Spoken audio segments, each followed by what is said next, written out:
and on their blubber. Rick and Bubba. Gonna be a big star. 6 minutes past the hour. Welcome into the kickoff hour here on the Rick and Bubba Show. 866 We Be Big.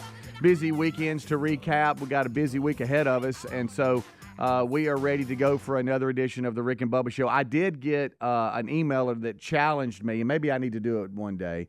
Instead of opening the show and talking about what all we got going on and the fact that we have a busy one, just to announce, hey, we have nothing happening today, and we're not really sure, but I hope y'all stick with us. But anyway, I'll try to do that one day here pretty soon. But we do have a lot to recap today. A lot of staff out and about doing different things, and so we'll hang out, delve into some personal lives, and see what all happened this past weekend. Plus, your phone calls are always an option.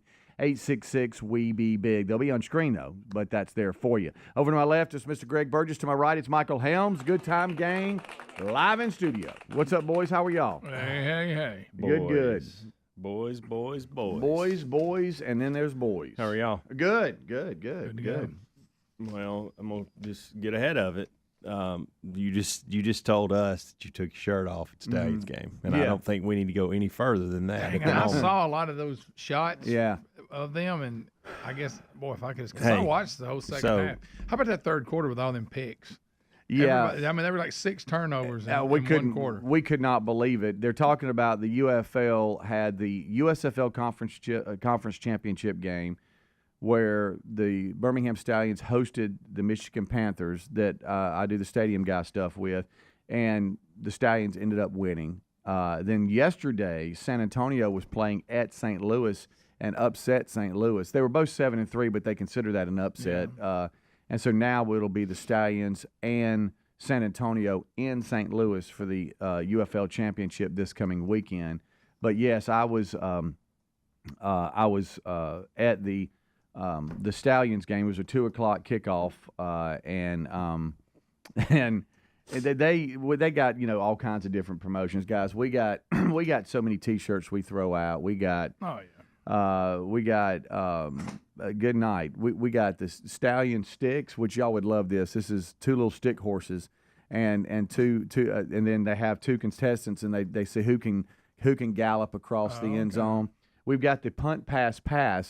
And that's where 3 contestants get on the goal line and punt the ball, and of course wherever it lands, they go from there, and then they have to throw it. Yeah. And then they throw it, and then wherever that stops rolling, they can get it.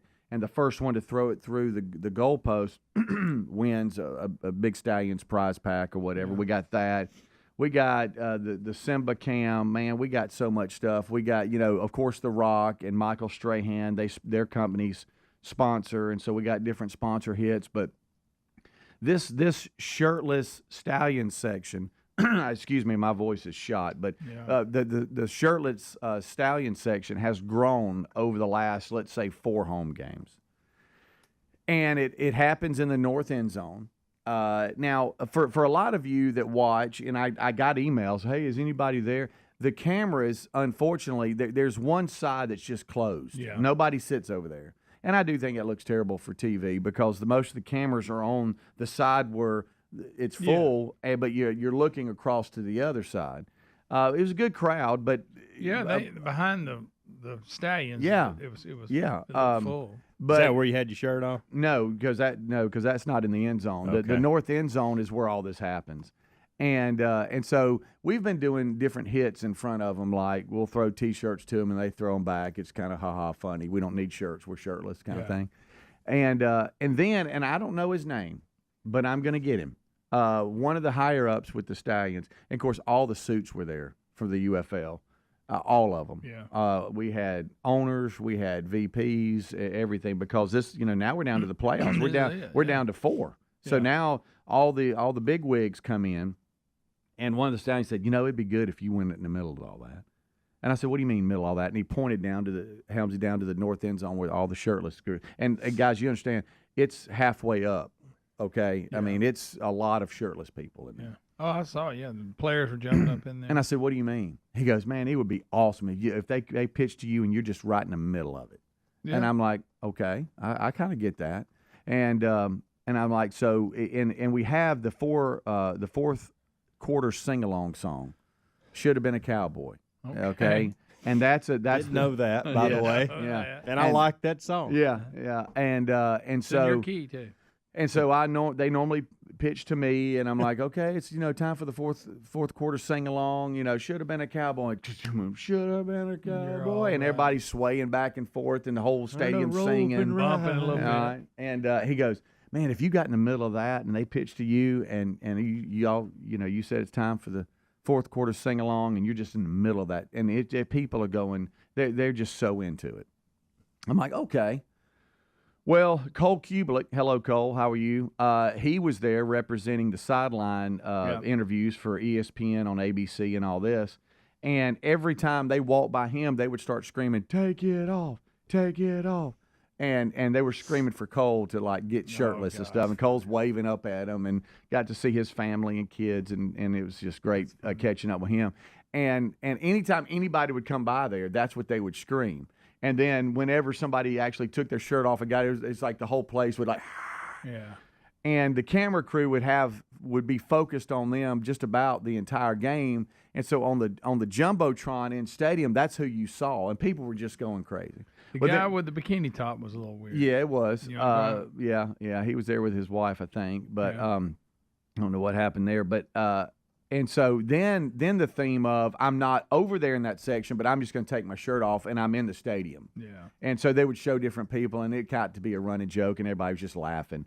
Everybody getting sunburned. So I go over there. What do you think they start screaming at me? Take it off. What they started screaming at Cole. And I'm like, I ain't taking my shirt off. All right. And they're like, then they started singing "Should Have Been a Cowboy." Yeah. And they're like, take it off. Take it off. Well, then there was miscommunication. The game day crew is really good. Will was the cameraman. Garrett is my main guy that's with me all the time, and he's telling me, all right, you got 2 video reads, 1 PA read, and then we go to you, and just catch my eye. I'll be waving at you and letting you know. I'll be on your 6.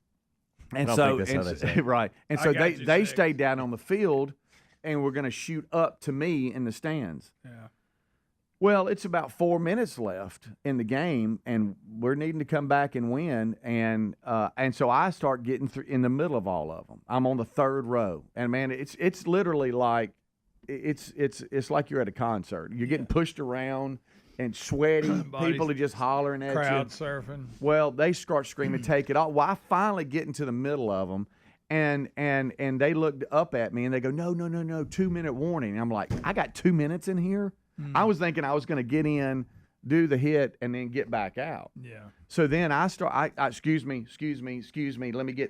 There's no seating or anything. Everybody's all over each other. I finally escape out of it. And I sit there and I'm like, okay, I got about 2 minutes to kill. Take it off. Now it's just the whole side over there is just screaming at me. I'm standing out not because I'm bald and that you kind of stand out, but because I've got a red Stallions golf shirt on, and you can see it in the middle of no shirts, a bunch of skins, and so I have to get back in with about 2 minutes and 20 seconds left, and they literally start pulling on my shirt and almost start like pulling it off, like take it off.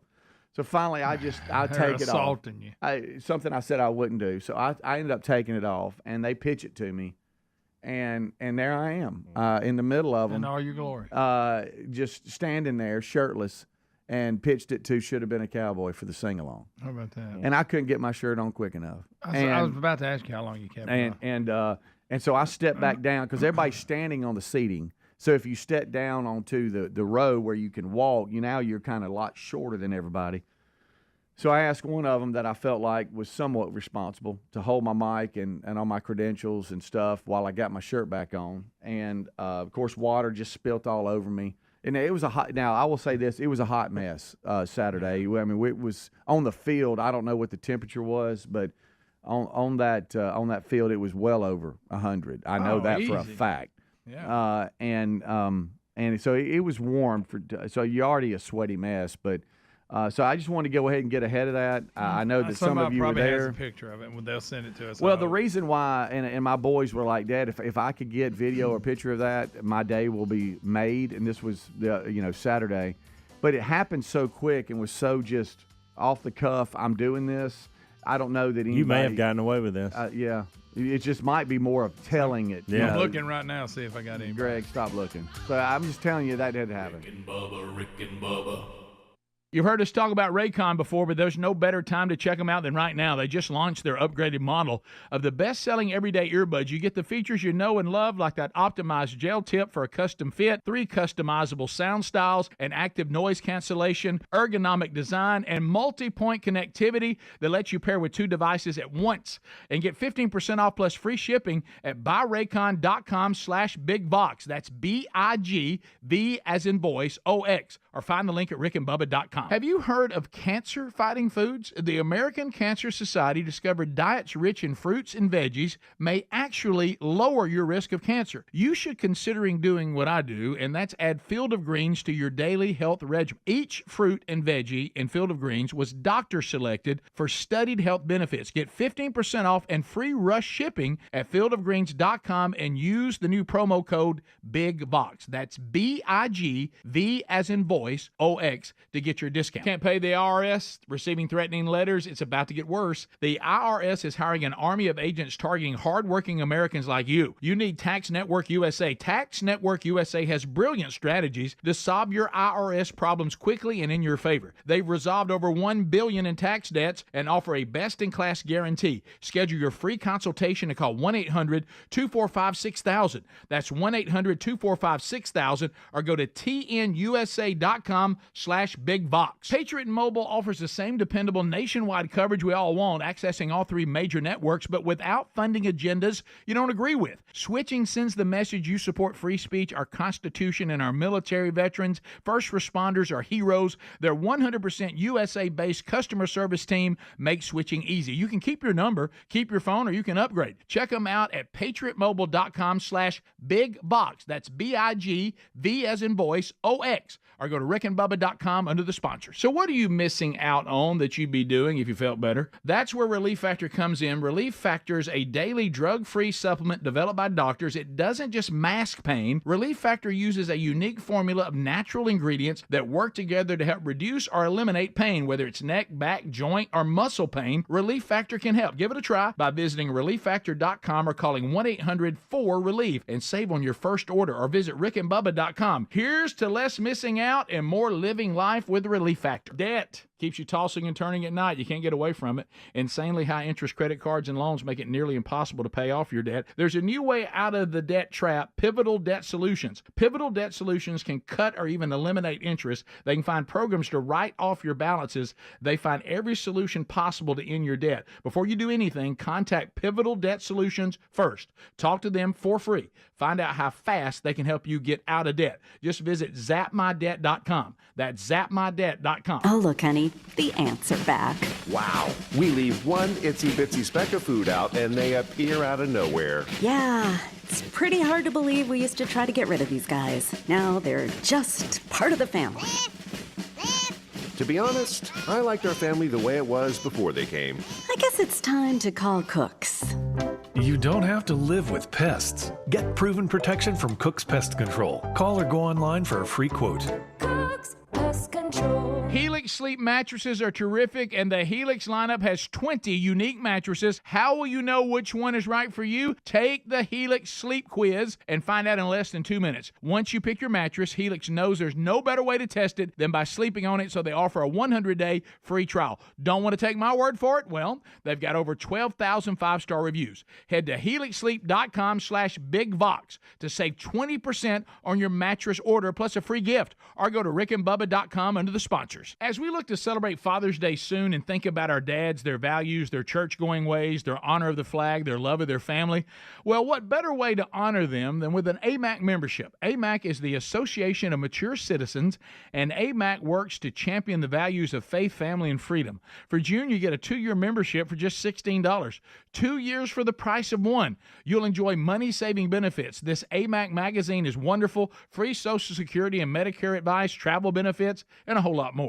And by joining AMAC, you support an organization that fights for these principles of faith, family, and freedom. Just visit amac.us/bigvox to get a 2-year membership for just $16. 2 years for the price of one. Visit amac.us/bigvox today. Or you can always visit rickandbubba.com for a link under sponsors for this Father's Day special. Just visit amac.us/bigvox right now to get the perfect Father's Day gift for your dad, the gift of AMAC.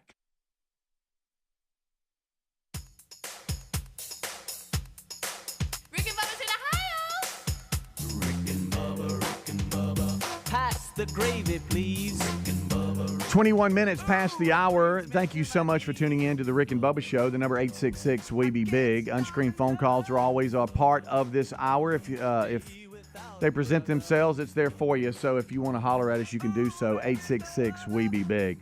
Well, Greg, how was your weekend, my friend? Well, it was fine. There was no big. You know how I have a problem with objects that don't perform correctly, and I can't get them to do right, and then I get to that point where I throw them or take a hammer and beat them. Like a lawnmower or something? Yeah. You know, about 4 years ago, we bought these Samsung washer and dryer. Sounded good. They make good TVs. Yeah. No, I think they make pretty good washer and dryers too. I tell you, about 4 years into it, and the stupid washer, you know how, I mean, I get it if you've thrown like a blanket in there soaking wet. Yeah. That they'll get out of balance. And their whole thing is it'll adjust to the balance. You know, ding, ding, ding, it calibrates itself, all this stuff. But every now and then, well, now, yes, I can't get it to quit doing that no matter what. It could be socks and underwear, and it's doing it. Really? I've been, and I'd have to stop it. So the thing is off. Yeah. It'll start off and it'll go spin off and boo, boo, boo, boo, boo, boo, boo. Which, you know, sometimes happen, and you can even readjust it. But these things were pretty good about calibrating, unless it's like a giant towel. Yeah. They would fix themselves. It's to the point now you can't put nothing in. You put 4 T-shirts in there, it's going to do it. Mad about it. I said, dang, man. So and then, what I had to keep doing. That's is not just, disturbing at all, hearing that. What I had to keep doing is just stop it, because it would, a code would come up, whatever. I looked it up. That means, it's a. Well, look, it's fine. And then I would go back to just spin only. And then finally, I would get lucky after about 5 spin onlys and rearranging, having to stack stupid clothes in there to make it work. Yeah. When it hadn't mattered, and you can calibrate it, and you do a little setting where you run it through a little deal, and it'll do it itself. I did all that crap.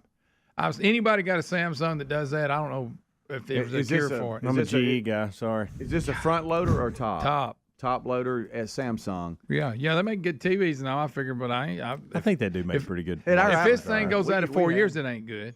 No, that's you want it to last longer than 4 years. That's for sure. You know, you shouldn't have to fool we had with Samsungs it 4 years. Well, we had Samsungs at the last house. I was so mad. mad. I was so mad. You can't tell it at all. That's stupid. So will you go get a new one? Will you have somebody try to fix it? I don't know. You need about time. You got to call Mr. I Appliance. didn't break it. I ain't buying it. I'm just asking. It's a damn shame if I got to buy a new one after 4 years. Well, no, I don't think we're good there yet, Mr. Doomsday. Calm down. There's people that come out and look at it. I know, and these. Well, I'm just saying, like, you know, all this old electronic stuff. It's boy. The others used to kind of. Sometimes they can get too advanced and so smart. They're tough. Because it calibrates and it does all this, and then normally, unless it's like something crazy, like I'm washing a big giant blanket. You know, usually a lot of times you got to keep adjusting it 2 or 3 times. No big deal. But when it's down to underwear and socks and it's doing it. Yeah. Well, I know Lisa looked up the problem because you didn't. I'm sure she looked it up and was reading it out loud. No, hey, I got the manual out and read all the stupid codes and everything, but. And this code, what is it? What'd you say this code is? Something, I don't know. And it says what? It's like it's the off balance. Well, no kidding. I can see that. Well, how normally to get it back on balance? What about that? Does that have instructions on that? No, it doesn't. No. So if you have a Samsung top loader, and it's gotten out of balance, email Greg at rickandbubba.com on what to do. Usually it would do it like one time and shut down, and then it would adjust, and then it would take off. I think Helms is probably going to Google it and have you an answer in 20 seconds. No, I've been through all that. No, I'm not. I'm actually looking at an issue. Because this is happening to him, he's reminded me that I need to call maintenance for something this morning, so I'm looking up the number. Well, I'm going to have to do that. I'll tell you what it is when he gets done. You get on the internet, and it's one of these things, well, I'm not taking this thing apart and replace the shock absorber. That's how they get you, Greg. I'm not doing that. That's why they do it with cars, too. Yeah. It's all.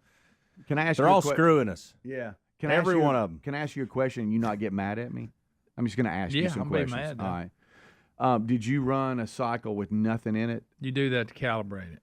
Okay. All right. And I didn't know if you did that. Sorry, Speedy. But I didn't fix it.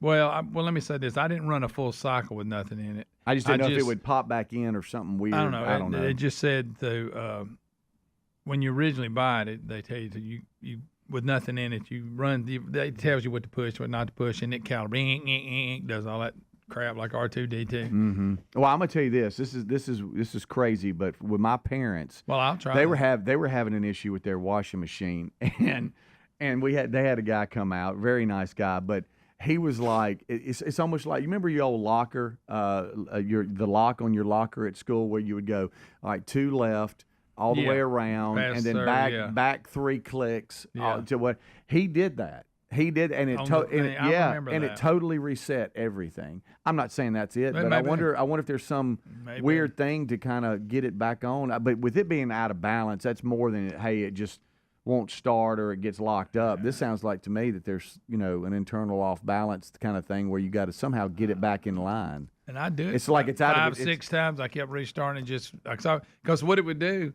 once it would bang around and then it couldn't work it out. Mm-hmm. Then it'd start filling the thing up again. I said, "Hey, you getting it wetter than it is? It really ain't gonna do it. All right, don't so fill it up."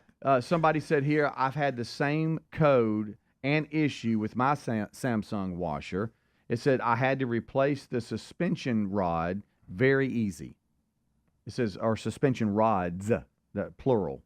Well, I don't know nothing about all But that. if you do that and it doesn't work, well, you're going to have one throwing stuff. Yeah. Well, that's the dang shame that no longer than I've had it, the suspension rod should last a little longer. Here's another, I'd get it if I was 10 years into it. Here's another one. You need to replace your suspension rods. I was able to do mine. It wasn't too bad. That's 2 Where mLs. do you get that stupid suspension rod? Oh my! Think about it. Let me go get some suspension rods for the Samsung. Where you Guys, gonna go? Actually, this one was it. This is a woman that did it here too. I saw the video. They're a little somebody more changing patient one than out. us. Where to buy suspension rods for Samsung? To me, that's just amazing that at this point that would already be worn out. I got that. Looks like y'all must wash a lot. Y'all wash a lot of stuff. Oh, I found them, Greg, right here on Amazon. How much are they? Suspension I'm rods. sure they're right It's not that bad. I mean, we're $40, $30. Look, and you you ready? Yeah. Helmsy, please. You get a 4-pack. Watch his face right here. Look, and you can read the instructions What's on the how model? to take it apart. I don't know. What's the model I'd number? have to look all that up. Do what? I'd have to look all that up. Okay. Mad. Well, here's the deal. That was a pretty easy Samsung washer suspension rods, and they've got the product numbers to match the washing machine. So here's what we're That's going to what do. I want to do is get the washing machine and take it apart. Well, look, Greg, I'm just trying to all help right, so you. here's what I want you to do. I want you to go to Google or whatever, and search replace Samsung no suspension way. rods on washing machine. Just listen, and I guarantee you, there's YouTube instructions on video. I've already on found a how video. to- I've already I saw the video on that. on the suspension rods. Yes. Does it look hard? I did. I turned it off about halfway through it because they were taking the whole dang thing apart. I just say go buy a new one. It's the easiest thing to do, and all that money you got. Yeah. Rick and Bubba.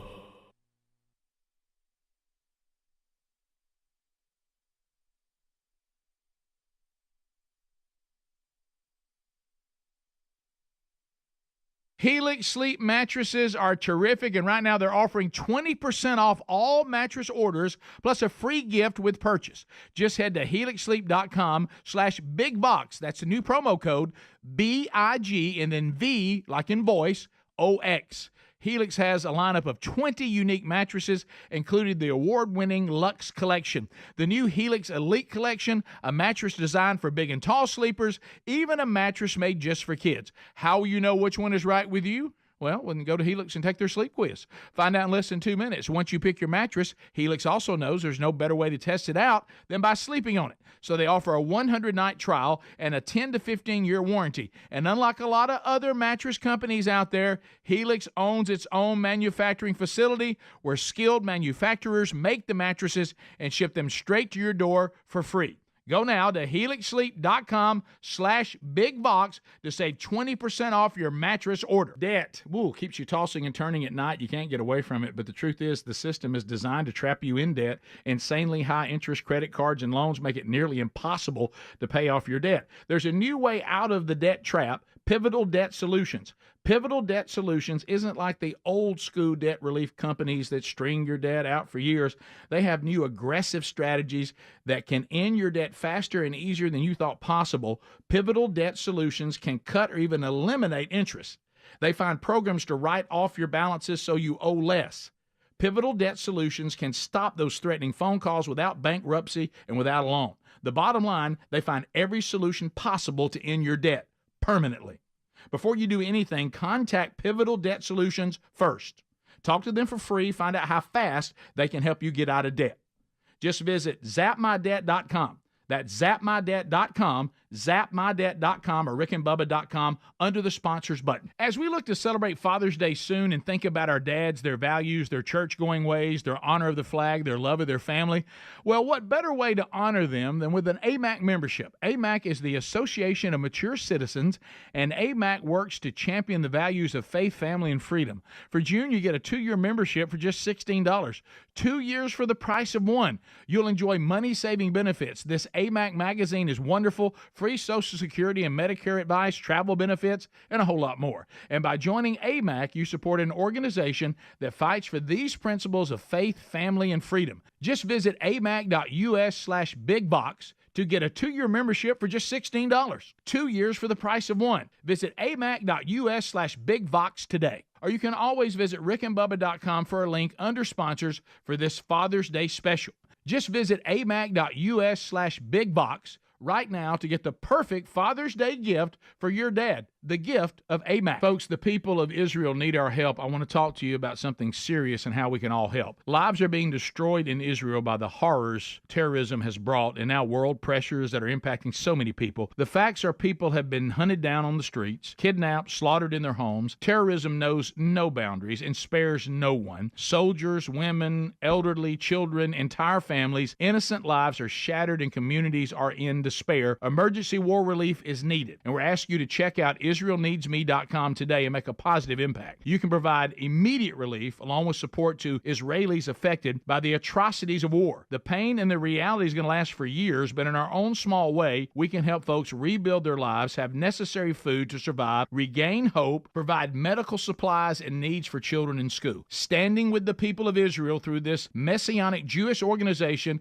of Israeli believers will send a message they're not alone. Go to IsraelNeedsMe.com or rickandbubba.com under the sponsor. So you woke up with a scratchy throat, congestion, a runny nose, and a cough, and you know you're getting sick. Well, you could tough it out, get worse, or take time off work, or hope the doctor can see you in a month, or wait 2 hours at an urgent care, or you can do what I'll be doing. With my new medical emergency kit, match your symptoms to the doctor-recommended prescription and start on the right meds to nip it in the bud. This kit comes with doctor-prescribed meds to treat over 39 medical issues, plus a doctor's easy guide so you know exactly what to take and when. It includes antibiotics for strep throat, UTIs, bronchitis, and more. No waiting to see the doctor, no waiting at the pharmacy. It's all in the kit, and your medical emergency kit is not a first aid kit. Every home should have at least one medical emergency kit. You want to order yours in minutes? Get 15% off at urgentcarekit.com/bigbox. That's BIGV as in voice, OX, and get 15% off. Rick and Bubba's in Ohio. Rick and Bubba. Pass the gravy, please. Rick and Bubba. Ooh, it brings me to my knees. Rick and Bubba. I can't start another. Rick and Bubba. 25 minutes until top of the hour. Thank you so much for tuning in to the Rick and Bubba Show. Big shout out to all of you that were part of the Alabama State Games at Legacy Arena, BJCC opening ceremonies. JJ Pruitt with Fox 6 says, hello, guys. How are y'all doing? He was the main MC, and I was on the floor as all the athletes come walking in. I know that was televised statewide in all the markets. So if you saw that, then You can imagine how much fun that was for us to kind of be a part of those athletes and the opening ceremonies. The weekend had full, just a slate of competition statewide, and we kicked things off there at Legacy Arena. So it was really neat seeing JJ. He really did. He asked about y'all. He's like, "How are the boys doing? You know, how are they up? What are they up to?" And I was like, "Well, Greg's got a problem with the Samsung. Yeah, he's mad about that. He's mad at the world." And Helmsy, how was your weekend, friend? It was good. First of all, what I have to repair at the house before I get into the weekend, and I think this weekend was the last straw on this. Uh-oh. I meant to do it last week. I just completely forgot. But our garbage disposal has been out for probably 3 months now. And I know you people that don't have a garbage disposal, you're like, it's not a big deal, all that, we live without it. But once you've had one and then you try to go back the other way, it's tough to teach everybody in the family. One. And so I have done everything that I've tried to fix it myself. Right. I've done everything you're supposed to do. And when one It's goes gotta bad, reset. what happens? It just Well, it's getting power to it because I can hear it's just not wanting to. It's Motor's probably locked about up. not about hearing 10 months ago. I noticed it starting to have some issues. Burned up motor. But then it would work. It just all of a sudden work, and it'd be like, well, that was weird. Yeah. And there was a couple times breaker flipped, whatever, had to go down and do that and come back. And there's a reset button on it you push, and sometimes they get clogged up, and you can take an Allen wrench and at the bottom, and you spin it around, and it makes it actually work, and it'll get everything. And that's what we basically have done is kept an Allen wrench sitting right there, and then anytime it somewhat gets stopped up, we just, I'm sitting there. I even got a drill with an Allen wrench, and zzz, and it makes it do it, manually. And so, but I'm tired of doing that. It's time to get it fixed. And so I meant to call last week, and I forgot. And so, hey, was gonna forget again until this came up with your washer, and you reminded me that I needed to do that. So that's on my plate. At some point this morning, I will call and set an appointment. So the standard noise that you hear when one comes on, now it's just it's acting like, hey, I'm just not going to work, and I'm not going to spin, I'm not going to do any of that. I'm getting power because I can hear it. Right. I'm just not doing anything I'm for you. not going to do anything. Yeah. So anyway, so we'll fix that, or somebody will. I won't. I don't know anything about garbage disposals, and it'll probably need to be replaced. It's probably been there, and went through a lot in the last 6 years. Well, you try to do things as best you can around the house, and then it gets to a point where you're like, okay, that's it. Yeah. I don't know what I'm doing. Yeah. Kind of like your situation, Greg. But yeah, that was just a sidebar. But the weekend, it was a good weekend. A lot of recruiting for me over the weekend. A lot of reaching out to players and having video calls and updating spreadsheets and just trying to figure out the next few years on what I want to do with players. But in the middle of that, I did a couple shifts in the yard. I got a morning shift in, did some stuff. And then I kind of saw an opportunity to do something I've been wanting to do. And I will get in trouble for this, and that's why I'm talking about it now, not in the big show. But there are a couple of smaller trees in our yard on the side yard that I've been wanting to get rid of because they hang over the driveway. They kind of get yes, and there's it just looks sloppy. And y'all know me, I don't like sloppy. I like clean. I like fresh. I like basic. Like a haircut. Yep. And so Amanda took Maddie. A bunch of moms, I don't know how many, 10, maybe 12, maybe even more than that. But they took all the girls to Lauren Daigle concert Saturday night. Do you know when I was there Friday night, they were talking a lot about Lauren Daigle. Okay. Because it was at Legacy Arena. Yes. And they were talking about the staging that they had set up. Anyway, that was a big conversation with all the tech guys. Well, they had the whole night planned. We're going to go to dinner, early dinner first, the girls, and then we're going to go to the concert. And most of the girls, it was their first concert ever, and so. Oh yeah. Good mom, daughter. I see matching shirts and all that. I don't know. I think I did. You probably did. Yeah. Looked like a lot of fun, though. And so I knew I had a window. I was kind of motivated, and I've been sitting in front of a computer most of the day. And so I thought, you know what? I'm going to get back out there tonight and knock out some of this stuff that While she's gone. While she's gone, and I won't hear, why are you spraying that, or why are you cutting that down? I'll just do it, and then she'll be upset, but it'll take her a month to realize this stuff's even gone. So, and she still hadn't noticed, but so I got the chainsaw out, and one, I just wanted to crank it up, get it going, and I like the way chainsaws run. Like at one point, I cranked the chainsaw, sat it in the garage floor, and just let it run so I could hear it. Like it just felt like the man thing to do. Right. Because you know what? I was there by myself. Braden was gone. Caroline was working, and I was like, this is awesome. And then I eyeballed the 2 trees, and they're not like, listen, they're like this big, Okay. and probably 18, 20 foot high. Oh, And they do this. Yeah. And I'm just tired. I'm tired of that. I can see tired of that that if it looking. does, yeah. And I don't even know if it was a tree or a big, it's a tree, but it's just a Crepe myrtle. it's nothing that anybody would get all excited about. Half of it's dead, that kind of thing. So after I had cleaned up the spot at the top, because there was some hangover there, and I was moving some things and putting some pine straw out, and once I got it done and got then I went to cut it with the chainsaw, and I realized this chain's dull. It's just not cutting. I cut one tree, and I thought, this thing's dull. Nothing worse But I than knew a I had dull a chain. backup. I have a backup chain, so I went and put the new chain on there, the backup chain, which reminds me, I went ahead and put the old chain that wouldn't in my vehicle so that I can run it by today and drop it off and go, can you sharpen this? Yeah.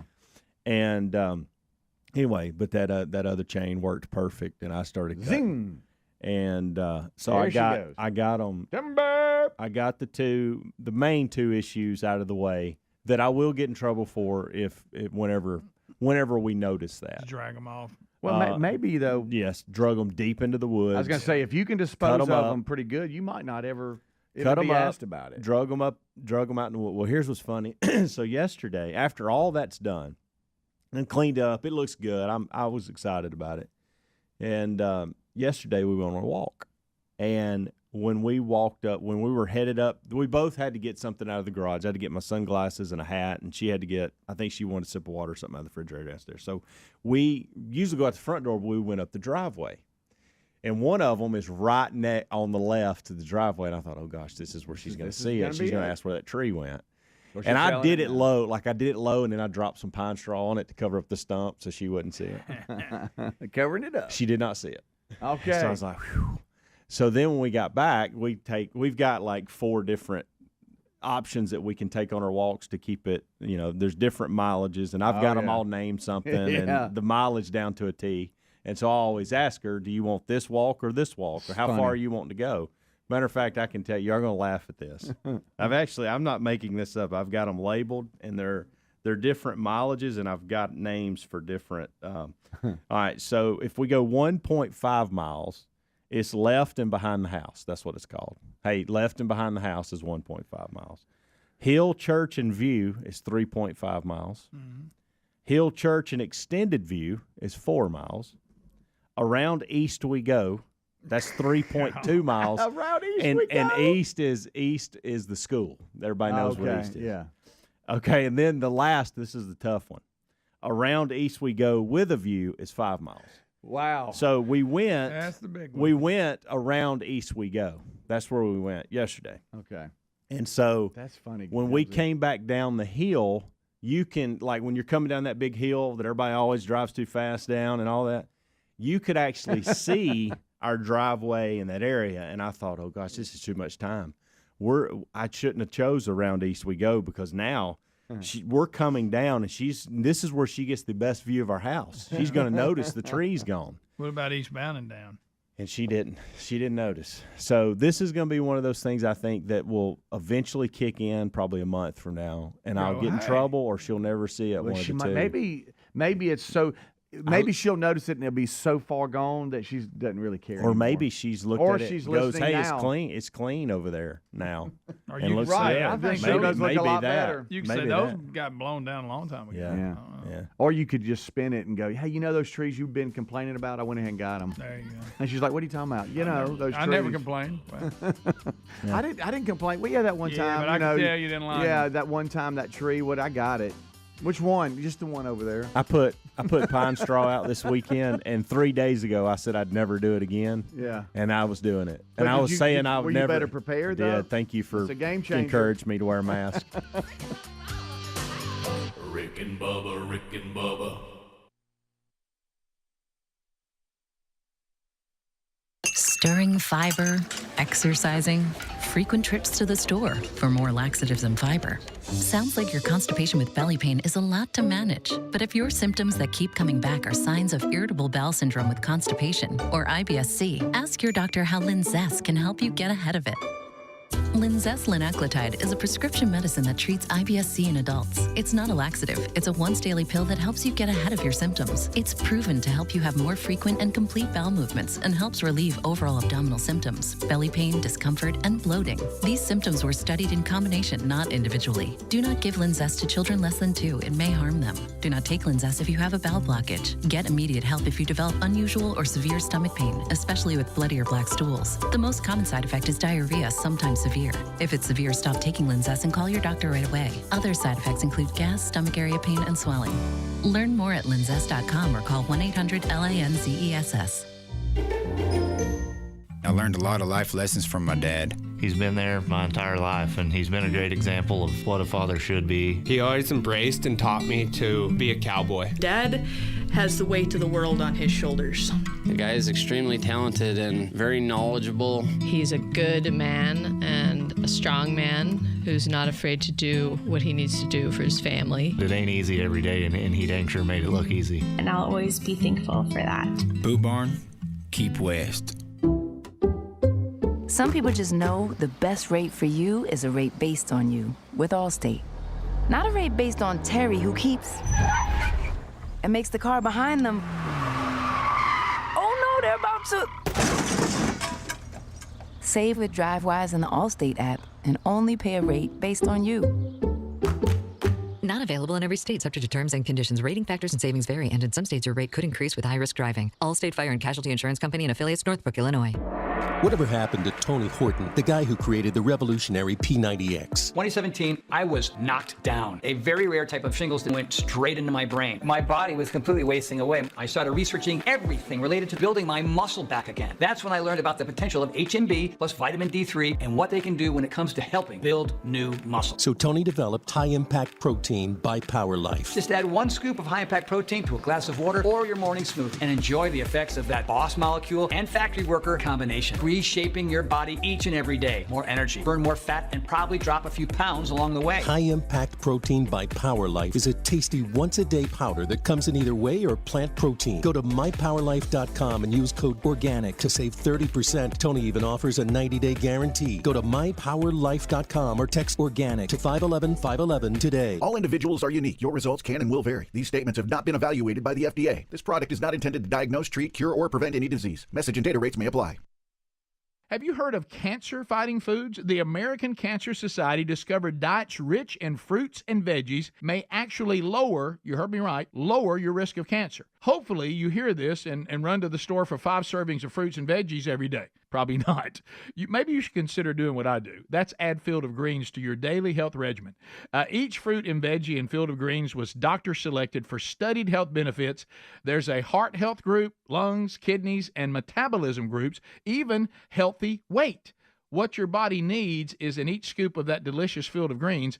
And will Field of Greens prevent, treat, or cure cancer? Well, of course not.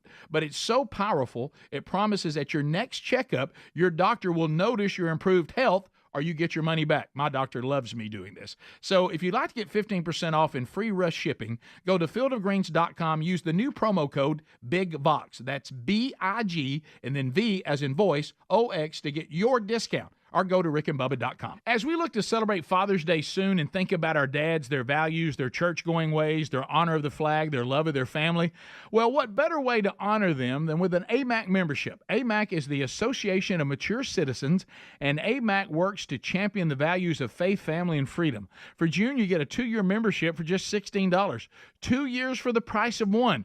You'll enjoy money-saving benefits. This AMAC magazine is wonderful. Free Social Security and Medicare advice, travel benefits, and a whole lot more. And by joining AMAC, you support an organization that fights for these principles of faith, family, and freedom. Just visit amac.us/bigbox to get a 2-year membership for just $16. 2 years for the price of one. Visit amac.us/bigbox today. Or you can always visit rickandbubba.com for a link under sponsors for this Father's Day special. Just visit amac.us/bigbox right now to get the perfect Father's Day gift for your dad, the gift of AMAC.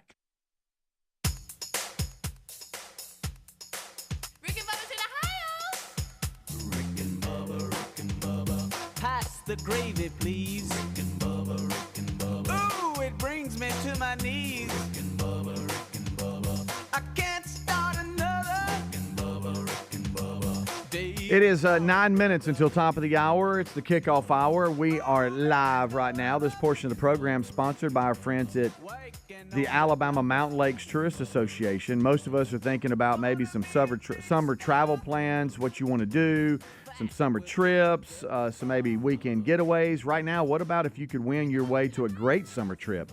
The ultimate North Alabama kayak bass fishing road trip giveaway. It's on right now. And here's what's included. A 2-day guided trip for a kayak bass fishing with KBF founder Chad Hoover, plus a Yeti prize pack, a pair of Wiley X sunglasses, a 200 gift card certificate to West End Outdoors, plus $500 spending money towards the ultimate North Alabama kayak bass fishing road trip package. It's about a $2,000 prize pack, so you need to sign up today at alabamaroadtrips.org. That's alabamaroadtrips.org to enter and win the ultimate North Alabama kayak bass fishing road trip giveaway and make your summer one to remember. That's a great package right there. It looks like a lot of fun, too. So check that out. You can always go to rickandbubba.com, look under the sponsors button as well if you choose to go that route. Real quick, and we got some other stuff to do. I know the Super Regionals were all this past weekend for Division I baseball as everybody's trying to get to Omaha. In the Knoxville Super Regional, Tennessee has advanced. In the Tallahassee Super Regional, Florida State has advanced. And the Charlottesville Super Regional, Virginia has advanced. And the Chapel Hill Super Regional, North Carolina has advanced over West Virginia. In Lexington, Kentucky has advanced over Oregon State. In Athens, they have a Game 3 decides all today. NC State blew them out Game 1. Game 2, Georgia blew them out. And so today at 7 p.m., I'm not sure if that's Eastern or Central, but tonight on ESPN, the main one, Georgia and North Carolina State play to see who goes to Omaha out of the Athens Regional. Clemson Super Regional, Florida walked it off yesterday and beat them, so Florida advances to Omaha. And the Bryan College Station Super Regional, the Texas A&M Aggies, they've advanced over Oregon. So you've got a lot of everything is decided except Athens, and they play tonight to see who goes to Omaha. There's a quick update on that. Don't know anything about what happened with college baseball other than the last, first of all, the catch the kid made from Clemson. That's phenomenal play. Unbelievable. If you haven't seen that and you're oblivious to the baseball world like me, go give that a look. Yeah. And then I did see where Florida, though, walked off in the 13th to punch their ticket to Omaha, so that was cool. After Clemson hit a home run in the top of the 13th. And I want to say, it probably wasn't him then, but the same kid that made the unbelievable catch hit a big home run as well. He did, at some point. bomb. So. And the way it matches up in Omaha, Tennessee will play Florida State. Virginia will play North Carolina. Kentucky will play who is that? Hold on. They will play – that's to be decided. They'll play the winner of Georgia and NC State today. Florida will play Texas A&M. So that's kind of how that matches up. So you've got some pretty good matchups going on here. One thing we didn't get to this past weekend that Greg promoted going into the weekend was that Lisa had a garage sale that you were involved with because you were the moving man. Yeah, it was at her sister's house, and how'd that go? Because I know you love stuff well, like that. I enjoyed visiting with everybody, but yeah, you meet you meet the husbands whose wives or drug them out Saturday morning to come to yard sales, and they're just kind of sitting there hoping everything will go away. Right. You got that bunch. You got that. You meet some nice people. It was, but meet some nice people, but there's a lot. There's a lot of that good goes out into there. it. There's a lot that You goes can into talk it, about too. it. People, if it's Most $1, listen, if it's $1, why don't offer 50 cents? Oh my God, Greg, they're going to haggle with you. Are y'all a good haggler? No, I'm awful. I'm awful. Hey, I give you 50 cents. So you're gonna give me 50 cents? It's $1. You ain't got $1. Well, Greg, that's what people. Some pride themselves in that. I don't like it. I get uncomfortable once that starts. I don't know why they try to. Terry's parents love it. They'll go and haggle Oh, away, and then come home and brag about. You see what I paid for that? You see that wheelbarrow right there? You know, what I paid for that? With the online stuff, marketplace and all you that. See now. those ratchet straps? You won't believe what I got for that. Yeah, you don't need them, but that's fine. I think the yard sale is not as hyped as it used to be. Right. Now that you got all the online stuff. Right. But Right. we met some nice people. So were you? I know you were in charge. I mean, let's just put it this way: you were the muscle. Because you take too much and you don't sell it, and you had to take it back. Right, and that's why you had told her, let's just donate all this. Yeah, that's what I wanted to do. I think they just like doing it. Let me ask you this: you don't have to talk about how they got much Main money Street was South made down there in Piedmont on Yeah. Main Street South Right. at Forest Hills Home. They got that going. Yeah. Let's throw this in on a Saturday. Yeah. Come on. Well, let me ask you this: was it? You don't have to say how much was made, but was it? Do you after it's over? Do you look back and go, okay, it was worth it? No. Okay. Well, I mean, it was. I mean, it wasn't. It was okay. You didn't lose money, or did you? Well, we had a good time visiting. What's the setup we had? Did you have shade? No yeah, shade? Oh yeah, she had shade. So okay, that's good. Good to go. So, was it? Did some people have these rolling hanger deals, and they have pretty good little setup? How was the setup? Did you have tables just opened up everywhere and things racks, like clothes? Yeah. Lisa's got so much clothes. Rolling Half of racks. them That's what got I meant to try. Tags on them. Yeah. Never even been worn. Yeah. Mad about it? No. And then all you can think I'm about your fine. washing machine is keep. Yeah, that's what I'm mad about. I ain't mad about. Did you make enough I money? actually enjoyed myself. Did you make enough money for hire somebody to come out and do the washing machine? No. Probably not. So do me a favor. When you were doing that, can you tell me what time of day so I can remember what I was doing? Did you see how quick he said that, Helmsy? Yeah. 7 to 1 Saturday. Yeah. All right, I know exactly what I was doing that whole time. No, it was fine. It was wasn't a fine. pro- yeah. What was your biggest handle? Just getting stuff. Loading it all back up that she didn't sell, taking it home. Yeah. Were you nice? Did you have a good attitude about it? I want to ride by and donate it. Yeah. You wanted to detour to I'm the gonna call donate? Senator Hope. I got a lot of things I need to come get at the house. So I'm glad you're bringing this up. And I don't know what they call it these days. It's not that. It's whatever that organization is, probably in Birmingham. Yeah, this one's in Anniston. So they called me Thursday and said they did that thing. Was it Thursday or Friday? They called and said they'll come in your house and get it. Well, they said that's what I'm saying is they said, hey, we're going to be in your area. Do you have some things that you want to donate? And I'm like, of course, yes. And I bet when they saw your drive, they were like, God. Well, they haven't done this yet. Okay. So yesterday I went off with Amanda downstairs and I said, hey, listen, I'm going to point out some things. You give me a yay or nay. And she said yay to everything. Hey, awesome. So once this happens, I'm going to come back to y'all because I know y'all gave me a hard time one time about dropping stuff off. And the broke DVD player. It wasn't broke. It was not broke. It was brand new. Work. I couldn't get it to work. Golf bag. Work. Yeah. Well, some of those thrift stores, the golf bag's big. I know, like you ripped Hobie off that time. No, that was good.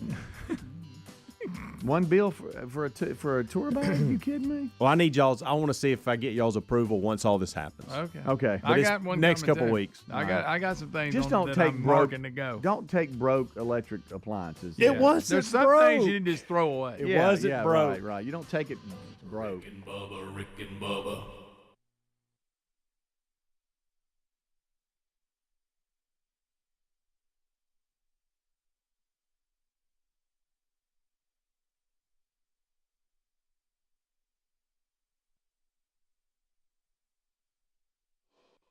Welcome to another hour of the Rick and Bubba Show. Thank you for being with us. Got another day rolling.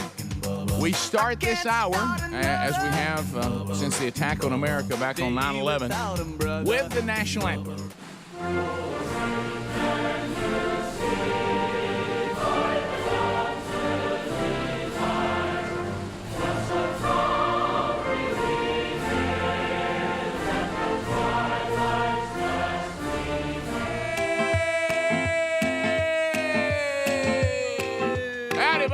How about it, Rick Burgess? Friends and neighbors, welcome to the little party we call Rick and Bubba. Pull up a chair and stay a while. We got room for you. Imagine.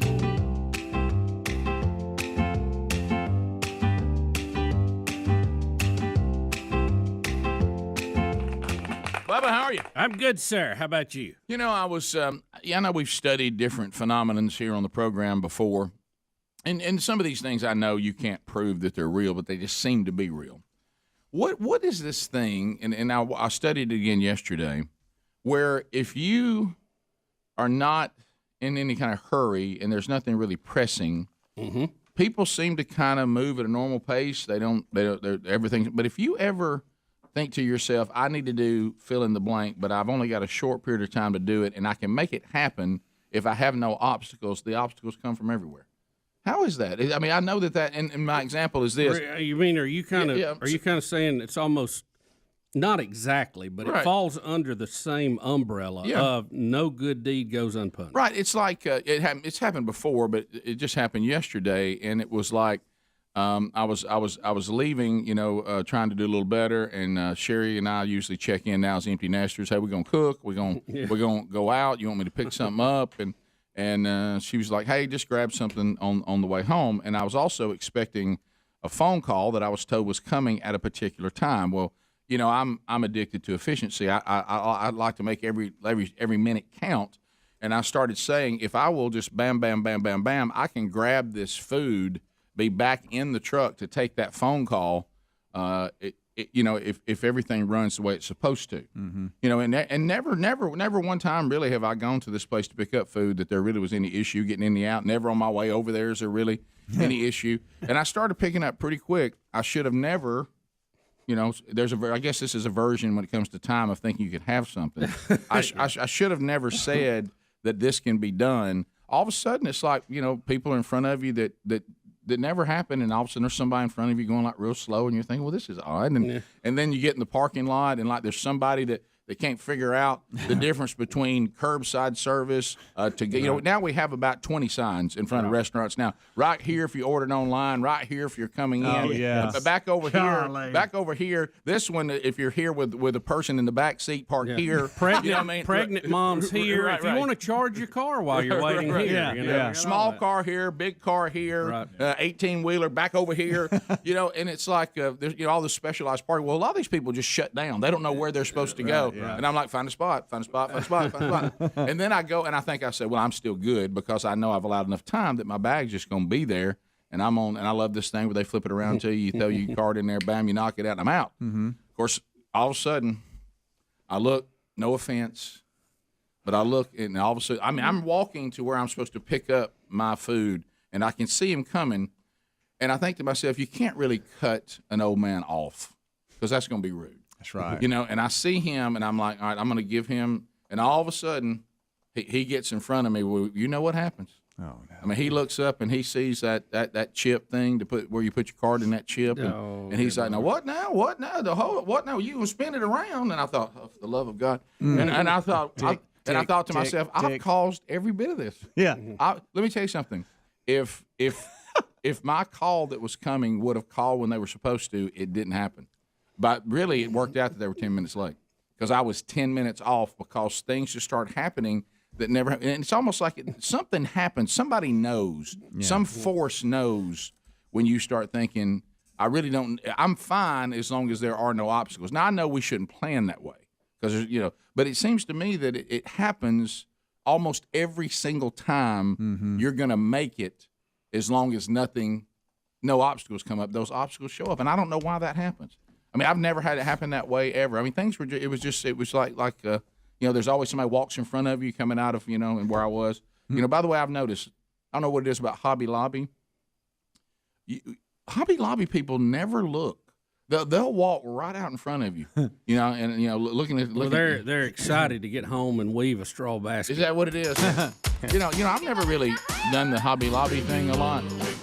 I got carried in there one day because as much as I like the Green family. Well, no, I love the Green family, and they know this too. We're not their market, right? But as you know, the Green family are wonderful people. But the only men that are in Hobby Lobby have a sponsor. Yeah, they've been brought in there by a woman. Well, you're in there for one reason only. Right? Yeah. That's it. We'll be right back. Rick and Bubba, Rick and Bubba.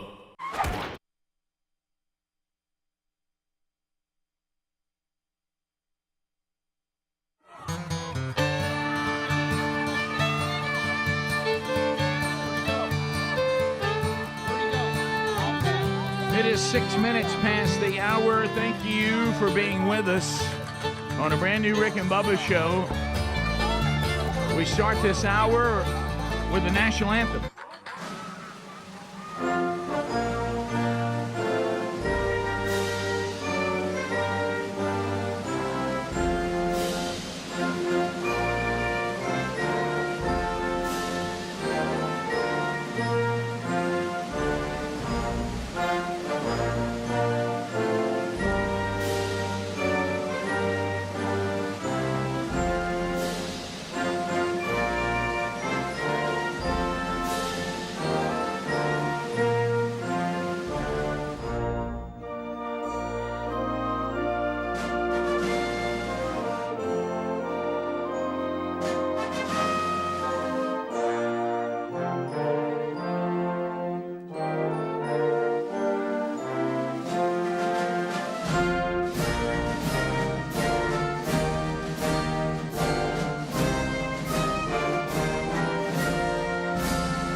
Seven and a half minutes now past the hour. Here we go. A brand new hour on a brand new day on a brand new week. The kickoff hour is behind us, so if you missed that, know that Speedy, the real Greg Burgess, and Helmsy are already here.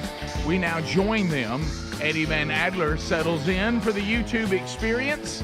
Whether you're watching us on YouTube live and or archived, we're glad that you're here. Maybe you're catching a best of hour on Blaze TV. However you're enjoying the YouTube experience, thank Eddie Van Adler for making it happen. If you're joining us live on America's boldest radio stations on the Rick and Bubba Radio Network, welcome. Maybe you don't have an affiliate, so you go with the Rick and Bubba TuneIn app, and you're streaming the show live. We welcome you. Maybe the live option doesn't work for you, and you're now listening to the daily podcast archive. That's okay, too.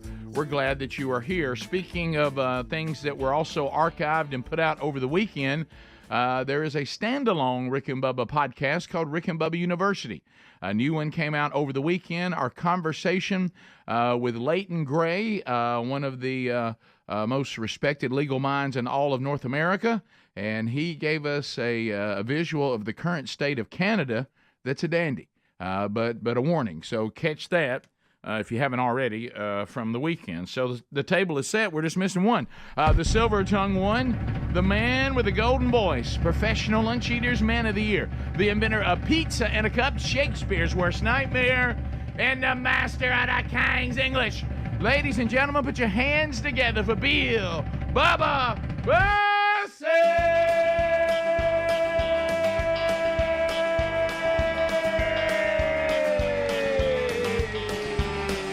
Howdy, Bubba. How about it, Rick Burgess? Friends, neighbors, associates everywhere, welcome on in.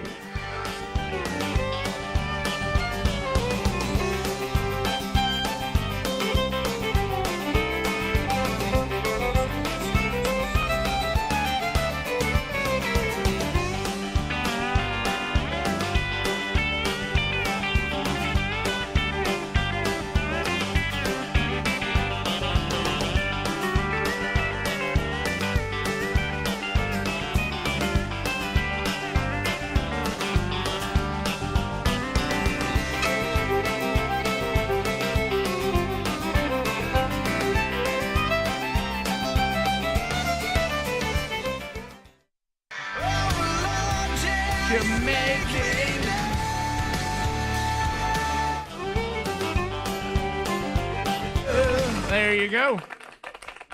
I was trying to remember. Where is it? Somebody said something to me. Was it in Missouri this weekend? They were talking about some big concert coming up. They're like, yeah, I think there's some guy playing. You ever heard of Rhett Walker?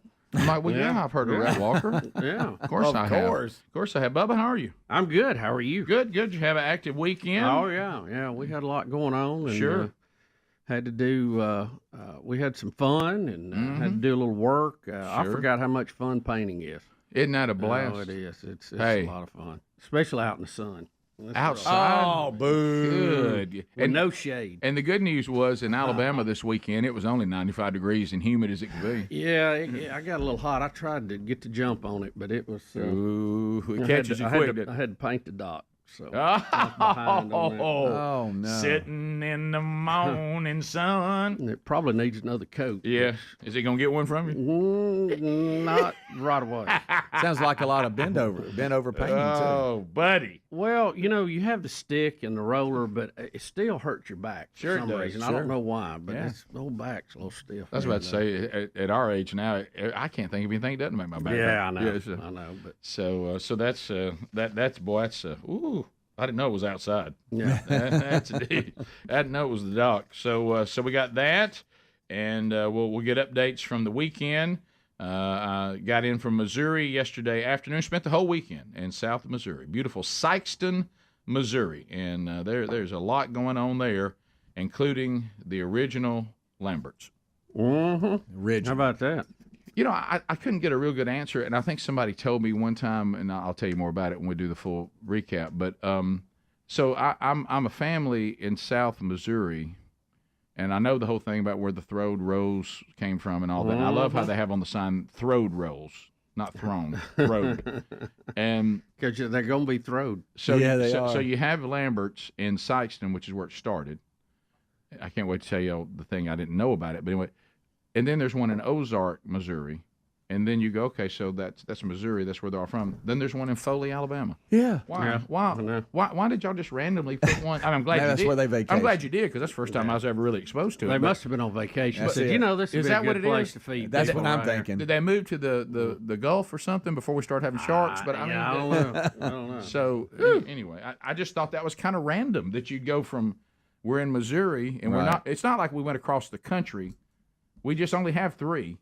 2 of them are where in the state that we're from, and then there's one in Alabama. I couldn't Did get they own that, or was it like a franchise? Yeah, I don't know. That's a great question. I couldn't get a real good answer on it. So anyway, we'll recap that. Gosh, a scary shark attack this weekend. Yeah, I saw that, and of course, our this year on the family vacation, we do this from time to time. We're trying to get all the kids and the 2 that now have wives all to the beach on 30A.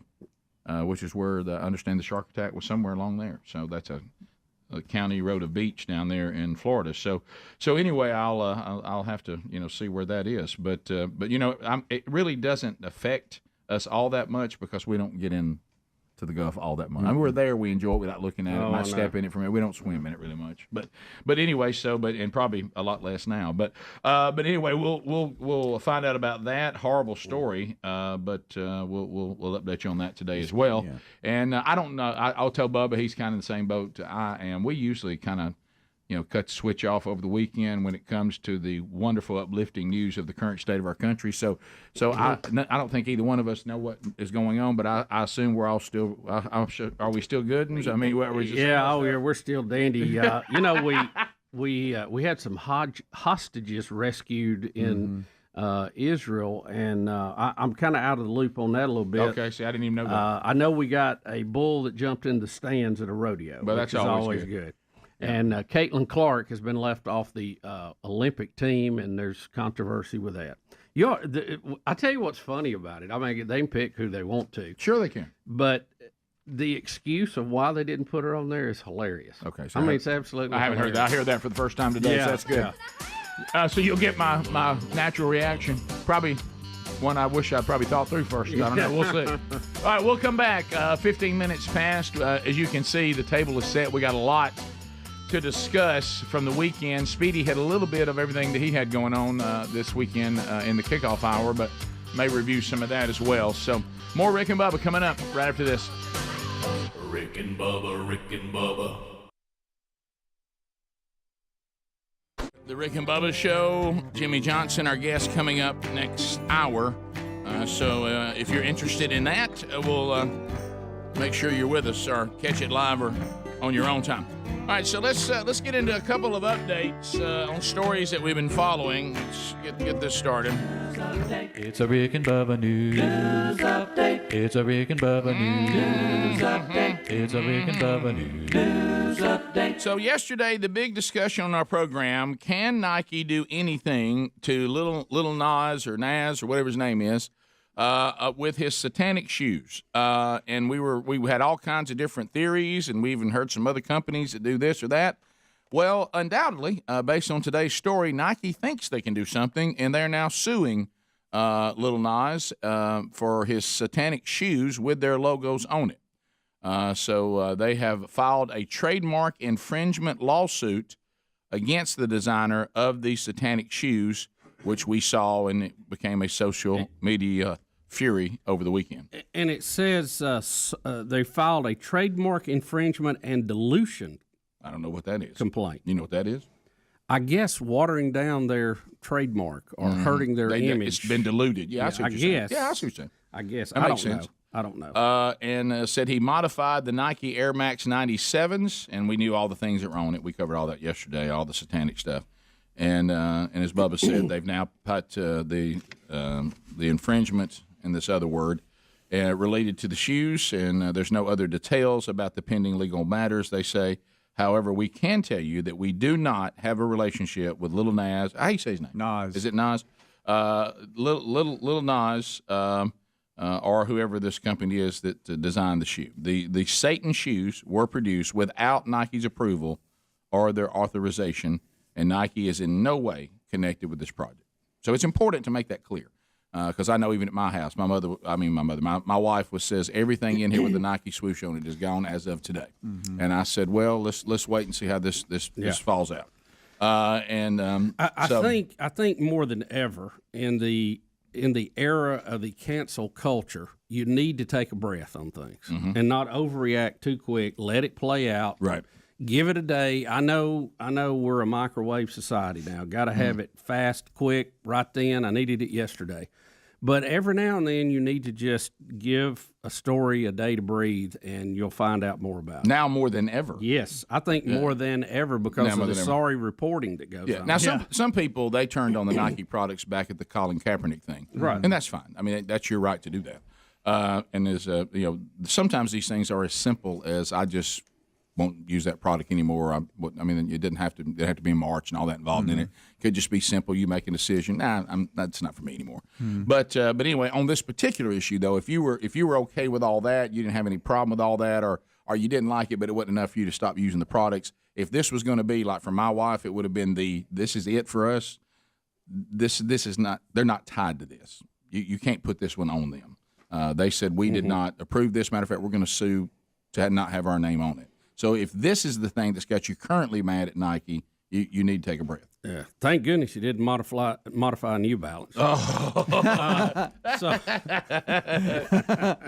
So in reading more of this in their complaint, they're saying that his modification of these shoes is causing significant confusion in the marketplace. Oh, absolutely. In other words, they're getting blamed for it. Mm-hmm. So I think that's where they're going to go back and say, look, we clearly have a trademark here, and it's being damaged by what he's doing with this, that he can't take something with our logo on it, modify it, and sell it, and then us get the repercussions of it, which I certainly understand. Mm-hmm.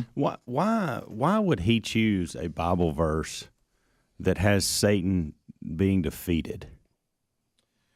Yeah, that's an interesting choice. Yeah, I mean, it could be, it could be because of, when you start thinking about, and I heard a great conversation about this the other day about sometimes the misunderstanding of the tree of good and evil and this. What happened there was that God was saying, I give you, it's never talked about how much he gave them. Right. Here is the world in its perfect form. Do it the way I said to do it and enjoy it the way it's supposed to be enjoyed. And God, I will decide what is right and wrong. Yeah. And they said, I think we'd like to decide what's right and wrong. And so that's really what that move was. We're not satisfied, and that's what Satan talked them into, that you'll decide what's right and wrong. And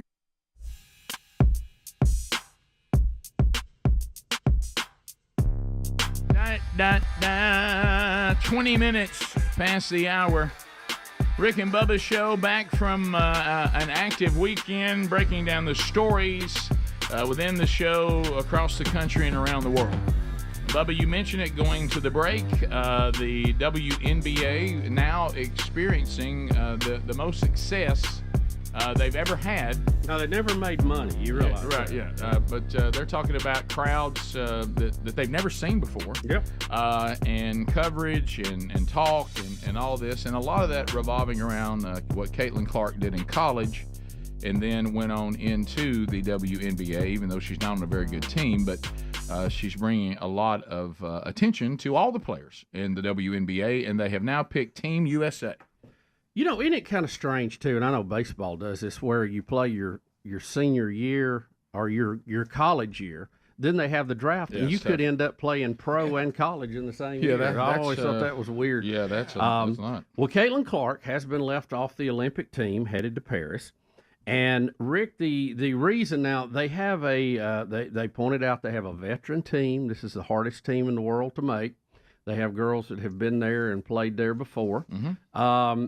And they said that they left her off the team because her fans would have been disappointed in her lack of playing time. Okay. So instead of dealing with them complaining, they just left her off the team.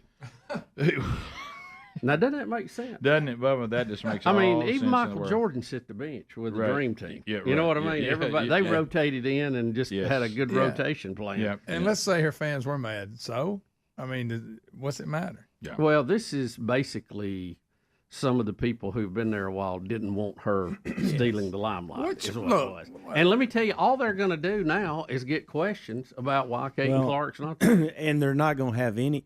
Like, you had a shot at me actually watching the women's team in the Olympics if she's on it. You have zero shot of me watching it now. I couldn't care less about it unless I see her shoot threes. Right. Well, is it Bring her out. If you're not going to play her, bring her out for a minute or two. Let her throw a couple threes and set her back down. But I'm still watching that. So Barstool Sports chief, I don't get it. Do you say his name, Dave Portnoy? Yeah, Portnoy. Yeah. Portnoy. Yeah. And his rant, of course, on X is He's a funny guy. He says things like rich guy. he really beats around the bush with things like, "How dumb are these women?" And he says, "I don't know who's making this decision, but anyone who says that that she should not be on this team says she puts up numbers that the most points in the history of the league for a rookie. None of that matters." And he said, "I'm even a pro-women guy, but they have been complaining about equal rights, equal wages, blah, blah, blah. Hey, dummies, for the first time in the history of basketball, you have," and he says arguably, the player who is, if not the most popular, one of the most popular players just in basketball. Right. And you're not smart enough to put her on the team. Yeah, it's very that excuse was pretty flimsy. I thought. Makes sense. Yeah. Now, of course, she has handled this the right way. She says, "I'm excited for the girls who are on the team. I know it's the most competitive team in the world, and I know I could have done. It could have gone either way. Me being on the team or me not being on the team. I'm excited for them. Going to be rooting them on to win the gold. I was a kid that grew up watching the Olympics. It'll be fun to watch. Honestly, no disappointment. I think it just gives me something to work for." And she goes on basically to say that, she's going to make her work harder, and she hopes to be on the next one. Well, that's the way you should handle it. Yeah. When are these games? It's coming up. Like in the next few weeks. Summer games. They had some trials this weekend. When is the WNBA over? Oh, I don't know. Yeah, how That's does a good this? question. How does Do they this- leave and go play I don't know that? if there's and the season's overlap still or going? not. No, I don't know. Yeah. WNBA season. I'll look it up, Rick. We all don't know much about it. Well, it seems like it's right in the middle of their season, doesn't it? Yeah, but I it don't- seemed like it would be in the middle. It is of in the middle. So the regular men's team, season too. runs from May 14th to September the 19th. So So your players that are on the team, they're just Yeah, gone, or do they're they just take some gone. all-star type break? they may take an yeah, I bet all-star. they I bet take a they break. take. That's when they take their break. But Okay. Still, I mean, you got practicing. Yeah, that's a lot lot. of travel. Practice. Paris isn't just around the corner. No. You know what's funny is if that's the case, Mm-hmm. and if there are games with Caitlin Clark back home playing, the ratings for those will be more than the Olympic Games. Yeah, yeah. No. Then that ought to really tell them And something. again, I think that if it overlaps. they're going to be dominated with questions about her. It probably would have been better for them if she was just on the team because she's still going to get they're going to get the questions. Yeah. And if they happen to lose, you're going to have the question, would it have been different if Caitlin had been here? I mean, that's all they're going to get. Well, and Portnoy's making the same points we are. He said it's not only a showcase for her, it's for the sport and other WNBA players that are on the team. And then he gets mad. How dumb, how brain dead, how idiotic do the people running this thing have to be? They are fumbling one thing after another when they have been handed a player like this, and they're blowing it. Yeah. It's like this is a gift, and you're really mishandling the gift. Yeah. So anyway, see, because what green monster. What you don't want is what Helmsy, you and Bubba are trying to point out. You're bringing new fans to the game, however they're being brought. Right. Okay, and then the product has to then keep their interest through merit. Well, what you don't want is the passion they may have for this player because of how well she's played. I know you think it's only about what color her skin is. It may also have something to do with the fact that she's really good and is a player that can shoot like we haven't seen too many women be able to shoot. Right. But anyway, whatever the reason, they're being brought to the sport and they're passionate about this player, and then you're so stupid, you now take this new fan base and you anger them and turn them against you. Makes great. So now they'll do things. Can't you hear it? Because look, let me be honest with you. A lot of people are looking for any excuse not to have to watch this. Right. So I want you to go down there and everybody's having lunch at whatever business, okay, whether it be in a break room or you're opening up metal lunch boxes, okay? Well, I'll tell you one thing, I'll never watch that again, the way they treated Caitlin Clark, right? Can't you hear it? Yeah. Yes. Sure. So this is just, and then they'll turn right back around and they'll be mad at everybody for not watching. You can't have nothing. I mean, Not a thing. you can't even watch, these women play basketball without somebody just doing something. I mean, Bubba, this is the kind of thing that you'd sit around the conference room going, "What do we got to do to get more people to watch our sport?" Well, and okay, then you're handed it. Let me give you the men's version of that. You had an all-star team, and you had some people on there that didn't like each other prior to playing on that, and they all realized that this was a great opportunity for them. It was a great opportunity for basketball. It was a great opportunity for the country. As a matter of fact, I was watching something about the ceremony when they came out, and I think it was Karl Malone talking about it, and he said, man, I got, he said, when they started playing that national anthem, I got choked up. He said, I never looked at it the same way again after that. And Barkley had even commented. He said, I've been in a lot of situations, but when they start raising those flags and they're playing the national anthem, he said it's a whole nother deal out there, Mm-hmm. Well, there you go. So Bubba, what's the famous statement? It is what it is. Yep. But then this thing where everybody says this, it's always a two-sided street that we seem to forget, or coin, Rick, not a street. Could be on two sides of a street, but couple sides. You could be walking on either side. But really, this is going to be. Hey, we got a right to handle this how we want to. You sure do. Well, and the fans have a right to respond. It's just like Angel and some of these other girls that are very competitive with Caitlin and probably a little bit jealous. You had the same thing on the men's side, but they got together and realized this is good for all of us, and pulled together and elevated basketball during that time to a point it had not been at before. Right. On the men's side. Yep. Bottom of the hour. We'll be right back. Rick and Bubba. Perfect, and we'll live under your standards and the freedom that comes with everything being done perfectly and correctly through your filter, Lord God Almighty. And he says, now, if you go over here to this one thing I don't want you, what you're doing there is saying you would like the ability to understand right and wrong from your point of view, and you'll decide. It's them saying we would like to become God, and Satan says that's what he's trying to keep you from doing. What he's really saying is this is you showing me that you don't trust that the way I do it is right. You're going to decide for yourself. Okay. And so Satan represents that. So the being thrown out of heaven to these type of people, kind of like Rules for Radicals. Yeah.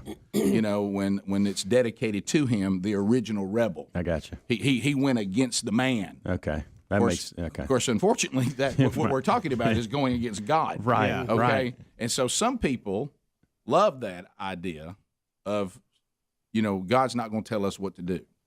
Okay. And so they celebrate the satanic attitude. Okay. The Lucifer attitude of me being in my proper place is not good enough. I want to be in your place.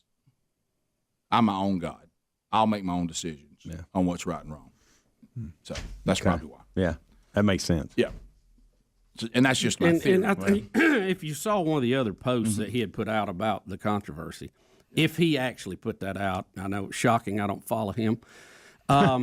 You know, he basically said, I want to make all of you uncomfortable the way that you've made me uncomfortable over the years because of what I want to be and how I want to live. And you've judged me with your right and wrong. Yep. And now I want to make you feel that way with this, is what he said. Okay. If he wrote that, it was accredited to him. Right. Well, and there you go. There it is. And there's exactly what I'm talking about. So see, it's not that see, it doesn't matter. See, what Naz doesn't understand, I'm a fallen human being that is a good one. A dandy. I'll be honest with you. Some of these issues that God deems unacceptable, I really don't care. I mean, if it doesn't bother me. I mean, if it, you know, I don't really want that in my house or whatever. Right. But I mean, if that's what you want to go do, see, because I'm not God, I'm not perfect, I'm not holy, so I really don't care. You know, now I'm being made holy through Christ and abiding in Him, and He's producing fruit in me because of Him, not because I'll come up with some new self-control out of nowhere, Right. a new code of conduct. Right. What's happening is His presence in my life is changing me. So He's what changes you. Yeah. And so, but if it wasn't for that, if I was just some fallen human being, I don't care what people do, as long as it's not, you know, it doesn't affect me, or you know, you got to have. I think you still got to have some rules. But as far as moral decisions. But what everybody's missing, and maybe sometimes it's our fault because we don't communicate this well. We come across as sanctimonious and self-righteous, when really, if we're doing it correctly, I'm really not even against you. I'm just for Him. Yeah. So I stand with Him, and the more I stand with Him, then I begin to dislike and despise what He despises. Pfizer and Moderna have been gathering data since the vaccines have been out, and they appear to be 90% effective after 2 doses in the real-world study. Now, this mimics very closely what the control groups were when they did their smaller tests. So this is good. They're actually working out there in the real world, and that's what we wanted. Okay. How about that? That's good. That's good. Of course, you know, side effects will be later down the road. But that's but at least right now it's helping. I'm just kidding around. I'm gonna get myself in trouble today. How about you're this? You're not one? helping me with one case I have, by the way. Can I tell you this though? Can I tell you this? Yeah. Let's just be honest. Hopefully there won't be any, but we don't know. We don't know. No, we don't know. No, we don't. So that is real. We don't know. There's things that we always find out down the road. I mean, and it even goes back to breastfeeding infants, you know, versus other things. We know now that when you have the natural, it's actually helps you with your allergies and things down the road. Immune system and all kinds of good things. Who would have thought the way God designed it would be better? Yeah, I know. It's kind of crazy. Yeah, for real. I did talk to our okay. So the other thing, and this is kind of bizarre, President Biden is wanting the governors to bring back mask mandates, and we have that video. Here we go. Here's the president. I'm reiterating my call for every governor, mayor, and local leader to maintain and reinstate the mask mandate. Please, this is not politics. Reinstate the mandate if you let it down. And business should require masks as well. The failure to take this virus seriously. What?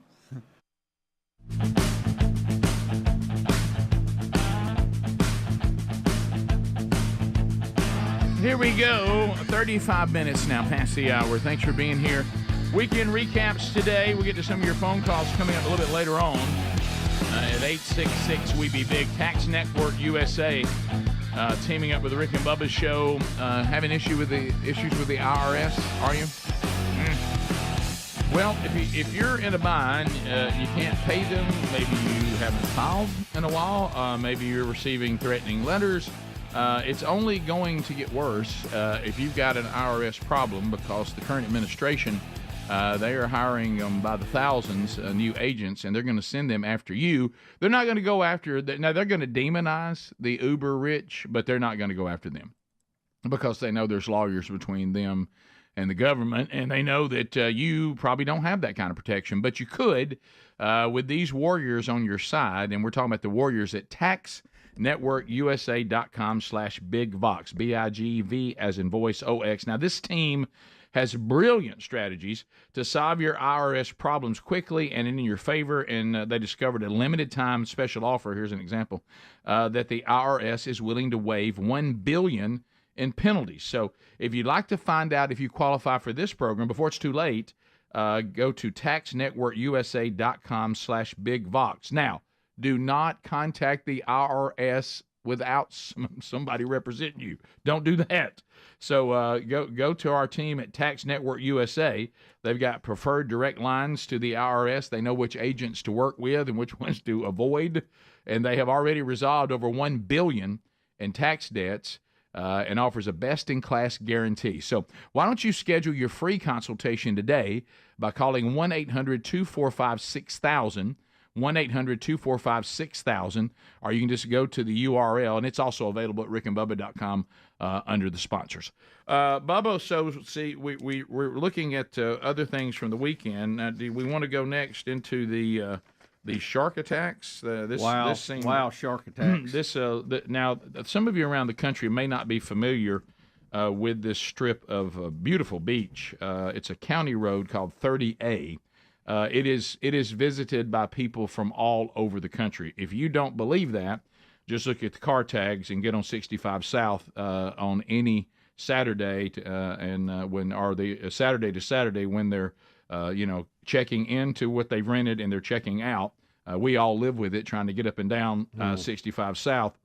And there's car tags from everywhere, all going down to the Gulf Coast, and a lot of them go into 30A. So it is a very, very active area of beach. My family's been going there. Raised our kids down there. So anyway, I'm very familiar with both of these places, and we have two people. Well, actually three, because one was injured. Was that injury because of the shark as well, or just trying to get out of the water? I know one's not serious, but there was a third person injured. I think they were with one of the others. Yeah. So if you're looking at this map that Adler's got on the screen, those places about 4 miles from each other. And that county road right there is called 30A, and it runs right along the Gulf Coast on those beautiful white sand beaches. And apparently the shark attacks, they had lots of sharks in the water. I'm assuming these are bull sharks. That's pretty common to be the most dangerous sharks in that part of the world. As far as danger is concerned, they have started spotting some great whites in the Gulf Coast, but those numbers not near what bull sharks would be. And bull sharks, as we know, get in shallow water. Oh yeah, and we also and fresh water. And we also know they're highly aggressive. So all that. And so we have one woman who was at around Water Sound, and she had bite marks to her midsection and pelvis, but ended up had to have part of her arm cut off. Is that correct? Yeah. The one that was the older one. Okay, and then the teenager. Her lost a hand and a leg. Yeah. And her mother has been updating everyone on Facebook, and I can't imagine they were on a mother-daughter trip. Oh, I know. And she goes inside, which is common. Those of you that love beach life, you go down to the beach for a while, and somebody says, "Hey, I'm gonna go in for a minute. Yeah, hey, we're gonna stay down here." She goes back to check on them and sees the mania of the sharks. And you start thinking to yourself, obviously, please don't let it be anybody in our family. You hate it for anybody. Right. And then she sees the horror that there's her daughter in the water, looking lifeless and bitten by sharks. So horrible, horrible thing for this family. But and now the beaches are shut down. They're not letting anybody in the water right now. If you're headed to 30A, you're not going to be able to get in the water, right? That was the last report, double red flags. But so the first one, the 45-year-old woman that was about 1:15 on Friday, she was swimming just past the first sandbar when that happened. And then the two teenagers were just inside right at the first sandbar, and it happened about 2:55 p.m., so pretty close together on the same day, but it was about 4 miles down the shoreline, that second one. Well, and, I'm not, again. From the first This is horrible no matter how it happens, but let's just be honest. When we're all thinking about being there, I've never been a past the second sandbar person, but I have been the up to the first sandbar person. And when you hear about that, the second one being there, you're kind of like, okay, wow. Because you want to think, well, if I don't go far enough out or something, not big a deal. And then you hear, well, that's the area we all hang out. That's right. Yeah, and so that's a horrible, horrible thing. It's that the thing that when the movie Jaws came out, all of us were like, no one would go. I mean, I remember. I didn't even want to get in the bathtub. I remember. Right. I remember thinking about, well, I'm done with anything that's not a swimming pool. Right, yeah. And then you kind of start going back to it, and then you start doing that thing where everybody says the odds, and see. But for this family, the odds are 100%. That's right. And both these families. Yeah. And so when it happens, and especially when you hear it happened frequently, and it happened not far from each other. In the same place. Then you start going, okay, I don't like any of that. No, and authorities are looking into this because now it's okay. Was this the same shark? And authorities are saying it gives indication that it is, but they're not sure, and that's what scares everybody. It's like, okay, is this just one large shark that's kind of doing this, or are there multiples or whatever? There were some witnesses from the balcony, and we've all been up on the balcony before and seen, oh my goodness, what's that in the water? Oh yeah, and they were screaming and that was a terrible scene. You just see the blood in the water. It's just awful, man. It was rough. You don't want to witness anything like that. That's the worst. And I think the concern, Greg and I were talking about this over coffee a minute ago. The concerning thing is when you hear of these things, you usually don't hear or see another shark for a very long time. Yeah, I know. And I mean minutes, hours after this happened in different areas, you start seeing other videos populating with sharks everywhere. And don't get us started on helicopter rides. I know. You can really see them out there. But then, but back to this. But that's fine if y'all stay. What's bringing them in? I know. Well, this is the problem with the bull shark. So we've always known the bull shark was willing, and we didn't want to talk about it. I know. He is dangerous. She more than he. They're dangerous sharks, and they are willing to come into the shallow water. And in the worst case scenario, good night, they can also go in fresh water. I know. And that's like, that ain't even fair. If you're a shark, we got to have a boundary. Don't you run up in once you go down to Mobile and get up in the Warrior? Right. What's next? It's got legs. It's up on the beach. Right. Yeah. If you're a bull shark and willing to go to fresh water, you'll get near the beach in salt water. Of course you will. Well, yes, he will. I know. Because we always do that thing where we go, well, that's a long way out there. And then all of a sudden you're like, well, that's exactly where we all go. I mean, we all go to the. I'm a sandbar guy. I'm a sandbar guy. Yeah, I don't go beyond the second one, and I don't either. But I'll go the first one. But the first one, and look, I'll get off on that second ledge right there and look around with my little snorkeling stuff. Sometimes the water's cooler there and more refreshing. I know, but always that sandbar back to the beach. I've always had a nervous feeling. Every time. I admit it. Every time. Yeah, I go a lot quick. No, and like Greg, your daughter was there on the girl trip. Yeah. And so she said she was there when they shut it down. Yes, she did. She sent a text that, hey, by the way, we've had 2 different attacks happen right here, and they're shutting everything down. So yeah, and then we're going the 22nd through the 29th. So look at that statement, the middle one. Bull sharks attack humans regularly. See, look, watch all the animal apologists try to deal with that statement. Because the apologists for sharks will now get out and go, well, we're in a rare and bull sharks. Look, you remember the time the guy was going to stand in bull sharks and show us that if you just didn't move, they wouldn't eat your calf off? It didn't turn out very well. And that one ate his calf like a chicken leg. Yep. He was like, well, okay, let me write that down. I'm wrong about that. So I was reading a little bit more about the experts, here we go, marine biologists and all this, about this might possibly be in the same one. So close together, very similar attacks, makes it look like it might be, but who knows? Bull sharks are just dangerous.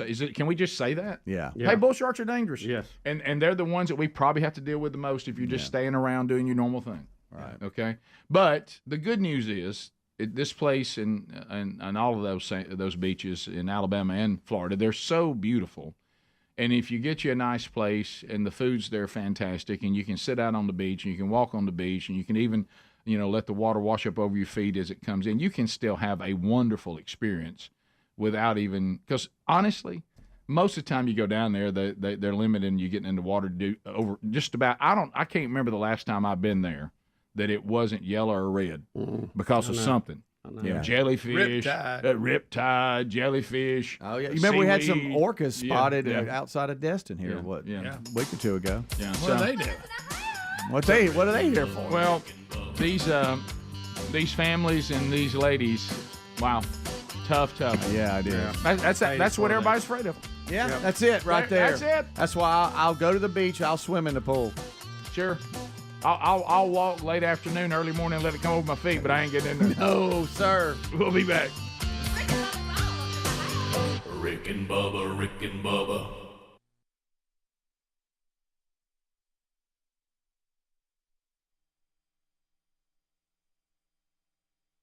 Precisely what got us in this mess in the first place. Risk more cases and more deaths. What?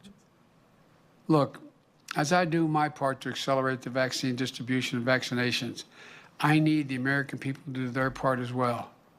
Mask up. Mask up. It's a patriotic duty. It's the only way we ever get back to normal. To cheer together in stadiums full of fans. To gather together on holidays again safely. Go to graduations, weddings. Guys, Now, God love him. Now, what I mean, is that's, man, what stirred him up? Yeah, and I look, I don't want anybody to get my desk. I know y'all don't either. No. So there has been a uptick in some areas, and we knew that we would have this when we got people out moving around. This is not shocking. It's not, and it was not predicted. We even talked about it. You're going to have some of that. And Rick, the group that's really seeing some of the surge right now appears to be the younger people, 20 to 30-year-olds. Well, the good news is their death rate's extremely low, so that's actually a good thing. Yeah. And they're also the group that has been less vaccinated now because, we're going from the older down. Yeah. But we're headed that way.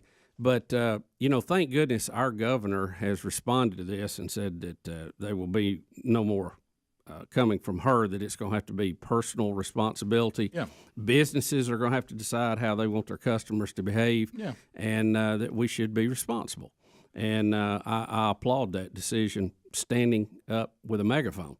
Yeah, well, because, we're to the point now that, and you just said it, if I am a person that says I'm not convinced yet that I can move around in society, and so I'm going to stay where I am. You can do that. I'm going to move around in society, but I'm going to keep wearing my mask. You can do that. All right. I have a business, and I still want people to wear masks coming in here. You can do that. I don't want to go to a business that makes me wear a mask. You can do that. I have the vaccine now, so I'm going to move around. You can do that. Right. I've already had it. I've got antibodies. I can move around. Mm-hmm. These are decisions, to your point, Bubba, and thankfully our governor looks like she's going to get in line with other governors that have already come to that conclusion as of April 10th. And that is, this is now your own personal responsibility, but society goes back to moving back to normal. I had a conversation with my physician yesterday, which is also some of y'all's physician, and he said that with more of the data coming out, he said that the concern right now is of the variants. And he said that the natural antibodies that we got from having it probably will not cover you with these variants. And he was kind of changing gear a little bit and said, hey, I may want to go ahead and get you vaccinated. You don't have to run in here this week, but let's look at it next month and start moving in that direction, maybe a little quicker than we thought before, just because of the variants.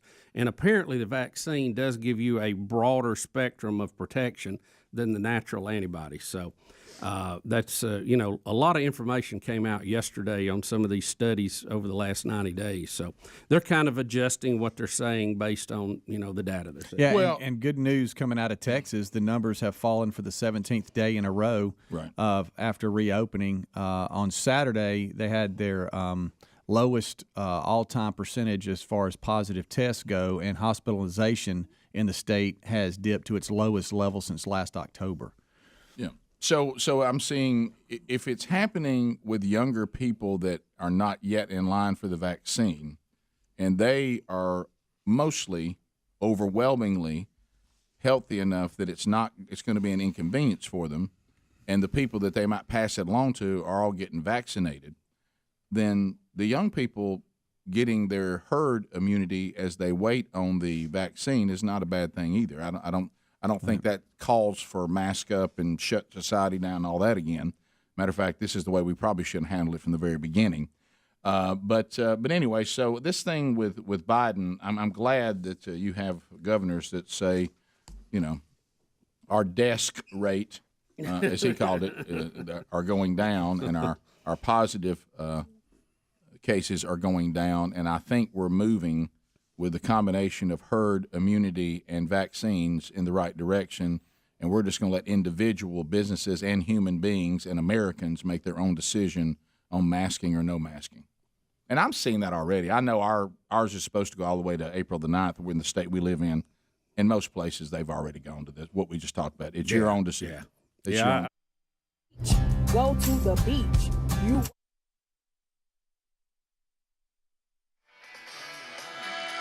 9 minutes to the top of the hour. A brand new Rick and Bubba University. The podcast is out from over the weekend in case you missed it. So grab that wherever you get podcasts. So also other things, talking about these bull shark attacks down on the Gulf Coast. Got it, and y'all were saying y'all knew this story. Speedy had mentioned it, but then I got somebody actually sent it to me. They're also now they have a charter boat that was out off of Destin, Florida.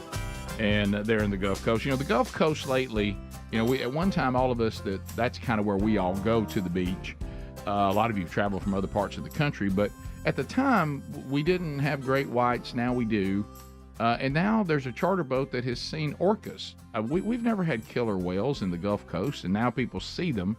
And there's one theory that since that's a predator to sharks, killer whales will kill sharks in a second, that this could be something that is pushing them closer to the shore. The only problem is I've always heard that bull sharks, this behavior is common with them. Yeah, I think so. I mean, they got a lot to eat every day, and they see meat, they bite it.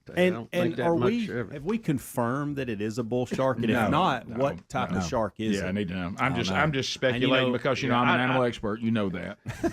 It really doesn't matter what type it is if it's biting you. I mean, it's still a biting shark. What kind of shark was it? One that bites? Yeah, I'd just like to know. Big teeth. I'd like to know. Yeah, no, I would too. And I think I tell you what I don't want. I tell you what I don't want to hear. No, great white. And listen, we've Rick, seen. Hey, listen, we've got video right now of them in the Gulf. I'm going bull off shark. the bays, and I mean, but my mind can't go there. I can't either. Yeah. I mean, you see, even though Destin area is where they did film Jaws, but we won't go into that. Let me tell you all this. Speaking of shark and shark movies, here we go. I broke too many rules. One, you didn't play that one. Please don't tell me you watched Sharknado. No. The one in France. This one, yes. Oh my! What did you do? Under Paris. What are you talking about? First rule it broke. It's not in English, but they've overdubbed it so their mouth's not with the words. That's normally me shutting it off. Right. Because I can't stand that. Right. Yeah. Well, I read some article out like it was supposed to be some good. It was the most ridiculous, stupid thing ever. Ever? Yeah. We got about halfway through, and Lisa goes, "Why are we still watching this?" And this Netflix, correct? Yes, of course, because they blame the shark. These sharks go rogue and go in fresh water under Paris because of global warming and stuff. So they're under the city. Wait a minute. This is a real show. Yeah, Under Paris. It's a movie. It's a new movie on Netflix. But yet, if you want to go into it just to entertain yourself and see how stupid it is, do that. But again, I broke my rule. I can't watch a movie when they're going like Ultraman. So what language is it in? French? Maybe, I don't know. And they're trying to overdub English. Oh, they do. Yeah, it's horrible. Well, those are always horrible. Right. But Calais bite if you bite. just watch it. I mean, I'm going to. I mean, like it's shark not movies. bad. It's and again, you'll see their angle on everything. But Well, I will tell you, since I'm Jaws, sure climate change. since I mean, it was kind of. I mean, Yeah, it was cool. gotta Some have of that. because it had a lot of CG stuff, but right. I mean, it was entertaining, but it's just stupid. There's the orcas, by the way, they saw out in the Gulf Coast. I'm gonna go with this though. Since Jaws, okay, every attempt, and by the way, this would also include. I hate to say this, the sequels after Jaws. Yeah, other than Jaws, after Jaws, every attempt at a shark movie has been stupid. Yeah, I agree. Ooh, that's a bunch of them. Yeah, none of them are any good. They're not. Yeah, you're right. Jaws, the original, set the standard. I mean, I mean, the way it looks and everything. Oh, it was terrifying. Can I ask you a question, Greg? Terrifying. You had midweek last week talked about this movie you ended up watching. How did you watch and this? you kind of were like, have you heard a scene or what? What made y'all go, all right, we're in? Is it that Sharks? You like shark movies? Well, they were acting like this is this great. It said that since Jaws, the best shark movie said ever. that? Some article I found, and I thought, well, I'll just look at it. I like shark movies. Now, Even though you're right, none of them's been done very well. The worst Jaws one was Jaws: The Revenge, when they act like it was haunting the family and followed them to the Bahamas. I didn't Remember see that one. I didn't That's a watch good that one. one. I didn't watch that one. And now don't forget Jaws 3D with Dennis how Quaid. How many Jaws were there? Let's see, Jaws 2, Jaws 3D with Dennis Quaid. I didn't watch any of Which those. one was it where he put the I think power there's 4 line of in them. its mouth? That was 2. Okay. What was one? How did he kill him? Oh, one was Captain Quint. No, Right. Remember, he shot the tank. It was in the Oh, shark's yeah, right, mouth. right. Yeah. But the cable was the second one. I Yes. thought that one was pretty good. It ain't bad. Yeah. because But you after still that, had it went because you downhill. still had Yeah. the sheriff. I mean, Right, it was right. stupid, but it wasn't bad. But here's the problem. I could watch. It Yeah. scared me to death. That one scared me too, just like the other. But here's the problem. Once you got away, there was nothing like that first one, which I was too terrified to go watch until I was like a grown man. Oh, that was a great one. There was nothing more terrifying, and you can't go back and recapture it because now it's already been done. But the foundational, there's a shark that's rogue. No, there isn't. It's all good. Oh, we got him.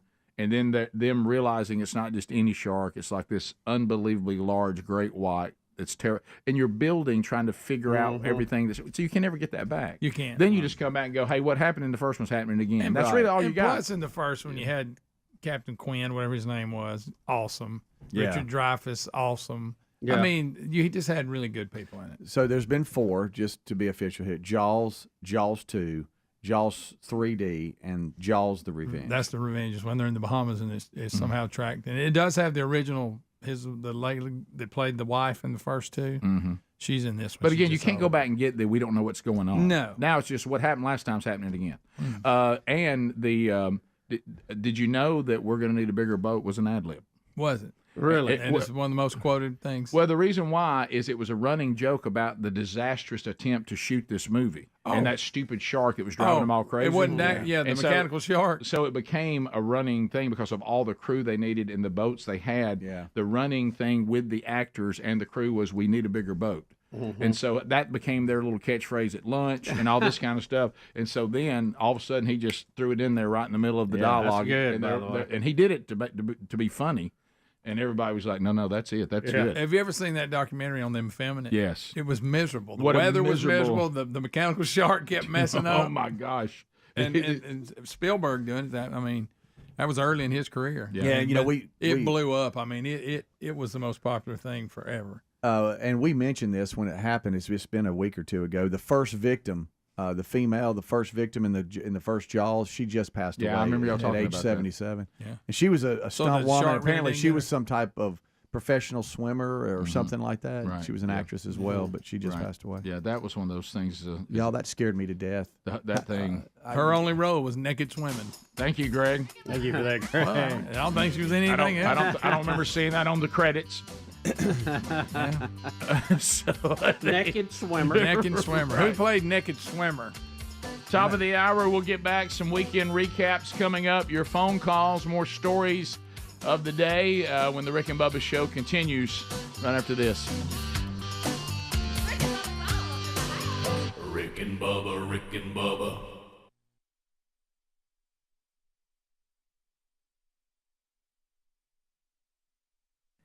This hour of the Rick and Bubba Show brought to you in part by FirstCup.com. Use the code BUBBA right now and save 10%. Then if you become a subscriber of this delicious coffee delivered right to your home, you get an additional 10% in free shipping. Sign up today at FirstCup.com.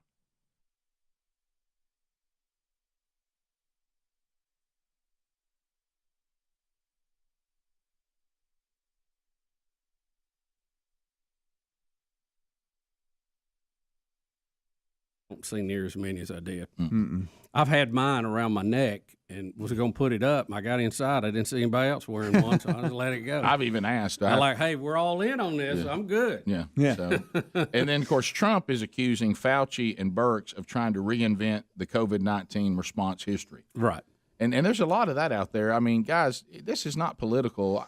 It's okay to say that you could even call them Administration A and Administration B if you want to. You don't have to use the T word if you don't want to.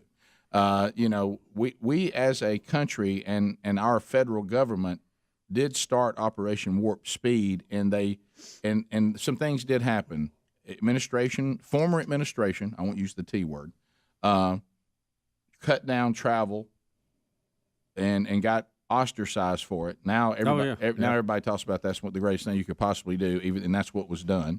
And claim now not enough was done. There was Operation Warp Speed, and to get the vaccine out, and now Administration B took that baton, and it is being implemented.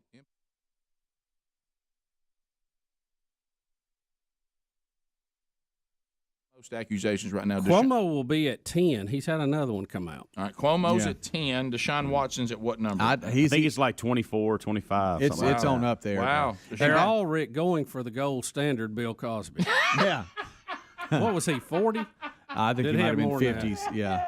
Well, wasn't it, Greg? You said, you kind of gave him you kept hoping about the first 18. Right. Yeah. But then once that number clipped 30 and started going, you had to say, well. Wow. And Helmsy, he saw a little story on Deshaun Watson and how he would use Instagram messaging to try to get trainers to or massage therapists to come and speak on that a little bit. So there bizarre. was evidently he was reaching out to women on Instagram. This is from this is somebody that's studying. Is this some kind of direct message thing Instagram offers? I guess or so.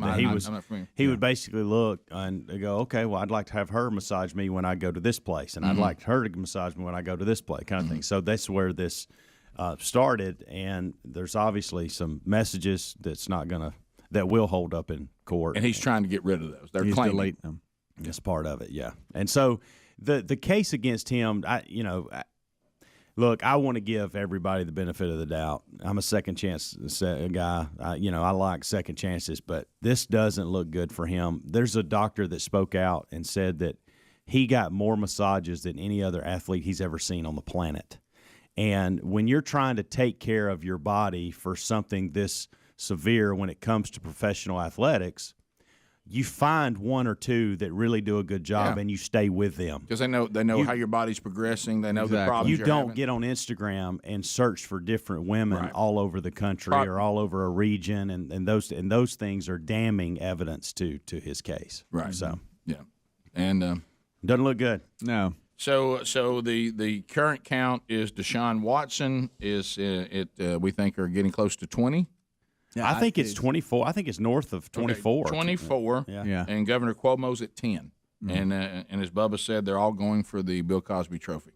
Yeah. What did he end up with? Greg, what was Bill Cosby's number? Bill was 40s? In the 40s. No. I thought it was in the 50s. I thought you said. may be right. I thought you said you hung with him till he clipped 30. Yeah. And it was like. Maybe 30 lied. Yeah. Okay. Right, Once we went to 31. Yeah. So once it got past that.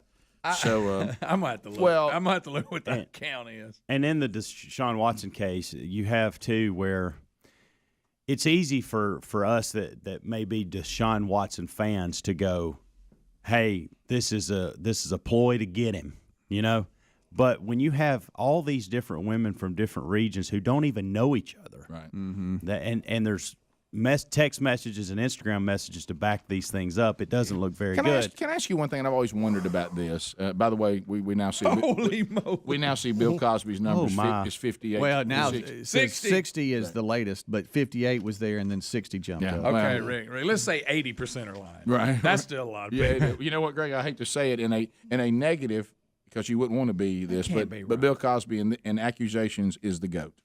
Rick, there's no doubt. I mean, right, and again, I'm not saying this in a positive light. No, I'm not either. That number is unreal. Yeah. Right. Yeah, but that's why. Really that's is. why. Because there's some people that definitely got on the bandwagon, but still doesn't matter. Yeah. I mean, but here's what I've always I'm gonna handle this with kid gloves. So, Ravi Zacharias, same thing. Yeah. What is it? Because these things you find have been going on for a good period of time. Were there a lot of period of time where I know with some of the people they say, okay, this kind of went south. I didn't like the way this went, but I don't want to be the first person to come out and say that this famous person has done something here that seemed odd. Did they almost go home the first few women that experienced this and think, gosh, am I overthinking that? That really went kind of awkward and bad, and or do they go and tell somebody and somebody said, I don't know about that, or are they? I mean, what is it? Because what happened.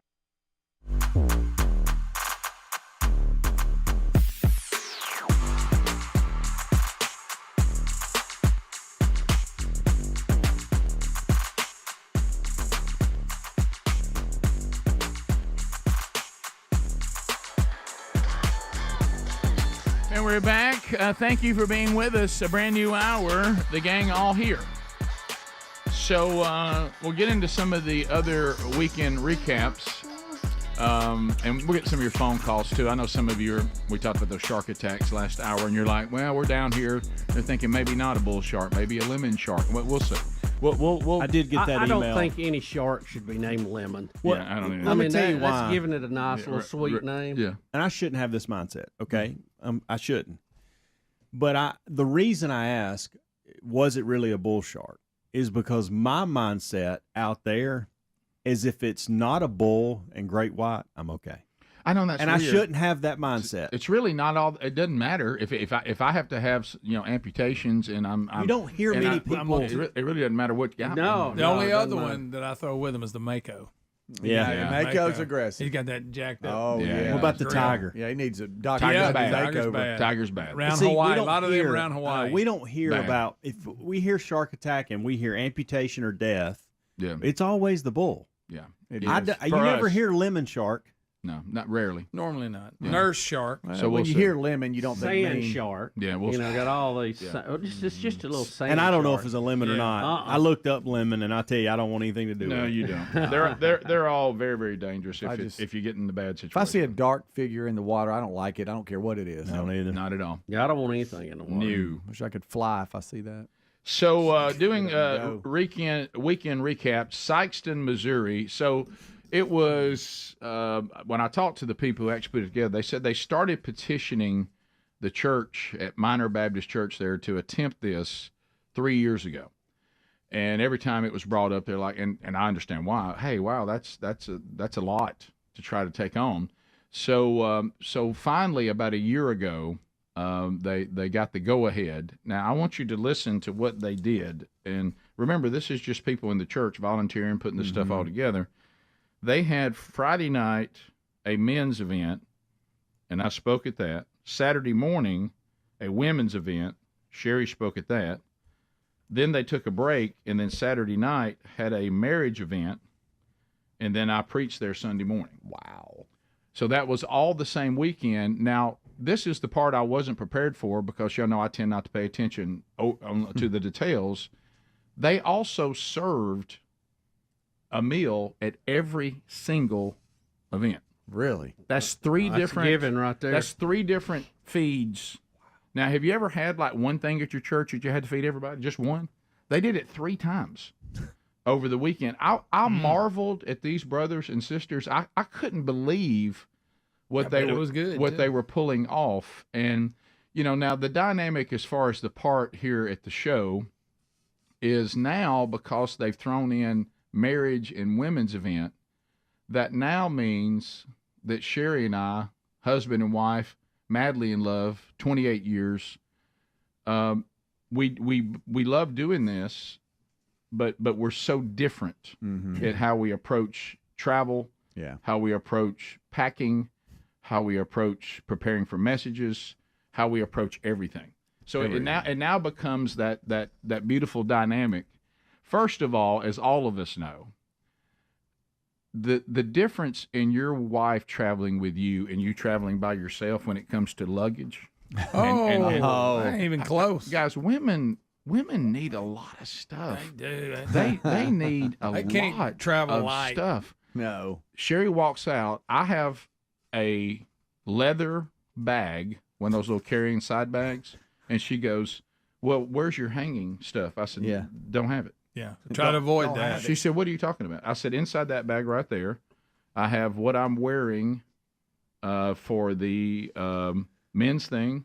No, I'm going to speak in what I have on for the men's thing. Okay. In there, I have what I'm going to wear when I do the marriage thing with you, and what I'm going to wear when I preach on Sunday. And then I have my shaving stuff in there with all Did my she gasp? whatever, and then I've got my field of greens in there, and I've got the shoes I'll wear Sunday in there, and I've got a belt in there. And she said, "That's all you're taking?" I said, "Now I'd like to stop for a minute. What else do I need?" Right. Good point. Okay, what else do I need? Do first aid kit? I mean, what else should be in there? And then here comes their whole prep. You know what I mean? Their makeup and their something to do with how they do their hair, and here comes a hanging bag, and here comes here comes one carry bag that is nothing but the bathroom stuff. Oh yeah. And That's got a big all one. this. I'm like, baby, this is supposed to be a kind of listen. We need to be lean and mean. And then I just thought, what am I doing? Why am I even talking about this? And so I just said, hey, sounds good. And of course, as you know, if you stay in a hotel room with them, you don't have a room. No. You don't have a room. You're in their room. You're just like, okay. Put Hey, your stuff in the corner. Excuse me. You get it out. Yeah, You carry it in there when you have to have it. Yeah, right. Hey, excuse me, love of my life. Yes. I'd like to go to the bathroom. Yeah. Well, you need to go down in the lobby. The lobby? Why can't I just go in there and don't get in there and mess I'm my in my stuff? pajamas. I'm in here. I'm doing all this. If you got to go to the bathroom, you're gonna have to just find somewhere else to go, like in the hotel. and so I and then hey, I know that you don't prepare like I do. Go. You need to find something to do. I got to get ready for this message. If I can't stay in the room. Go. You need to go find something to do. So luckily, this time the guy who was flying us.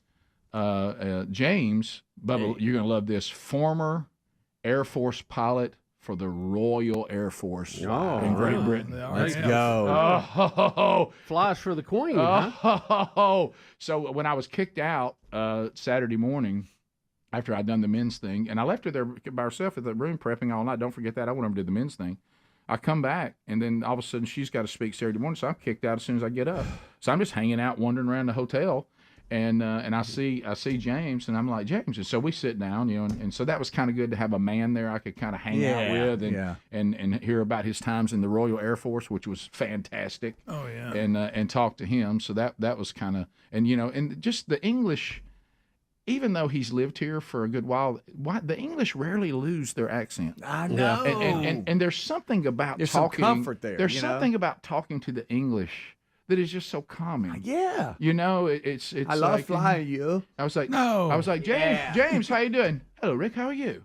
I'm great, James. How are you? I'm so glad to see someone here that I could speak with. Would you like for me to sit down and have a cup of tea with you? You please. And he's got his English tea with him. I'm drinking my coffee. He's rocking his tea. And so what? He said, tell us when you want to leave, and whenever we'll leave straight away. I love when they say straight away. Yeah. Do y'all love straight away? Yeah, straight away. Oh, so no, it's soothing. fine. All you have to do is let me know. We'll leave straight away. I just loved and I just wanted to, I was kind of hanging out and talking to him. So there was that dynamic. So then when we come back, I'll talk about a decision that I had to make about where we were. So Sherry, she's getting ready to go, and she heads off to do, we did the men's thing Friday night, went great, wonderful, incredible movement. of God, and just what an honor to get to do that. And then Saturday morning, Sherry's saying, well, I'm headed off, because the ladies, they just got all, there's little gift baskets in there, and they got all their little stuff, and Sherry, come over here, and we're going to do this and do that. And she goes, apparently the guys are going to take you to lunch. Sounds great. I'm like, awesome. That sounds fantastic. And of course, she looks over, she goes, or you may not want to go because you may be need to prepare for what we're going to do tonight, the marriage thing. And I was like, yeah, I got it. I'll look that over. Are they going to? That's what I'm talking to them about over dinner. There you go. I said, do you have throwing rolls? Do you have somebody's number? They're going to contact you, Rick. I'd like to check in. Yeah, I'd like for you to hand that over to me, please. I don't. Who do I contact? I don't have any contacts here, because the point person, of course, if you're going to organize something, was a woman. So they were dealing with Sherry. I was like out of the loop. I didn't have anybody dealing directly, and I was like, can I have one of the guys, a husband, please, the pastor. So anyway, we'll come. James, do you have their number? James, would you like to go? I'll go with you straight away. Rick and Bubba, Rick and Bubba.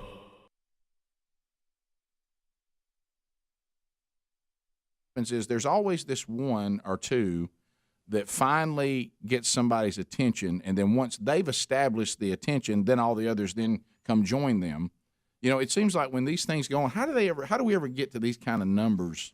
I know it's a combination of things. I think you have women who don't want to be put in this, and they just want to move on with their lives. Yeah. Which, sadly, I know that happens. The first few weren't believed or whatever. It was some kind of, it just. I saw someone speaking on this, and they said they're extremely intimidated and some scared to come forward. And I can see that. And then when they see that someone was bold enough to do it, they're like, okay, they feel empowered to go. Okay, now I can speak we're in a group. up. Now I think I'm all alone in this, Right. and then I go.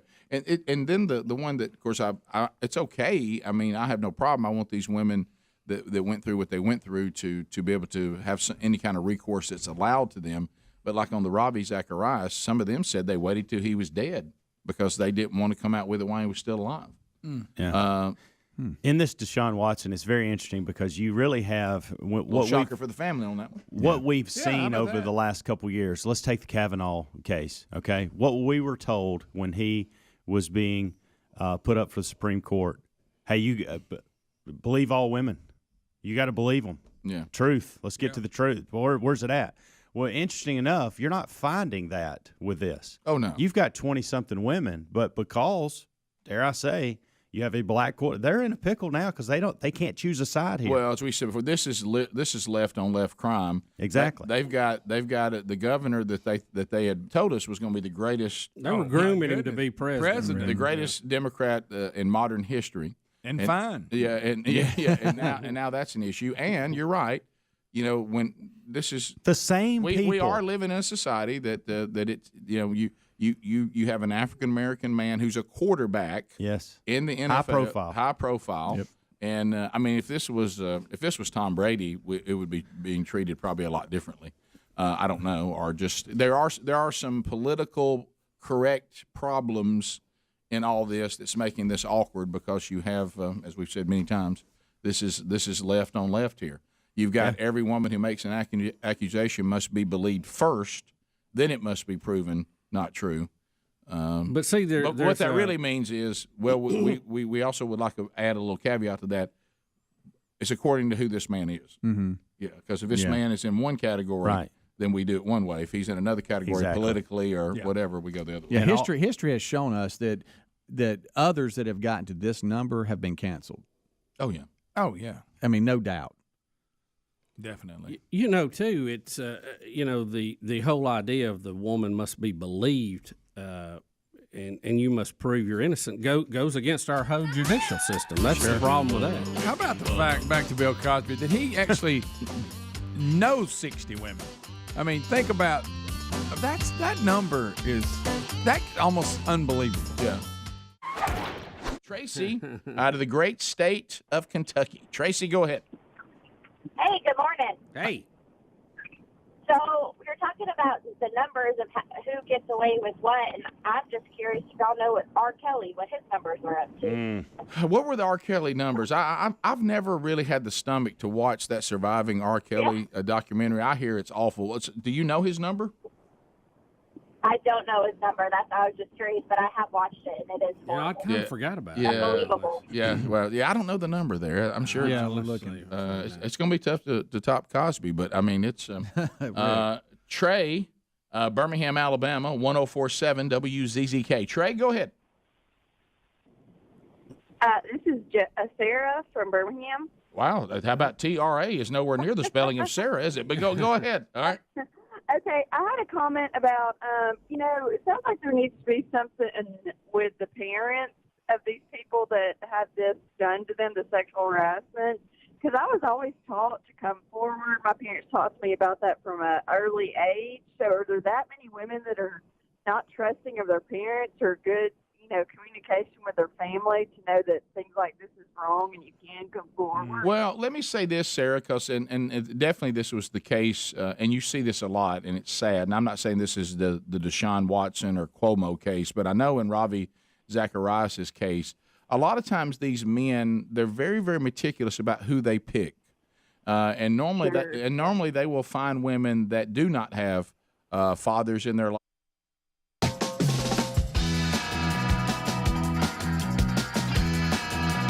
All right, so we're back 20 minutes past the hour talking about the big trip to Sikeston, Missouri, the home of the original Lamberts and a very historic part of Missouri. So part of this weekend was Sherry and I going there for a men's event, a women's event, a marriage event, and then I was preaching on Sunday. So I always try to go. I always want to go to the pastor and say, "Hey, I just want to thank you for trusting us and allowing us." And I go over to meet the pastor, and his name's Steve Francis, and he's like, "I've only been here 2 weeks." And I said, "Oh, sorry about that." And he's like, "Yeah, I said, "So really, I was called to this church before you were." And he thought that was funny, by the way. And he said, he said, "So I'm glad you guys are here, but I don't know much about this. This was I inherited this." And I was like, okay, well, we'll get through it. So we ended up really hitting it off, and thank him so much for his kindness. But I mean, he literally, like, his wife and daughter's not even there yet. He's from St. Louis. She's finishing out. He didn't even know where his house is. Right. Doesn't know his address. Right. And then picture you being handed this. "Hey, welcome to our church. Oh, by the way, got a big weekend coming up." And so, but anyway, the church, the lay people of the church just did such a fabulous job, which wonderful people. So, and he was great, a great sport about it. Well, Bubba, the fact that he's from the St. Louis area, I was kind of like, thinking that he kind of was familiar since he's in the same state. But you think about it. I mean, somebody from Mobile may not be familiar with what goes on in Huntsville. Oh, yeah. I know it's not that big. I don't think are they as big as this? I don't know. But anyway, a lot of farmland, all that. So anyway, so I'm waiting on the guys, and so I get the call, which, we were hoping. I mean, literally from our hotel, I could see the Lamberts sign. Now, some of you that are from other parts of the country, you may not have heard us talk about Lamberts. You may not be familiar with Lamberts. Yes, Bubba. It's the place of the throwed rolls. That means they literally throw food at you. It is. Gosh, I love that. It is an eating experience. No, guys, I'm not breaking this up. Let's go back to James from the Royal Air Force. And I checked in with him. We'd already got to the hotel. They brought a car to us. Very kind of car dealer had a car for us, so we didn't have to rent a car. They just did such a good job as host. And so I text back to him after I got the word. Okay, I got the word from the men of the church. We're taking you to Lambert's. Ooh. While the women are doing their thing for the women's event, we're going to take you to Lambert's. So I text James, tally-ho, and I was like, "James, would you like to go to Lambert's with us?" And he texts back, "I'm still at the airport." He said, when I was still at the airport yesterday, there were planes landing. He said 4 planes landed just to go to Lambert's, and they have a shuttle at the little airport here to shuttle people. It has a sign if you're waiting on the Lambert's shuttle. Are you serious? Okay, all right. Now I want y'all to think about People this. land to go to Lambert's? No, I'm in the elevator. I'm in the elevator at the hotel. And, I'm conversational with people in the elevator, especially when I'm wandering around a hotel because I can't use my room. You're an over-greeter? Yeah, and I felt like you a little bit. Okay. I was an over-greeting machine for some reason this weekend. And I said, how you doing? I'm doing good, thank you. Where are you from? Wow. I'm from Memphis. Good to see you. So what brings you to Sikeston, Missouri? And he looked at me like I was an idiot. He said, Lambert's. I said, wait a minute. You have a hotel room? And you're spending the night just to eat at Lambert's? And he goes, well, yeah. That's good stuff. And right so there. there's people that they plan. They just go, and they're not there for any other reason. Wow. And so airplanes coming in. Yeah. People Over here. So Bubba, I assume that the pastor is familiar with Lambert's. Right. I assume that. Right. Because he's from the state of Missouri. But he's new. He's new. So first of all, I have to make the decision. I've been doing a little bit better, and Bubba has mentioned it. We talked about it on the show. We're both great eaters. You remember when we would say if we knew something like this was coming up, we're going to get ourselves in shape? Oh yeah. Start getting our stomach ready. And you got to. It's like Thanksgiving. I start in October. Yeah. Well, I haven't eaten like this in about a year and a half. Oh, and you still got the night. And so I'm like, I don't know that I'm Lambert's ready. Is there a way to get in there and not be destroyed by the Lambert experience? And I've got to speak, I got something. I mean, this is dangerous ground. And you don't want to be sluggish either. I don't want to be that. Well, I don't want, I don't know what to do. Yeah. And so I'm like, because I know that when I go in there, this place is going to own me. I mean, those of you that don't know this, they throw rolls at you. They come around with literal 10 buckets full of southern sides that they'll just slap on your table at any time, like a Brazilian restaurant, southern style. Yeah. Oh. Okay. And then you've had rolls thrown at you. You've had apple butter brought to your table. You've had honey brought to your table. You've had rolls thrown at you. You've had buckets of sides come by, and then somebody comes and says, "Are y'all ready to order?" Yeah, I know. I said, "Ready to order? We've been eating ever since we walked in here." But I need an Ozempic bullet to chew on. Yeah, I thought that the pastor was familiar, so he's sitting facing me at the table of 8. Wow. Okay, so Bubba, because I know you and I are very well trained at this. So of course you have to get there early. They pick me up at 10:45. No. So the minute the first guy walks out hollering hot rolls, Bubba, and I didn't know, the pastor didn't know. I did what you just know it. Right here. Look, and a roll goes, zoop, and I catch it right in my hands. Look, and the pastor goes, and he just starts looking around. And I said, and he goes, that came right by my head. Yeah. And I said, hey, heads up, they're throwing rolls. That's it. And Watch he goes, out. they're throwing rolls. And I said, are you not familiar with this? And so I tried my best. And I wasn't in shape for it. Did you tap out? It overwhelmed me. You remember the last time we did a men's thing there was over in Charleston, Missouri, about 3 years ago. And, of course, I was about 6, maybe 50 pounds heavier, okay? And we had to, Bones had to be taken out in a wheelchair. Do you remember that? Yes. And Rich Wingo ordered one of their cinnamon rolls that's the size of a hubcap as a side. It got completely out of hand, okay? And so I was like, I don't know what to do here. And so what I did is I tried to let all this coming at me. I was very selective of the 10 buckets. I only caught 1 roll, maybe 2, and ate a little bit of cornbread. And then I thought I'm done. So what I ordered then I just kind of piddled around with, which was some chicken and, some black-eyed peas. No, I went green beans to try to get the calorie count down a little bit. Green beans. Because at that point there was no helping me. Look at that table. Yeah, and look at my smile, Bubba. I mean that's probably as big as I smile, because I'm thinking to myself. And then they started realizing pretty quick that you know what they had done, and I hate to use this with it being a Baptist church. They basically went to the hotel, picked up an alcoholic, and took him to happy hour. Yeah. That's it. I shouldn't. If I was in AA, my sponsor would have drugged me out of it. I shouldn't be proud of this, but it's historically my deal at Lambert's. I will build the confidence of the roll thrower that I can catch. Okay, and I'll pull in 2 or 3. And then I will look around and I'll try to line up somebody unsuspecting behind me, and I'll give them and I'll let it go right through. Absolutely. And hit somebody right in the head. Absolutely. And I know that's probably not good on my part, but it's part of the fun. Well, that was But you got to build the confidence, Yeah. because then they'll sit down on it and really You're throw right. it to you. If a roll hits you in the head, do you eat it? Yeah. Well, Now, did it hit the floor? By the way, according to the If I guy, get a ricochet, according to the group next to me that drove 400 miles, it's a yes. No kidding.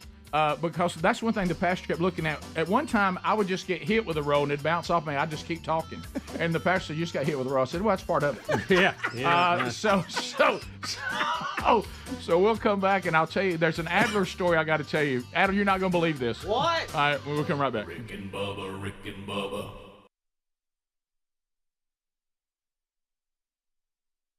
Women who are single moms, women who are kind of out there trying to make their way. They've been put in tough situations, and those women usually are easier to manipulate. Meaning, they start taking care of them, and hey, let me get you a job, and hey, and then before you know it, the person unfortunately sometimes ends up being and then there's the celebrity factor. I mean, it's one thing to come out against the guy at work, that maybe put you in a compromising situation, as opposed to a celebrity that now you're going to be ushered into the limelight, and your story and the details of what happened to you are now going to be known by everyone.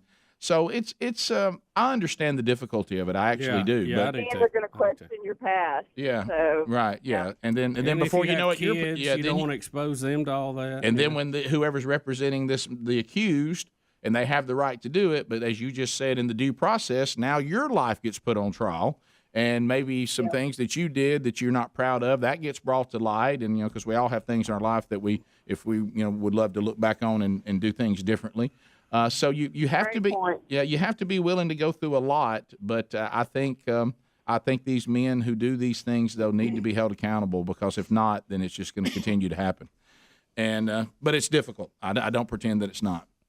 But it's and I guess that's why, when, like Speedy said last hour, when they see some other women, now together, it makes it a little easier to all come out together. Mm-hmm. Let's go to Austin in Alabama. Austin, go ahead. Welcome to the program. Hey guys, how's it going? We're good, man. I hope you're okay. Yeah, doing good. I was just watching before Fox and Friends and then Fox and Friends, and they were talking about Biden or federal government talking about virtual passports for you to be able to travel anywhere, saying that you had the vaccine. And that you can be, turned away from places if you don't have that. No, so that's a total infringement on rights, and it, No, it's not really. It's actually. Well, I think you're dealing with two different things. You said virtual, which kind of threw everybody off a little bit. We have they meant they were like, have it on your phone. Right. Well, we have a passport system now, and you have to have your. And I've heard people, and look, I understand. I don't want the government influencing my life any more than they have to. But I've heard people say, well, some of this looks like the Nazis. Hey, you got your papers. You got to have your papers now. Yeah. You got to have your papers now. Rick, when you traveled overseas, what did you have to do? When I was going to go to Africa, I was told that I had to have these shots in order to be able to be entered into the country. And I went and got them, and if not, I was not allowed to go. And you had to have documentation. You had them, and they check them when you land. And they check them. Yeah. So this is a little different, though. This is traveling within the United States. Well, he said other countries. That's what he said. No, I meant the United States. Yeah. Well, still, how about this? Still got to show ID. Did you go to elementary school? Yes, sir. Well, you got a bunch of shots, and you had to have papers. Your mom had to. I know in our state they went to a colored paper, so it was easier. What was it called? The blue card or something? Pink or something. I don't remember. I think it was blue or green. I totally understand what y'all are saying. Look, Austin, I understand. I don't want the government infringing on our rights any more than they have to, but I think we just got to be honest about some of these arguments too. We already do this. We already do it when we travel abroad. We already do it when we start school. So, I don't think it's as earth-shaking as what some people are trying to make it out to be. No, I don't either. I just was kind of wanting to get y'all's opinion. Let me say this, Austin, though. If you want to have some fun, though, I'll tell you what is hard to believe.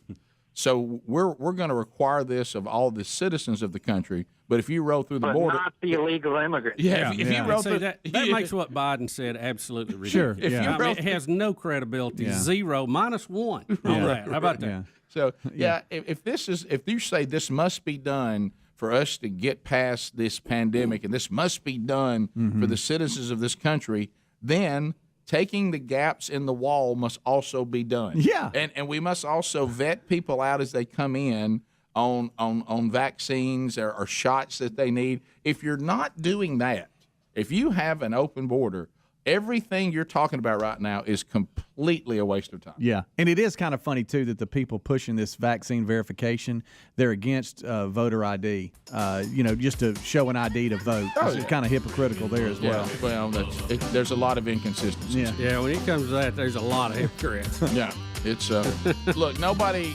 likes this feeling of I'm being made to have something put in my body against my own will, my own.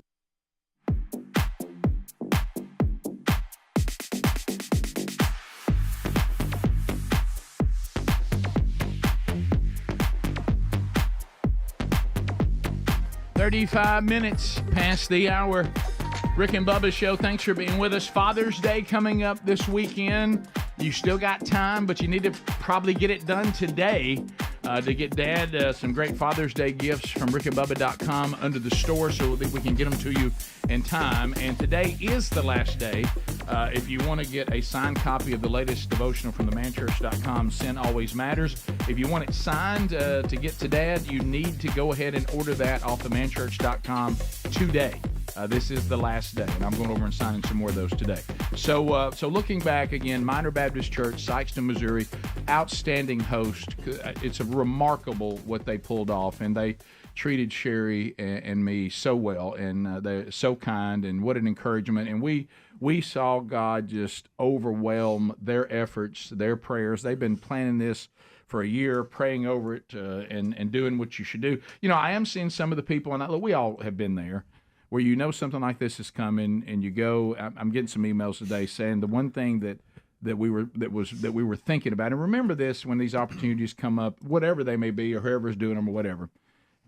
The emails today are, I kept talking about. I was thinking to myself when I were hearing these messages, especially from Sherry, who, by the way, what a pleasure to be able to sit. It's so rare that I get to sit and just watch her teach. Because we do so many things separate, but when we do things together, we get to teach, our Sunday school class, and that's great. But to be able to sit there and watch her in her element, in her preparation, her grasp of Scripture. But one of the things that I keep hearing is I kept thinking about couples, or I kept thinking about my friend, or I kept thinking that I should have invited. I wish they had heard it. See, when these things are coming, one thing that is our job as the people going is to go and invite people to come. So anyway, but it was just but the folks that were there, God was not surprised, and it was a great turnout. They were very pleased with the turnout for all three gatherings, and it was a powerful weekend. So just an honor to be part of that. But on this show we also talk about the lighter side of all that. So there was a family that came up to me, and they were very, very kind, wonderful family, and they're big fans of the show, and they've been following the show. And so they introduced us to their kids, and we had a picture made with them. And one of the things that we noticed pretty quick is that they said they want to talk to us about Adler. And as soon as I heard I thought, oh no. And this is Steve and Mary Ann McCain, and this is their beautiful family, and there they are with Sherry and me, having a picture. So listen to what are the odds or something like this? And there's so many cool things we hear doing this for as long as we have. So the dad, being a fan of the show, started thinking that the last name Adler was a really cool last name. Of course, he probably doesn't know it stands for eagle.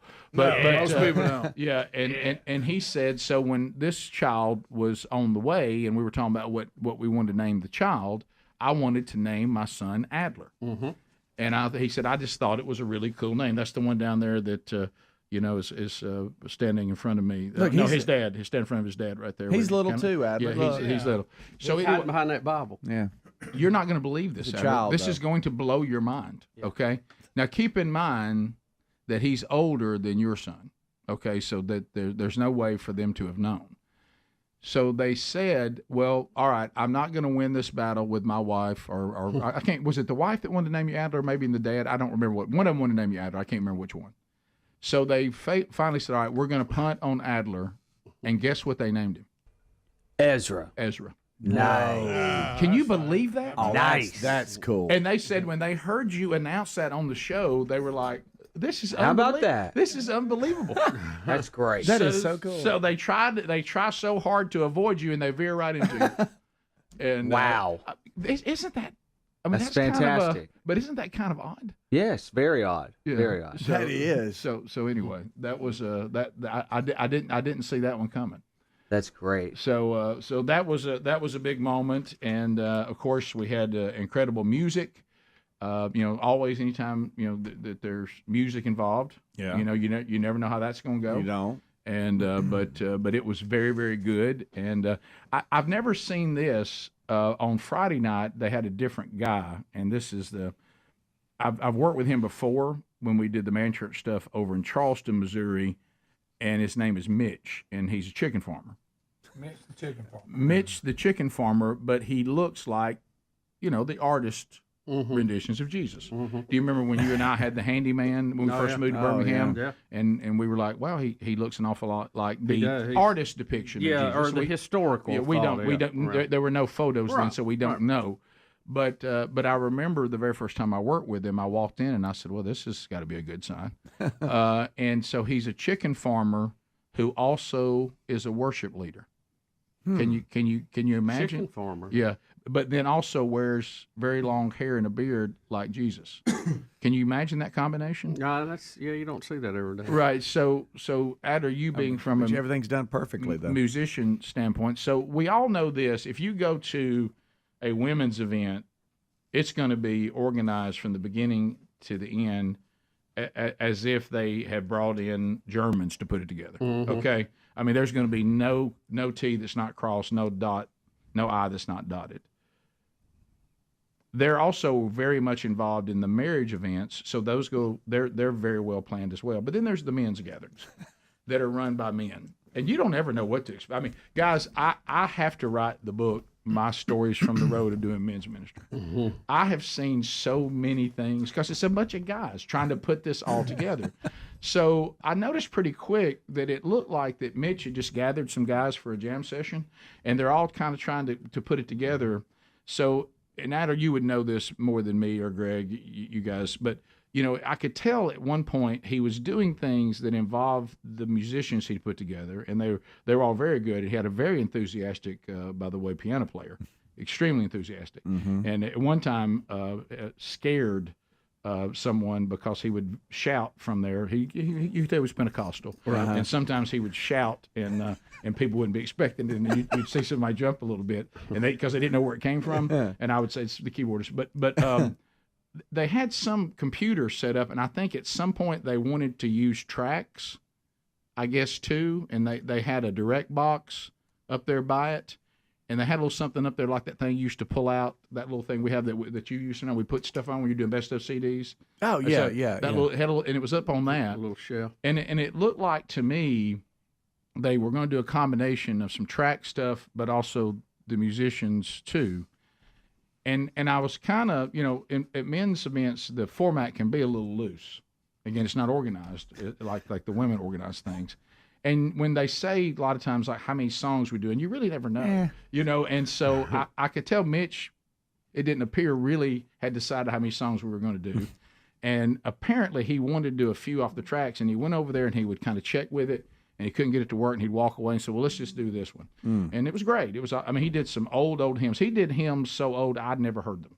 Okay. Oh, and so you could tell Mitch not a fan of some of the modern worship songs, but anyway, which is fine.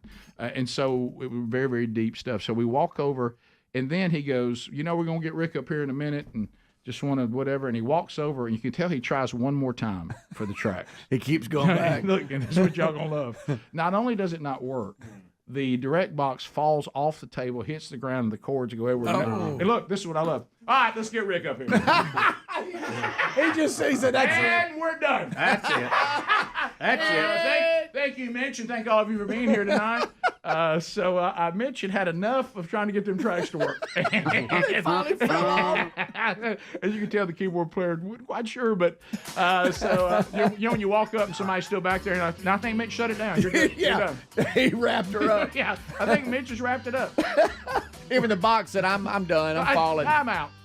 Singing's over. Yeah, so thanks to all of you that came. Thanks to Minor Baptist Church and all the wonderful people that attended. Y'all were so encouraging to Sherry and me, and man, we really saw God do some incredible things. It was an honor to be part of it. We'll be back. Rick and Bubba, Rick and Bubba.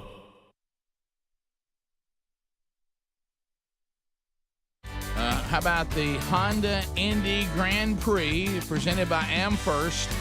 We'll be back in Alabama. It was canceled last year. For those of you that are listening to us or traveling from all over the country, it is back and making your way to Barber Motorsports Park. Tickets are limited for sale to the public because there are still some distancing, even though it's outside, and the event will sell out.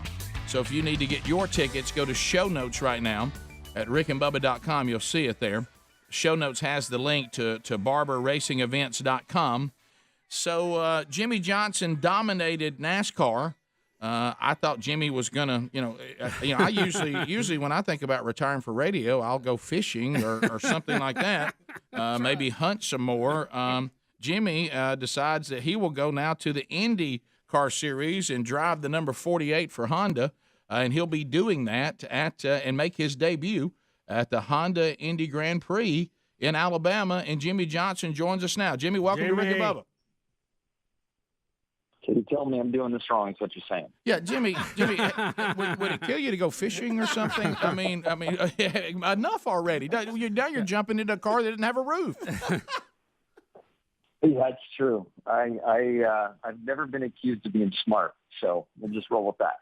So, Jimmy, tell us the motivation. I mean, you're going to be one of the greatest, if not the greatest, NASCAR driver of all time. What pulled you over to the open wheel series? Growing up in Southern California like I did, IndyCar was the big series racing, and certainly at that point in time, the largest form of motorsports around. And myself and all my neighborhood kids, we wanted to be IndyCar racers. My career obviously took me to NASCAR, and very, very thankful it did, and so proud of everything I've done there. But, just got a really neat opportunity with Carvana and Chip Ganassi Racing and a lot of friends in the IndyCar series, and it came together. I had a chance to drive a Formula One car in 2018. I did a car swap with Fernando Alonso. And after feeling one of these lightweight open-wheel cars, without a roof, I was like, dang, I need some more of this. This is such a rush. And, the opportunity came together, and here I am. So let me ask you this. You're going to do a part-time schedule. What does that look like? I will do all the road and street course races and will not do the 4 ovals that are scheduled. Okay. So you prefer? Is it a preference, or is that all this is about? No, well, I would say that the courage required and the risk needed on the ovals is something I just want to work my way into at this point in my life. These guys at 250 open wheels, they are some brave individuals, and I just don't know if I need to be doing that right now. And we'll see after a year of running the street and road course races how I feel. But I'm going to leave that up to my good friend Tony Kanaan. He's going to fill in for me and take over the 48 car on the 4 oval races for me. Well, Jimmy, tell us, because, obviously you've raced at the very highest level. Racing is racing on one hand, but when you go to open wheel cars, it's totally different. What is the biggest thing you have seen difference that you'll have to kind of look at it, your strategy? How's it changed? Yeah, I thought they were going to be closer together, but they are so far apart. Everything about them, everything about getting up to speed and the confidence that you have in the tires and the grip of the car, it's just a different game. But the big surprises for me was the physicality required with an Indy car. There's no power steering in these things, and they create so much downforce and go through the corners so fast that, I mean, oftentimes your arm strength is the determining factor to make the turn or not. So it's pretty intense. And then the lightweight nature of the car, the window to slide the car, like a NASCAR vehicle, you can really get crossed up and slide it and save it. These little cars, well, you get the slightest bit sideways and it's gone. So being able to sense that and understand the window of slip that I can have in the car and the tire is something I've been trying to sort out. So, when this Indy series found its way to Alabama, we're I know this is shocking you, Jimmy, but Bubba and I are actually from Alabama. and so,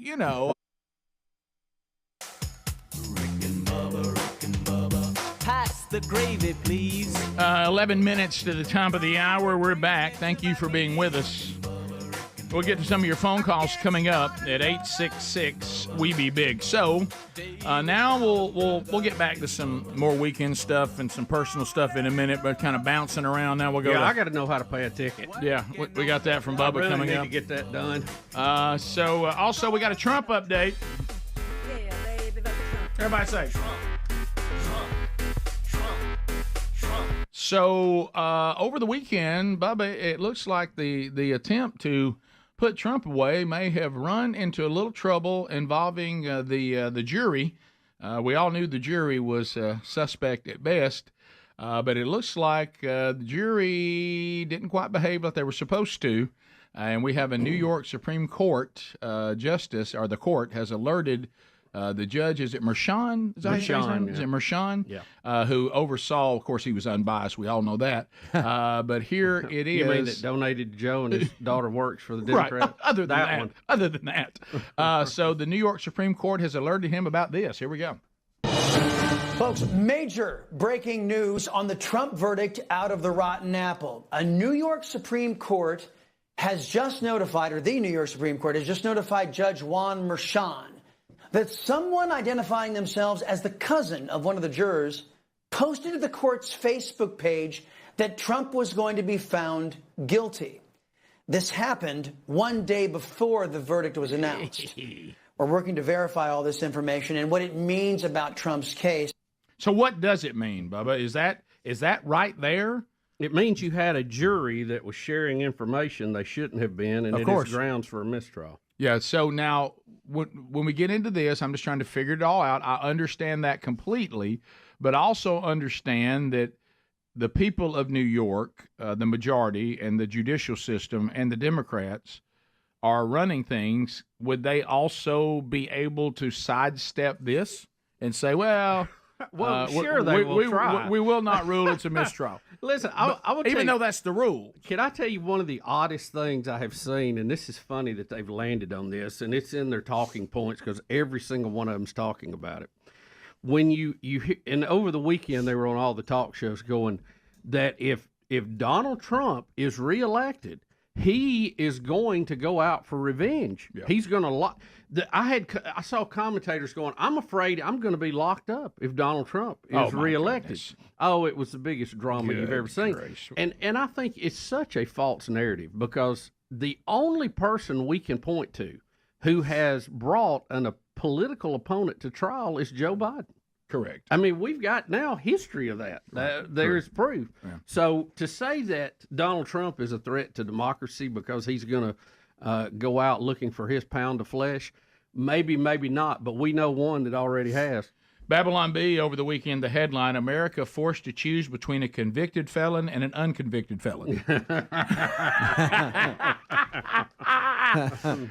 So this can't be done. This is supposed to be grounds for a mistrial. So what happens next? Well, I don't know. I don't know in New York. So I think it is odd that the Supreme Court has alerted the judge to it. And we'll have to see how it plays out. Also, there's more trouble in Fulton County. Saw that. More voting irregularities are coming out. This is the exact same county where Donald Trump is being prosecuted for election interference. Well, this is the famous, before you get us, we're going to claim you did it. Right. So we have a story about that. Now, remember, this is also one of those things that we were not allowed to say. Right. You were not allowed to say it. It was unmentionable. Here's the update from Fulton County. 100, Trump nothing. Batch 3, Biden 100, Trump nothing. Batch 4, Biden 99, Trump 0. These are statistical impossibilities. Everyone would know that. Another group of batches, Biden 100, Trump 0. Biden 100, Trump 0. Biden 150, Trump 0. Biden 200, Trump 0. Secretary of State has to know that this information was incorrect. It's been there for months, ever since this audit data has been released. It's public data. And I challenge everyone out there, particularly the media, stop telling us there is no evidence of election fraud. You're lying. There is evidence of election or fraud, and anyone in the country that says that there's not is lying to you. It's time for the people in this country to. Okay. Rick, kind of also, surprised we picked him to share the news. Yeah. Where'd they get this guy? Two on each side of you can't do a better job than that. I didn't know Old Blue had been brought in to do the spokesperson. That's great. Anybody that tells you about this, That's you're my boy, lying Blue. to you. This putrid smell, and why I got your attention, get out of my yard. It does sound like him. It does. Now, Joe Biden. Don't eat for a month. Joe Biden went on the political handout tour when he was, forgiving loans left and right that the Supreme Court said he couldn't do. And he's openly talked about defying the Supreme Court, which, by the way, that looks more like a threat to democracy. Sure. That the Democrats seem to be so worried about. Right. But there's another thing. Now, Trump has come out, and this is something that I've always thought needed to be cleared up. This thing of how we pay servers, waiters and waitresses, that they somehow allude. And look, I don't want the cost of food to go up anymore. I got that. That's But we already talked about a problem. this, yeah. But this is one of those loophole things that has always been very strange to me, where they don't have to pay their servers a minimum wage. And then they somehow get taxed on tips and all this. I don't know, it's very complicated. Every time we bring it up, we get different opinions on how it's done. Yep. But Trump says he's got a plan when he goes into office. All right, so here he is, number 3. So this is the first time I've said this, and for those hotel workers and people that get tips, you're going to be very happy, because when I get to office, we are going to not charge taxes on tips, people making tips.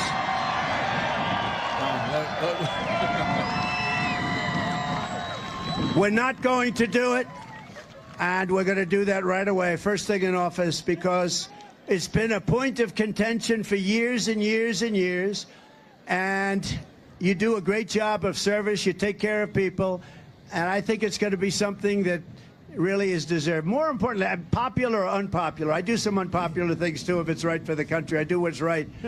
But so those people that have jobs in restaurants, whatever the job may be, a tipping job, we're not going after for taxes anymore. This will be ended. All right, so sometimes political candidates will make promises that their office really can't do. Right. Is this something that he actually can do? Now, we've all seen that. They'll say something, and then you'll go, well, the president can't do that. He's got to go through Congress. He's got to do. I thought, well, in the context of a political speech, you could say he's going to fight for that, or he's going to ask for that. But he's going to do it, of course. And I don't know that executive order could get that done. I would think that a lot of that would have to go through the Congress.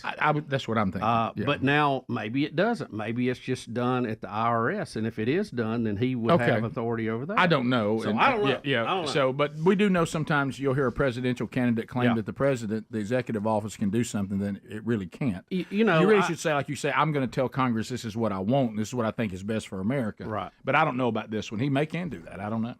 His tax plan is set, that he signed into law into 2017 is set to expire in 2025. So I think what he's talking about it would be part of his future tax plan that he would try to implement. Yeah, we're fixing to have a big tax increase if those cuts are not extended, and we all know that we have extra money we need to spend on taxes right now. Yeah. And so I'm really curious, as in a cash business of tipping, how much of that gets reported anyway. But it's an area I think needs to be cleaned up. either way. Yeah, I agree. If they tip on the card, which was pretty common too. Yeah, they then- probably do have that. Then it shows Yeah. up. If you get cash, then you can, at the end of each shift, a lot of times you're supposed to say, all right, how much did you get in cash? And you're supposed to kind of put that in the computer. And I know that everybody tells the truth. Yeah, I'm sure that's done. Did you pretty tell the regular. truth when you were doing it? Yeah, I did. Okay. In case the IRS is listening? Yeah. People don't tip well anyways at the comedy club, so Is that where you... I wasn't hiding much. Right. Rick, we also have a clip of Joe Biden's speech from Normandy. I heard about this. Yeah. And several people are saying that he just left this from Ronald Reagan. Well, that's his MO. He's been plagiarizing. Well, he As long did. as He he's had to been- drop out of it. As long as he's been around. Yeah, that's not a big deal. But I mean, is it the terms the same? I mean, I don't know. Or We are have you a being side-by-side nitpicky? comparison, I know We'll that. listen to it, and you be the judge. Top of the hour. Rick and Bubba, Rick and Bubba.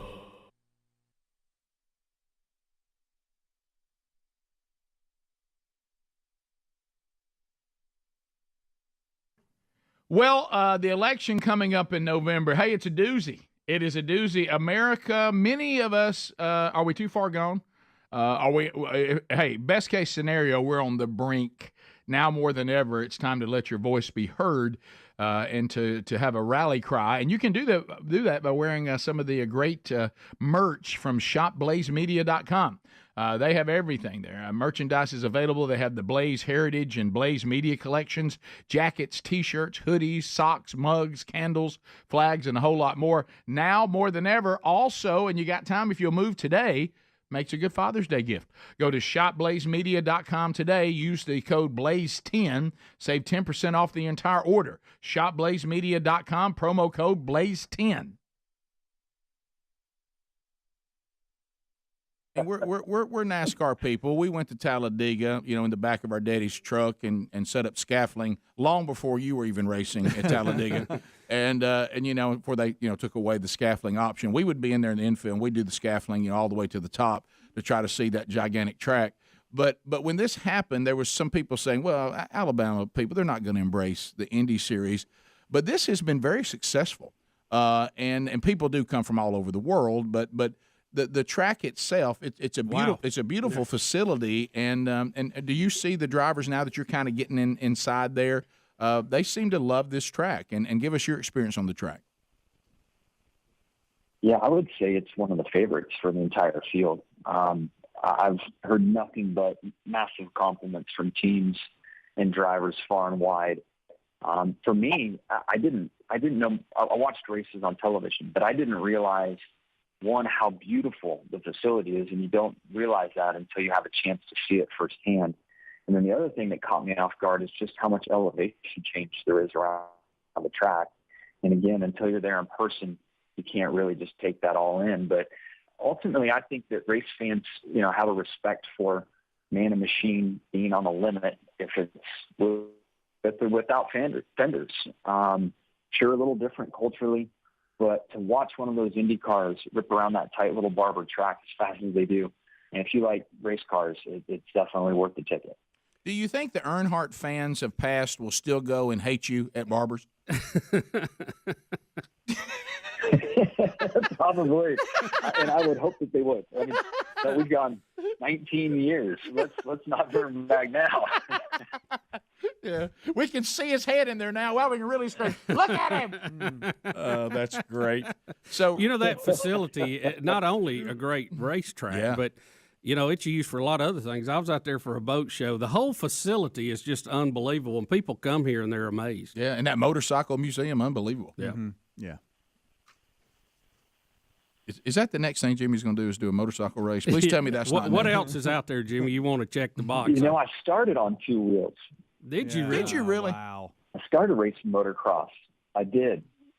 I didn't know that. Well, that's a piece of That's why I feel like I'm safer since I've put a roll cage around me. Yeah. I just have a feeling. I'm just trying to picture that day that you went to your wife and said, "Now I'm going to leave NASCAR, but I'm going to go over here in the open wheels." You cut a deal about the ovals, didn't you? You said, "I only do the road courses. I won't do the ovals." You're a smart man. I knew it. Exactly how I sold. And then I was like, babe, it's only like 13 races. I mean, it's no big deal. And then the workload has set in, and more engineers means more work. And she's like, I thought you were tight. You're busier now than you. Yeah, she was planning on you cutting the grass more. We know that. Jimmy Johnson, thanks for being with us, Thanks, and Jimmy. have a great time in Alabama. We appreciate it, buddy. Rick and Bubba, Rick and Bubba. Welcome back for a brand new hour. Look right there. There's Bill Bubba Buss. Rick, glad to be here. Honored and privileged. Thank all of you for allowing us to do this for now 27 plus years. So Helm's getting an epidural? When they going to induce him? No, he's not. He's not getting an epidural. The block. Oh, okay, that's just what they call it when you're not giving birth. Right, yeah. It's the same thing, though, isn't it? I don't think so. Because the epidural, you can't even feel your legs, can you? I just mess I hear this block thing from other people. I know what it does. I'm not sure how it works. Yeah, I had one time, and I've got that same L4, L5. Why'd you have a problem. block? I don't remember this. Yeah, I had one, and Well, that list is long, isn't it, what Bub? scares you? What scares you is they say when you wake up, you might not be able to feel your legs for a while, but it'll come back. And Be you're tough like, to "Oh, walk. Yeah. Oh, might not feel my Slight legs. side Wait a minute. effect. Slight side effect. You may not feel your legs. I wasn't. Well, it's good. It really helped me. I was having real bad pain, and I've got it's not ruptured disc, but it's what's the word? Herniated, bulging. Yeah, that's it. And that it really it helped out. I there was a time or two I thought I might need another one, but it got better. So, but if you have back pain, it just you can't function. Yeah. No. So we got a Can't couple sleep. things to unpack. One of them is we don't really do this on this day in history, but today was kind of a biggie because we remember it's one of those things you go back and listen to it. You were telling me this is the day that there was an attempted assassination on Reagan. Yeah, 40 years ago today. I was going to ask Helms if he even remembered that. He was fired on 6 times by John Hinckley Jr. in Washington, D.C. as he was returning to his limousine after a speaking engagement at the Washington Hilton Hotel. Hinckley believed the attack would impress actress Jodie Foster, with whom he had an obsession. Boy, and come to find out he's barking up the wrong tree. Yeah.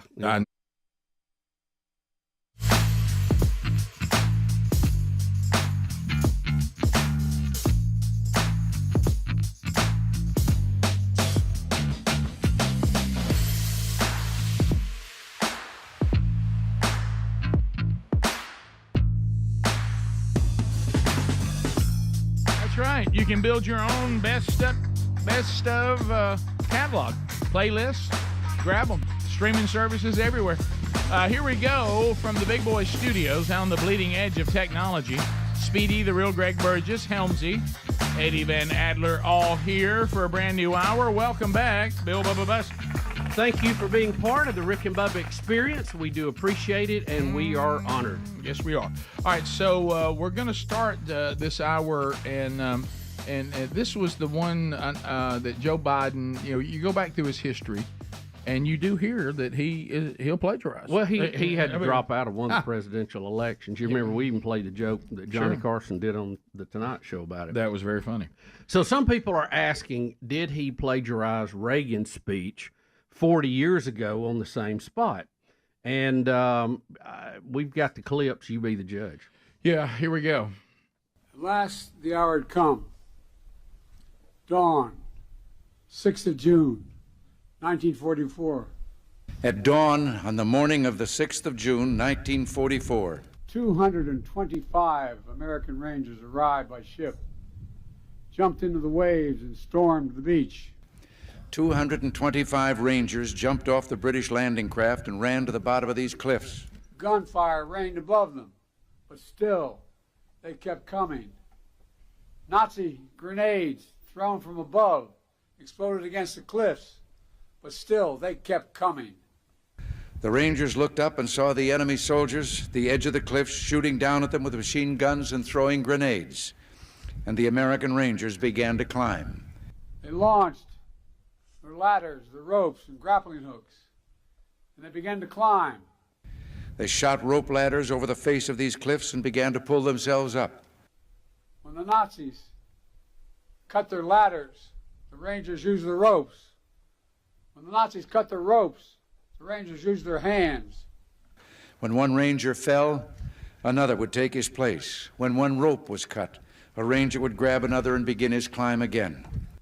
And inch by inch, foot by foot, yard by yard, The Rangers literally clawed their way up this mighty precipice until at last they reached the top.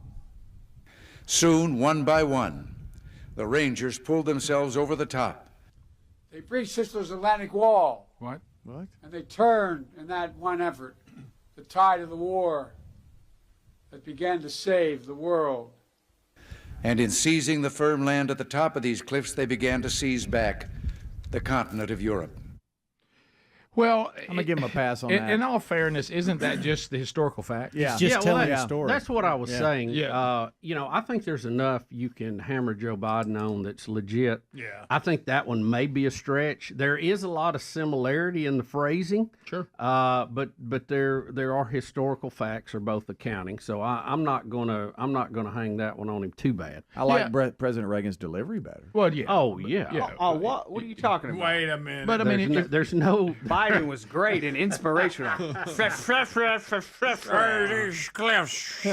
Yeah, Look, those side by side. It really They cut is their stark, ropes. isn't it? They cut their ropes. Yeah, if I was one of the Rangers, I think I'd rather Reagan motivate me to go up that cliff versus Biden. But I don't think we can really call this plagiarism when the facts are the facts. Yeah. You know, if one of us gave a speech at some historic place, Yeah. and the very next year the next one went, wouldn't they hand us the same information? Yeah, when you pretty were much. just recounting what happened there, right? Yeah. Like I say, I'm not going to blame him on that. There's enough that's legit. That one may be a stretch. So there we go. Also, when we're looking at things that we wanted to cover today, I know we're going to go to 7, but we're researching 7. I heard you mention this cut 9. Do you want to go to that to Raging Bull cut 9? Wow. This was bad. Yeah. He's on the Raging Bull. You know, one of Listen, the you let a bull get wound up. Yeah. Is mean. Yeah, the bull was mean. So look, when a bull jumps a fence and goes into the crowd, look, that's a big worse than a animal. foul ball. I'll tell you that. It is. They were Big singing son "Proud of to a be an gun. American" too. Oh, that makes it even worse. I did not know this. Yeah, so He's finna that's be not free, good. yeah. He's Watch about it. to be free. I guess Watch him go this fence. Y'all. In all fairness, he might have done this because he's a Democrat. I don't know. He jumps after proudly stand up. Look, there he goes. Oh my goodness! wow. Hey, Bubba, Raging that's Bull. an athletic move Hey, there. Raging Bull. Now look, watch as he's in the crowd. Boy, he's got good feet. There goes the bullfighter. Open the gate, boys. Open the gate. Open the gate.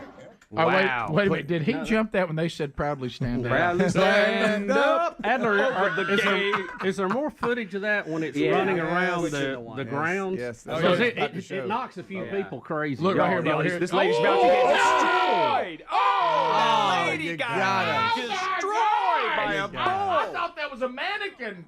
Dang, what kind Guys. of? Well, I think they're getting up. You got to be just paying standing attention. there. Oh! Is there not a heads up guy that goes, "Hey, by the way, heads up, a bull's about to be running through here"? There's more. It goes down through there just Look, to knocking people the person everywhere. that got flipped. So this is outside where everybody gets realize concessions and somebody got everything? Yes, it got into the county fair area of the rodeo. All right, Y'all, this that- lady bounces several times in the Oh, air. oh, Hey, hey, ho! Oh my Oh, God! they got stepped on. I don't see how you're not killed. She did not die. That makes a bison attack look like nothing. She didn't die. No, she didn't die. Nobody died. Oh my! So it's okay for us to gracious. laugh at all this. I tell you what, I don't know about that. I don't go back to the rodeo after that. I'm outside. I mean, I'm out there. There's nobody around. I'm leaving. You know, I'm at the not- rodeo. I just might be up a little Listen, bit. this is Listen, not. with the flick of his head, that's a stout bull. Look at all the cowboy hats in that crowd. All right, I got. Let's do the lyrics, Greg, so let's see how on it was. All right. Y'all, proudly stand up. Okay. Are you gonna get in trouble? For I'm playing trying this? to. I'm Okay. trying to. Is, I he, got is you. he thinking about it right now? yeah. He's I'm He out of makes here. a last minute turn to the left. And he's out. Well, wow. Okay, here I didn't know this, and again, this is I promise you this is true. All these strange things. Do you know one of the things that was in the gift basket from Sikeston, Missouri? 4 tickets to the rodeo that's coming to Sikeston. Can I say this?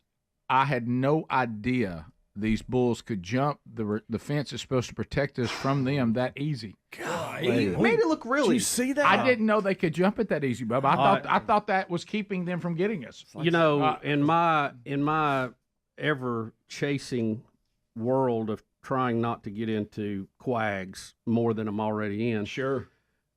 I'm going to mark off rodeos. And I'm marking off swimming in the Gulf right now. Yeah. Okay. Those Here's two. that lady slow mo. It's like she never saw it coming. How did she not How see did not that? break her neck? How did not break her neck? How's her neck not broke? Look how Complete far he went with her blindside. just in his horns. So she's standing there talking to two other people. Looks like they're having a great conversation. You don't expect it when you're trying to get a two-shot. No, Look how far out. Surely you. Well, Okay. Wow. Lands. Riding. Still in the I'm air. riding. By the way, I got to go back right Greg, before they dang hit. the luck on picking the red blouse. Oh, yeah.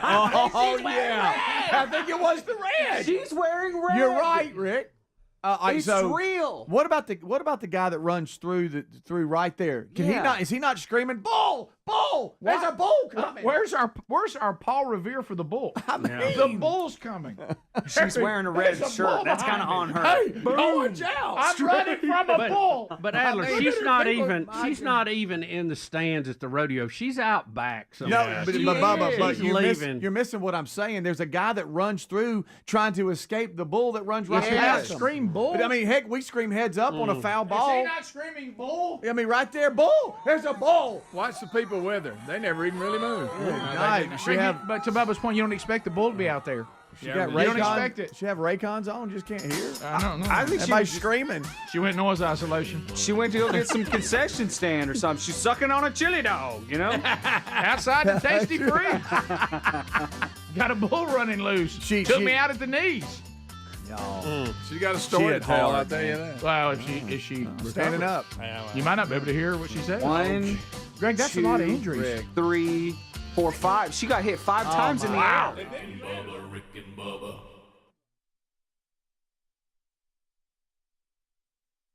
Plays for the other team. Thank you, Greg. Thank you. We all know that. Thank I you. wonder if he'd have known that then, if he'd have said, well, maybe I don't shoot. That was a wasted attempt, wasn't it? Yep, it really was. Didn't he get released to live with his elderly mother? Yeah, there was a lot of people not happy about that. I think, and this is just me, if you try to kill a sitting president, okay, you're gone. You're out of the game for life.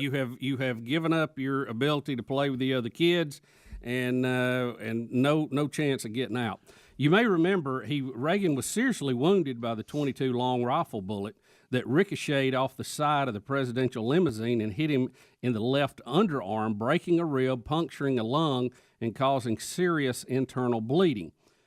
He was close to death upon arrival to George Washington University Hospital, but was stabilized in the emergency room, then underwent emergency surgery.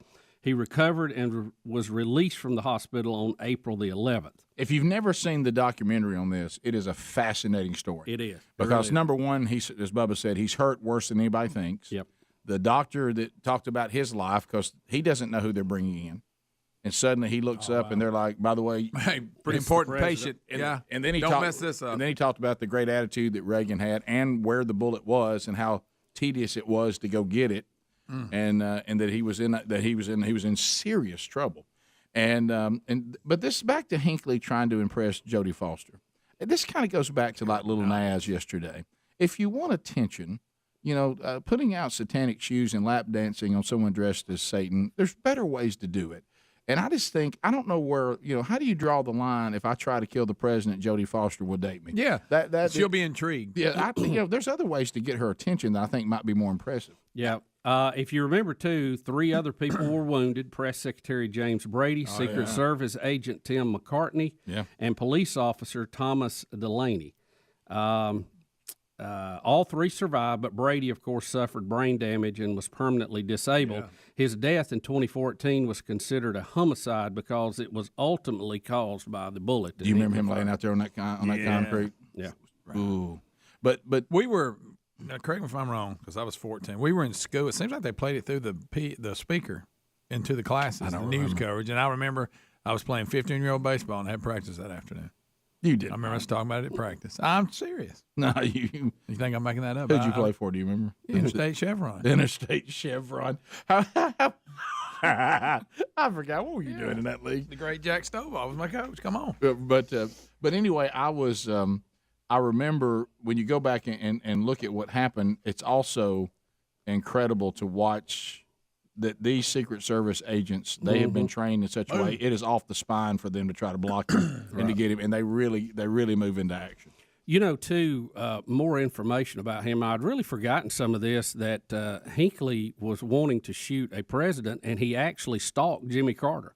He was going to kill Jimmy Carter.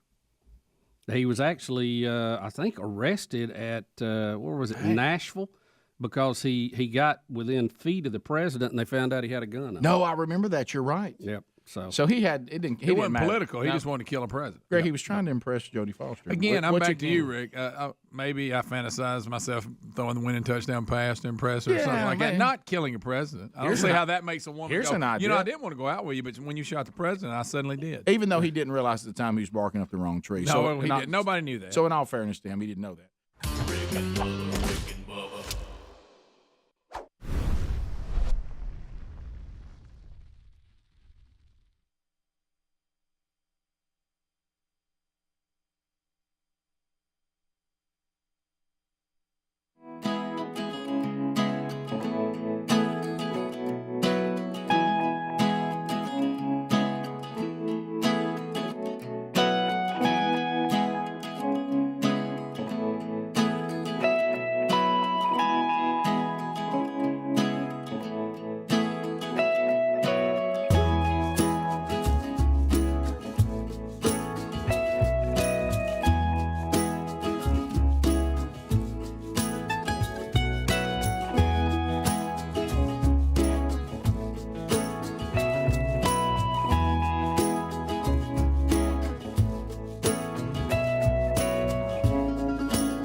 Thank you for being with us. My O's Israel teaming up with the Rick and Bubba show. Look, as you can see, reading the headlines again today, it is still calamity and chaos in Israel as the war rages on. If you'd like to help, you can go to IsraelNeedsMe.com. My O's Israel is a Messianic Jewish organization, been around for 50 years. And if you go to check their rating as far as nonprofits, there's no higher rating than what they have received. And they're partnering with the Lowenstein Medical Center to add a rehabilitation gym. So the IDF soldiers and civilians who lost limbs on the original attack from Hamas on October the 7th, they also are working now to complete the gym within 3 months. Over the last 2 months, they've completed a school with therapeutic treatment for children who have survived the attack on October the 7th, and they went from just dirt on the ground in 2 months to having children safely studying again in the classroom. Join us. Our partnership with My O's Israel helped them raise $200,000 for these long-term treatment and rehabilitation centers for those that are injured and are still trying to get their lives back. There's so much more to do. We see it all around our country. We see the headlines. If you want to help the people of Israel, go to IsraelNeedsMe.com. That's IsraelNeedsMe.com. Also a link at RickandBubba.com under the sponsors button. Bubba, you came in today. We love to go to the audience for help. They're so very helpful. I understand that you kind of can relate to those out there that may have the law after them. So you're in a situation with a ticket, I understand, because of you I'm driving a violator yet again. Because you're a speedster. You did not abide by the speed limits. Yeah, apparently. You were pulled over. You were ticketed, rightfully so, because guilty as charged. Guilty as charged, and you're looking to pay your ticket. And what have you run? Have you run aground? When's your court date? Got a fugitive. Yeah, it's a it's a little confusing, and I don't know if this is by design or just the way it is. I'm more than willing to pay my fine. I'm guilty. Mm-hmm. Do you feel this may be because of your support for Donald Trump? And apparently, it is somewhat amusing to me to the number of people who called here and tell me they get out of tickets because they were listening to the show. But apparently, I'm not running into the same troopers. And they apparently, when they find me, it's I don't know what it is. It's, Well, Bubba, remember they're going to hammer down, baby. Yeah, remember this. There are people who really enjoy what we do, and we're so thankful for that. But there's those who don't. This is what was odd about this. I got a notice in the mail that my driver's license had expired. Oh my goodness! And I went and looked, and it did. It expired on my birthday this year. That's right. And but it's a real simple process. You go to the Aaliyah webpage, and you just put it in, and they even print you one out temporary till your other gets here. Mm-hmm.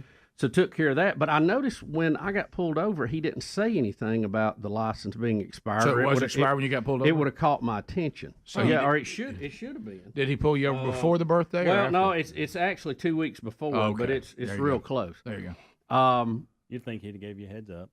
Yeah, like, hey, you know this about to expire. By the way, a couple weeks. And I didn't notice it, so it'd be obvious that I need to check mine. Did you have a Trump bumper sticker by you? No, I no. month I don't ago. have any distinguishing marks. Okay. If I can help Good it. till next year. But I went back to the Aaliyah page. I couldn't find where to pay the ticket. Now, what is this Aaliyah thing you're talking about? The Alabama Law Enforcement Agency. Okay. It's the umbrella agency now for all law enforcement. Understood. And Speedy said, well, look on the ticket. And I'd looked, and I did find a thing about traffic court here. Mm-hmm. But I went to their website, and I can't. You don't know how to pay I tickets. guess I'm not smart enough to navigate this. Right, I don't know what I'm so doing. you here. navigated renewing your driver's license. You can't do this? Rick, I'm telling you, you got to put in case number and all of this, and it keeps saying enter valid number. I'm not entering it right correctly. You know, hey. Your ticket should have a number on the top. If they may have done away with it. They may have said no thank you. Just chance it. If it's not valid in the vote system. Trump. No, I think it's me. I think I'm an idiot. I can't navigate that. Do you remember? I mean, I buy stuff on Amazon, but this is much more complicated. Right. You know, it's very difficult. Do you remember? I'm average intelligence, and maybe slightly below, but most of the time I can figure these things out. Bubba, you are intelligent.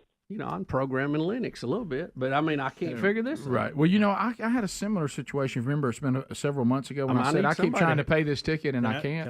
Can I look at the ticket? Yeah. You'll do it in 30 seconds.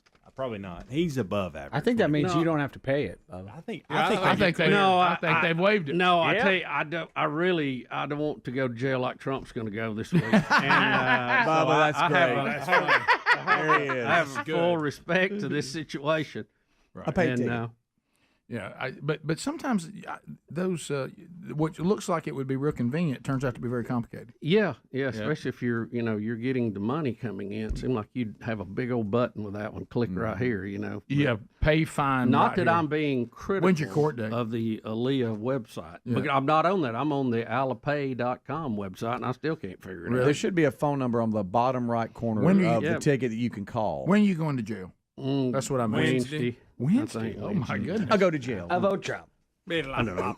I'll be there when Trump gets sentenced. Right. He's the 11th. How fast were you going? Huh? Oh, 100. Rick, those details are not important Okay. in this conversation. You want to pay it? Yeah. There was a big truck and all that. That stuff. You look down, and go, Is wow. Did it get up in the range of reckless? No. I've looked Not down for before me. and go, what am I doing? It's and some of it just has to do with the mileage. Bubba, what's being your birth driven month lately, and birth so- year? Well, Your birthday, we celebrate it every year. Yeah. It's March 27th. They're not. Yeah. What is it? Is it 64. on here? 327.64. It's probably on there. A 64. I vote Bubba. That makes you 60. Right. Bubba speeding.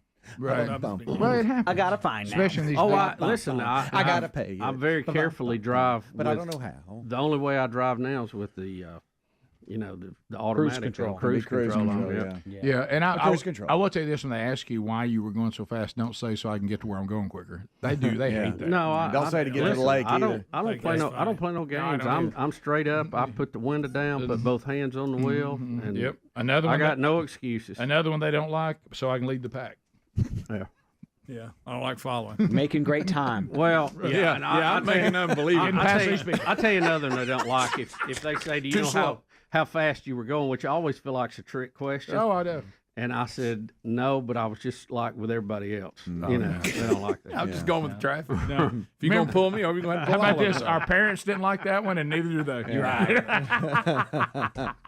And I really don't accept it as an excuse for my kids. But it does feel like sometimes on some of these highways, if you don't get up there, people just gonna run you over. They will. Yeah. And we never listen to the officer that comes back to the window because they tell us what to do.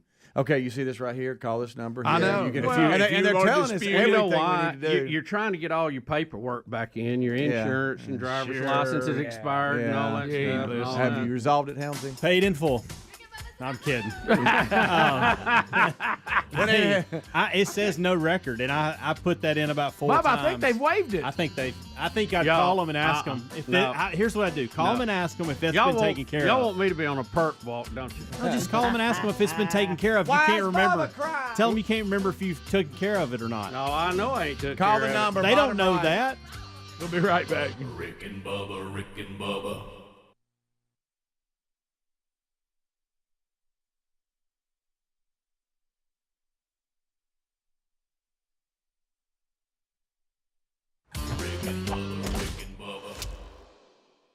Rick and Bubba Show. 866 We Be Big is our number. Thank you for being with us. We start this hour with the national anthem.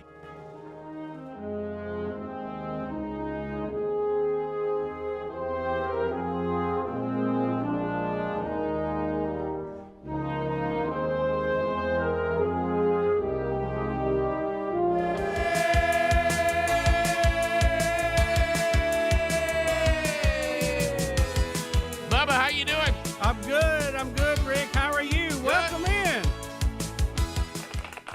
How about the Kevin Derryberry Ministries having their big? We've done this for years. Their golf tournament's coming up April 29th. Yep, right around the corner. Just FYI, to all of you. Bubba, how are you? I'm good, sir. Let's see. Today is March 31st. So Yes, sir. We are done with the first quarter of 2021. See ya. The year that we look so forward to try to put 2020 behind us. Yeah, and I tried. All I can say is I tried. I looked at my beautiful little wife yesterday, and we spent the afternoon together. Had a project going at the farm, and she's looking at all of our beautiful spring blooms and saying, "I'm so excited about Easter on Sunday. Everything looks like it's going to be so beautiful." And I said, "I told you not to plant before Easter." No, I know. And I know. she said, "Well, I just I said, "Have you seen the forecast for Easter weekend?" And she's like, "No." I said, "You talking about a freeze coming up on Good Friday?" Is it not unbelievable how every year, doesn't matter how warm it's been, when you get to Easter, you're going to have some cold weather. So it's usually winter's last stand. And this year, even Easter showed up early in April, but it didn't matter. I mean, it didn't matter. You know, sometimes when it's late, it'll still get you. Yeah. And so Sherry she was confident that we were going to make it, and I said, "Now you're going to have all kinds of plants. You're going to have to try to bring in. Now some of these you can't dig up. They ain't going to make it." Yeah. Yep. And I'm not. We're going to. Does she get out there and put the newspapers over them and everything? No. God love our little house. Dude. Yeah, our house. I always thought that looked good. It looked like somebody littered. Our commitment to plants is very similar. Oh, their house has been vandalized. Sherry loves. Oh, bless 'em. Sherry loves plants. She loves flowers. She loves. But there's a limit to it. It's if cold weather's coming, there's not this strong commitment to save them that some people have. Now, if you're in a pot and we think about it, you might get in. But if you're out there in the ground, you just own your own. Yeah. There's just nothing we can do for you. Yeah. Yeah, Good luck. But Good luck, little plant. But I got to laughing when I saw where we live in the South. Our forecast for Easter weekend. I mean, we're going to roar out of the mid 70s into the 20s on Friday morning. Yeah. Oh yeah, it's going to be sweet. Maybe Rick, she could get one of those big heaters like they put on the sidelines of football games. It looks like a cannon. Yeah. And just shoot heat out across the bed. Yeah. Well, I mean, it's not going to. It'll just help. It'll keep it maybe a degree or two warmer than it would be. Well, the sad part is the stuff that's there year round. I don't know enough about flowers to know. is that in some of this stuff I've actually I don't know what they're all called. I don't know plants. Like yeah, I she does. don't either. I wish I was better at that. She knows all this, but it's a hibiscus. I know daffodils look pretty when they bloom, but I don't even But there's this. There's about all I know. There's certain. I don't know what these. I don't know what these things are. There's some of them. Our house. You come down the driveway to my house, and then it sets up on kind of a ridge and then drops off the back. So whatever, there's some things planted here on the hump coming down, and then there's stuff all around the front of the house. And my issue with them is that they do, when they bloom, they are breathtakingly beautiful. Yeah. For a very, very short period of time. Yeah, I'm talking about a short period of time. I mean, there's a moment. Everybody run out here and look at it. Right. Because it's Take a picture. Hurry. It's going to go from absolute. Somebody get a picture. It's going to go absolutely. I mean, beautiful. You can't even believe something like that. You see, well, there's God showing us again in the fallen creation Himself. But then again, He reminds you it's a fallen creation, and they're withered up and gone so fast. I don't know what these things are, but they have a glorious moment. But it is. I tell you what they are. They're one-hit wonders. I mean, they've got. You don't know what? No, they have a big hit every spring, and then it's just. Then it's gone. It's just not very long. You know the plants, and I think it's called a daffodil. Is it azaleas? Is that what it is? I don't know what it is. That I see blooming toward the end of our hunting season, and you'll see them out in the woods there was one place we used to hunt that there was an old home place, and it was like a log cabin back 100 years ago. The thing has completely dissolved, disappeared. The only thing left is the daffodil square where the house used to be. It's time for the first Patriot Mobile phone troll of the week. All 10 lines are available. Make your phone money matter by switching to patriotmobile.com/bigbox today. All right, so all 10 lines are available. Update. It looks like, Bubba, we figured out how to pay this ticket. Are you? It ain't paid yet. All right, we're seeing. We're still trying to work through this. 10 lines available. Comments, questions, bringing information to the table. Not designed for meaningless shout-outs or shameless plugs. At the end of 30 seconds, the buzzer sounds. You try that shout-out. If you try that meaningless, none of that's going to work. Nope. You're going to be bringing something to the table, and then we'll chat with you. Things you need to know. Again, we said if you're shopping for Dad for Father's Day, try to get that order in at rickandbubba.com under the store. If you want some Rick and Bubba swag, if you want a signed copy of Sin Always Matters, the new 31-day devotional from themanchurch.com, go there. It's on the homepage. This is the last day that you can do that. And looking ahead to this week, I have the honor of being in Birmingham, Alabama this Saturday at my home church. This is our next Man Church gathering. It'll actually be the Standard Bubba, the old glorious prayer breakfast. Been around for men in church for a long time. So we'll do that on Saturday at 8:30 at Valleydale Church. You'll find out everything you could possibly want to know about our men's ministry, how to get into one of our small groups and do the curriculum from themanchurch.com if you so desire. We'll have a great breakfast, and we'll have some great time of praising God, and I'll be bringing the message this Saturday morning. All you got to do is come. If you want to register, though, everything's free. You'll see that link there at themanchurch.com under upcoming events. So click that. All right, Rick. Did it go through? Good news. I think I have paid all that. Ladies and gentlemen, Bubba's paid his ticket. Yeah. And, buddy, it was a dandy, too. Wow. Can I It ask was the a state of dandy. Alabama something? Yeah.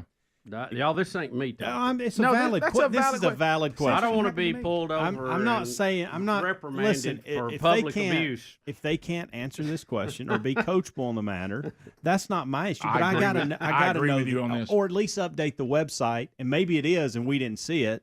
Maybe make the text bigger. When you give these ticket numbers and you ask us to go to your website and pay for it there, that's perfectly fine. But there's a U at the front of the numbers. Ticket number, yeah. And so that's part of what you've put on the ticket. So one of two things need to happen. Either remove the U from the ticket number or put in the website or on the website, and again, it may be there, but let's bold it so people can figure this out. Don't enter the U when putting the number in. It will not work. You just put the 6-digit number. Is that it, Bubba? Yes. 6-digit number in. Leave out the U. Right. But if it says seven on the ticket, digit, seven digit, yeah. If you look at the ticket and it says enter the ticket number and there's a U out there, it looks as if it's part of the number. Well, it is. I mean, it's in the blank. You have the U and then 7 digit, and it doesn't like that. So I would just that like was part to of my see problem. It that would drop make- the U, but nobody tells you to drop the U, and they say enter the ticket number, and that's in the ticket number. I'm trying to help y'all gain I this know. revenue. That's That's what right. I'm doing. Come on. And look, I want to say this is Helms talking and Rick, not me. No, listen, I'm trying to help. Makes a lot of sense. I don't. How many people have sat down I got no and- problems. like we did Thank and you. given up, and they didn't pay the ticket? So you're not going to jail Wednesday? Not now, friend. Well, I got a receipt. I don't know if that'll help. Let's continue to the troll we go. Adam out of Florence, Alabama, Maybe listening in there with Trump. on WLAY. Adam, 30 seconds. Go ahead. Good morning, gentlemen. Hey. Been a long time listener. Love you guys. Thank you. Just want to give you a real quick thing. I used to work for a rodeo company out in North Carolina, and I have seen bulls do what they do all the time. If a bull can get his head over it, he's coming over. You can do amazing things when you got 1,800 pounds of hamburger meat chasing you. But like I said, that happens a lot more often than not. We don't see that on the warnings. We didn't know he could just jump that. I'd like to. I mean, that he jumped that easy. Yeah, he did. Oh yeah. The guy said he worked for a rodeo company. He said if they can get their head up over it, they're coming. He's big. But shouldn't we know that? David and Prattville, I-92. David, go ahead. 30 seconds. Hey, gentlemen. Bubba, did you thought about going down to the Winn-Dixie and paying your ticket? I was waiting for a call on that, and get a handful of Bitcoin and stuff it in a box out there. That's a great one. That's funny. Let's go to Landon out of Sweet Home, Alabama. Yeah. Landon, 30 seconds. Go. Hey, my mom called last week about her sister going to the wrong funeral. Well, she's back at it again. She goes to Walmart last week, buggy full of groceries, pushes it out to her truck, gets home 30 minutes away to realize that she left the buggy full of groceries at Walmart. Oh my God! All right, I'm starting to be concerned. Yeah, you might ought to check on her. When's the last time she had a cognitive evaluation? I mean, I'm actually being somewhat serious now. You're a little worried about it? Greg, yeah. I go to the wrong funeral and I'll drive off without my Yeah, groceries. I mean, those are signs. Of course, I pump gas in my underwear, so I guess I'll shut up. Yeah. We continue. Ross in Huntsville, 100.3 The River. Ross, go ahead. Hey, Big N. Hey, buddy. I think I can solve the number problem in the tickets. When it calls for numbers, y'all quit putting letters in there. That should be your dead sign. Well, we don't put numbers. I We put get letters that, and numbers. but you've But included on it in the ticket Yeah, number. on the ticket number, there's a about the blank, and number? it starts U45 da da da da. Yeah. Da. Why don't they number But them I the mean, same? with the Wouldn't that make but it a lot there's easier? a lot of number- things. No. There's a lot of things labeled out there that says number that's actually letters and numbers together. Right. No, That's kind of common. I mean, it just seems like it would match. That Yeah. would clarify everything. how about the state take it out? Right. Well, Let's do that. But the reason why it was there, and I had a similar situation, is you're under the impression that the letter is indicating what type of ticket it is. So that information should be entered. That's what you think as the person trying to pay it. I understand what you're saying, but the way it's presented, it doesn't make any sense. You should be told to leave the U off because the U looks important, and I would think because of the type of ticket it is. That's what that code means. Right. It's telling them what type of ticket Right. it is. Did you know one of the things you can be charged on here? It says it runs down all the things you can be charged for, and one of them says hitchhiking. Really? Yeah, isn't that funny? That I didn't is know that. hitchhiking? Against the law. They don't enforce that a whole lot. Adam and How about driving on a sidewalk? Kind of figure that one's That illegal. one- the great Yeah, state of Maine. Adam standing in. Adam, 30 seconds. Go. Hey, fellas, my wife and I were listening to one of your podcasts a couple of years ago. You were interviewing the owner of the Savannah Bananas. Yes. Yeah. And that got us to Fenway Park in Boston this weekend. That was incredible, by the way. Can you believe the crowd they had come out at him? Say again? I said, can you believe that crowd? 37,000, man. Packed the place. Isn't that wild? Fenway Park, I know. Savannah Bananas. It looked incredible. It really did look incredible. And you know, our buddy went back to pitch. You know, it was in my golf group a couple of years yeah. ago. He won a Cy Young there. Look at that. That's Fenway Park coming to see the Savannah Bananas. Greg, would you like to have gone? No. I mean, I'm sure it'd be good, but I don't know. See, I love all the dance numbers. You know, Oh, of course you do. So now that I'm looking at this, no, I probably wouldn't. By the way, the timing right there on the video, and you saying I love the dance number. I'm sorry. But it did Now look that, amazing. The backflip catch I can live with. It That's did look about amazing. That's pretty impressive. Yeah, of course, baseball might want to take a note that maybe it should be more fun. Hey, isn't there the game coming up at Rickwood Field? Yes. The Giants and Cardinals, maybe. Oh, St. Louis. I think so. I could be wrong, but isn't that coming up? It is. The Field of Dreams It's at this Rickwood year, Field, right? I know it's coming up. I don't know when. You talking about America's oldest ballpark? Yeah, it's sold out so fast. You think I saw anybody this weekend love the Cardinals? Oh, Does that mean this year we ain't going to watch them walk through the corn and all that? Yeah, no. So you'll actually here we Yes, go. I'll watch this. Here we go. Let's go to Thomas in Sweet Home, Alabama. Thomas, go ahead. Hey guys, first time caller. Thank you.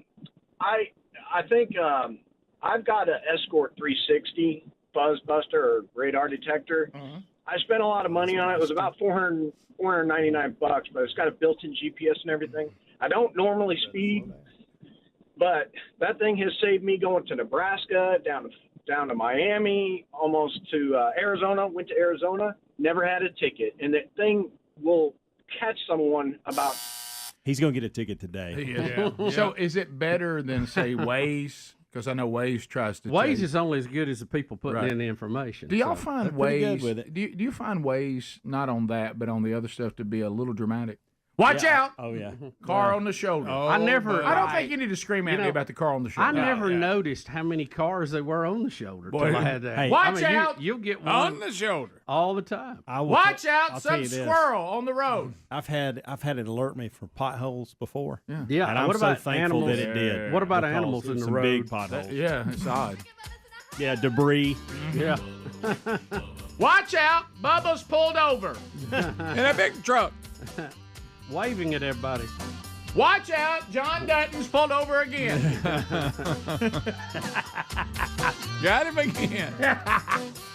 We'll be back. 15 minutes to the top of the hour. Rick and Bubba show continuing right after this. Rick and Bubba, Rick and Bubba. My son loves to.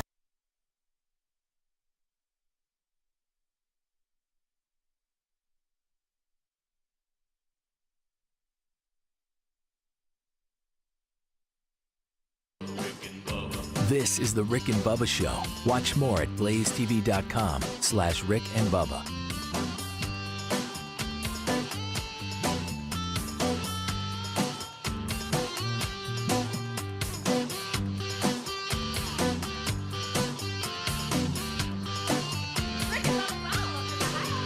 Rick and Bubba, Rick and Bubba.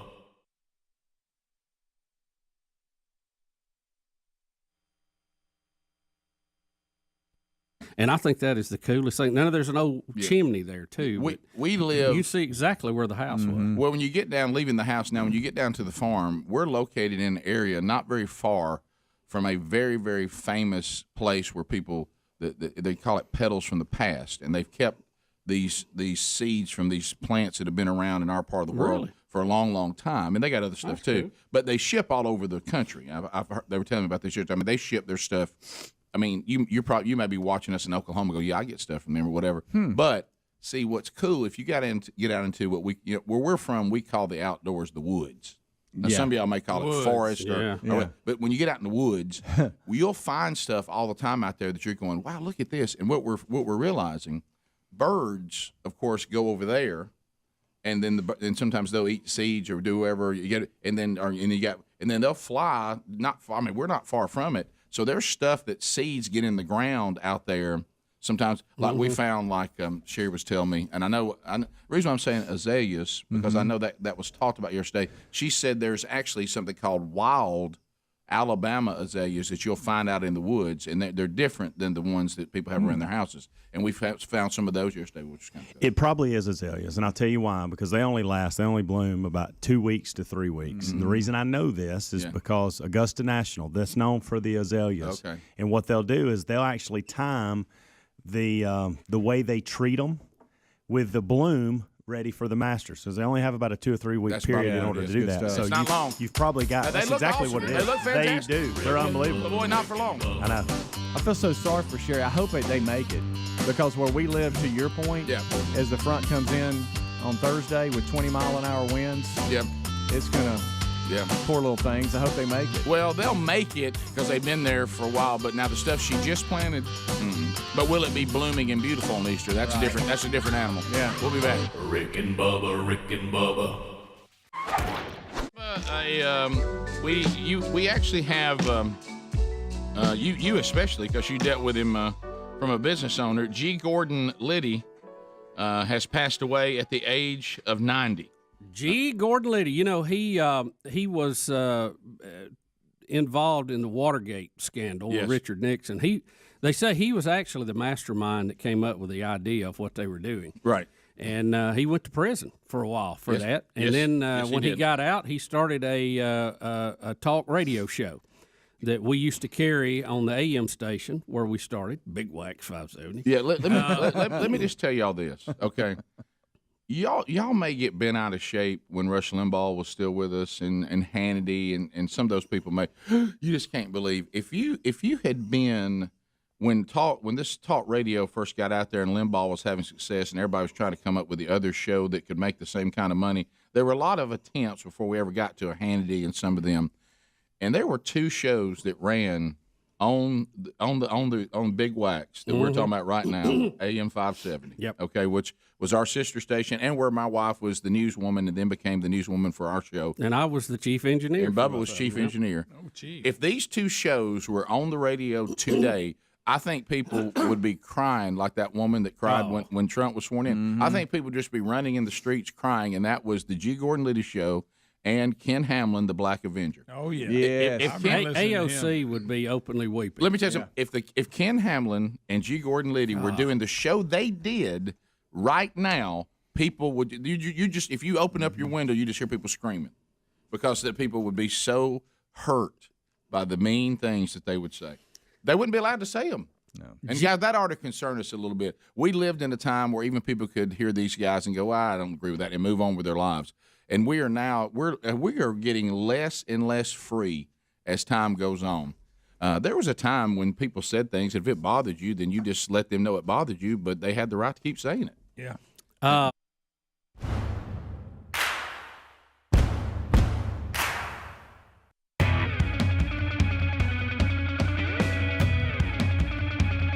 That's right, 10 minutes to the top of the hour. Thank you for being with us today as we work through another Rick and Bubba show. All right, so the Wellness Company, they teamed up with us, and the first time I heard about this, like a lot of you, I'm like, what are you saying? We're not talking about a first aid kit. I mean, you know, hopefully you have one of those in your home and whatever, but we're talking about an urgent care kit, and this means you will have prescriptions that the doctor, you know, is going to prescribe. You'll have a conversation with the doctor. It's very brief. You'll fill out information about your health. And then you'll get an urgent care kit. We have ours in our home that treats 39 different. You know, every time I read this, I think to myself, could we not find one more disease? You know, one more thing and do 40, but 39 different things that would be something like, I got to go to the doctor. I'm going to sit in the waiting room. I'll go in there. Here's what he's going to prescribe me. It's a sinus infection. It's, you know, it's some sort of, you know, UTI, something, strep throat. And so instead of having to go up there and sit at the doctor's office or have to go to some urgent care or wait for, you know, several days for an appointment, you already have this stuff in your home. It's incredible. So go right now to urgentcare.com/bigvox. That's B as in boy, I-G, V as in voice or Victor, O-X, Big Vox. And when you go there, that's going to save you a little money. It's going to get you 15% off. And you can find out, you know, everything you need to know. Every family needs one. Every office needs one, at least one medical emergency kit. Again, it's not a first aid kit. These are actually prescriptions to treat these, you know, things that occur pretty normally, but you can get on top of them and be done with them and get back to your life. So also you can find a link at rickandbubba.com under the sponsors button. So, Bubba, we've been going over the weekend stuff, international stories, national stories, stuff within our own lives. And, this weekend, you and I were very intrigued. I know that Speedy had a very active weekend. He's the hype man of all hype men. If you want to hype an event, you're looking for Speedy. And, people, hype man. And people, as you said one time, rated the number one NFL in-stadium guy. Oh, yeah. And, could have gone anywhere he wanted right, to. And the Titans, they had him here in Nashville. So he's been everywhere. I mean, UAB saw this. They jumped all over it. The Stallions this year, they jumped all over it. They even could get, apparently this past Saturday, they were able to get Speedy shirtless. Don't think I didn't hear about that. Why screaming giddy up? Yeah. Correct. Yeah. Giddy up. Let me go ahead and get in front of that. What? Want to ask you a marketing question about that too, but so you don't know about this, Adler? No. So at the Stallions game, apparently they have a group that is shirtless during the game. It started happening about 3 games ago that in the north end zone, just shirtless dudes started appearing, and normally it was a front row, and a lot of football games have people that are painted up and all that. Well, these guys were shirtless. Well, then before you knew it, there were 2 rows and then 3 rows, and then people would start moving from all over the stadium to go down to the north end zone, and before you knew it, half the section is just everybody's shirtless and waving their shirts and screaming Stallions and beating on the side of the stadium and all this kind of stuff. No, we're talking about men, right? Yeah, from men. Isn't that important to know? It is. Yes, Rick. Every There now may and be then some charges there's a involved. couple of ladies that try to get in it. Are but you they serious? have shirts on. They're not shirtless. I mean, There was one man with This a is not with a Talladega. bikini top on. Right. There was. And I think Did Greg just say there was a man with a bikini top on? Yeah. I think it he was was trying to funny. hide his Man, Yeah, he's a big fella. man yeah. boobs. Yeah. Is that him? No, that's No, not that's me. not- Good there's- No, I'm not night. talking about. But is that the guys? No. That's some of them, right? I don't know where he's getting this footage from. But- This No, is this good. is a Stallions game. It Yeah, is. Okay, but yeah. as hype man, you were told look at this bunch. by the hype group because the Stallions, again, another close game with the Panthers to send them to the championship game. They began to tell you to get up in the stands with them. They thought it'd be a good promo shot to do the next promotion. Correct. With you with the guys Naked. and they were hollering for you to take your shirt off, and you wouldn't do it. Right. But then you did. Well, they would scream "Take it off" to any guy that walked by.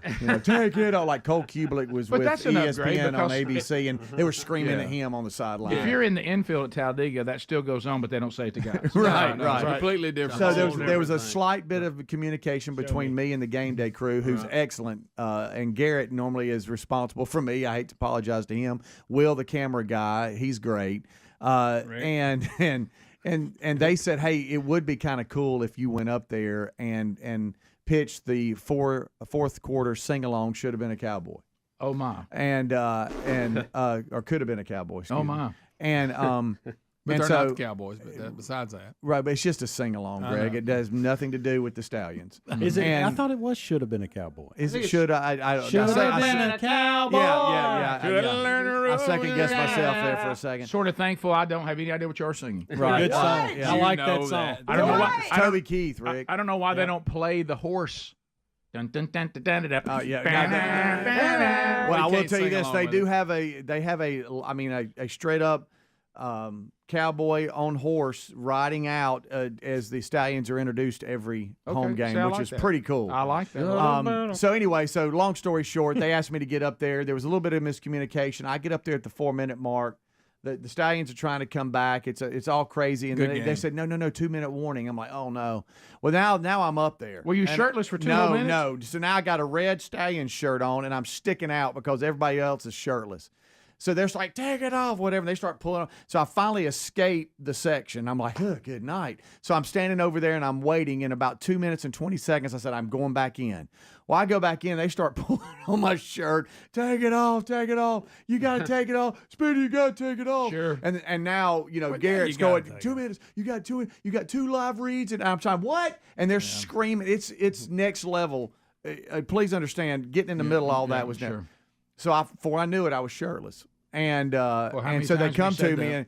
and It's happened. I pitched the sing along song shirtless. All right, so then Look, I saw that big crowd. I would have done the same thing. Once you get in the middle of them, what are you going to do? What are you going to do? Not do it? Yeah. Just guys being dudes, you know, just guys being dudes. This footage here, Right, the guys? crowd you were dealing with was a lot more. Oh, yeah. This was, I guess, when it first started. Yeah. Yeah. there we go. This was games ago. I'm just pulling B-roll. Yeah, exactly. Yeah. I'm just looking for a shirtless bald guy now. Sure. Yeah, well, Shirtless men. and then we may have to come back for this, but Friday night, Oh, Rick. you ended up taking a gig at something that I'm not sure you ever really figured out what you were going to. I did. Y'all didn't. Right, we didn't fully understand it. Right, It's a good thing you did. yeah, I think you did until you got there. It was- and here you are, and We I- all thought I- it was at Alabama State in Montgomery. Yeah, I don't know what Y'all did. What, this is you on public television, right? Well, I say public television. It was every market was carrying it like, and they On had the affiliate network? partners. So like in Birmingham, it was WBRC Fox 6. Right. In Huntsville, it was WAFF. So there was different TV stations in different markets that were carrying Kind it. of a But, network. but it was a statewide, I guess, partnership. And so you had that aspect of it, and I was asked to be a part of it. And J.J. Pruitt, who, by the way, says hello. He's a friend of the show and works with Fox 6 in Birmingham. He said hello. He was the MC of the event. JJ. And I was supposed to be kind of the guy that's on the floor as the athletes come in. And I wasn't quite sure exactly what I was going to be doing. I knew about the event and what the event was. And that is, think Olympic-style event for the state of Alabama on a variety of sports. Well, I have to see one of your cut-ins. I have to. This is shortly after the whole thing starts statewide. JJ pitches to me, and I'm supposed to bring out mascots before the athletes come out. All right, so all right. Yeah. Did you know you were going to do TV cut-ins? No, not till no. Rick and Bubba.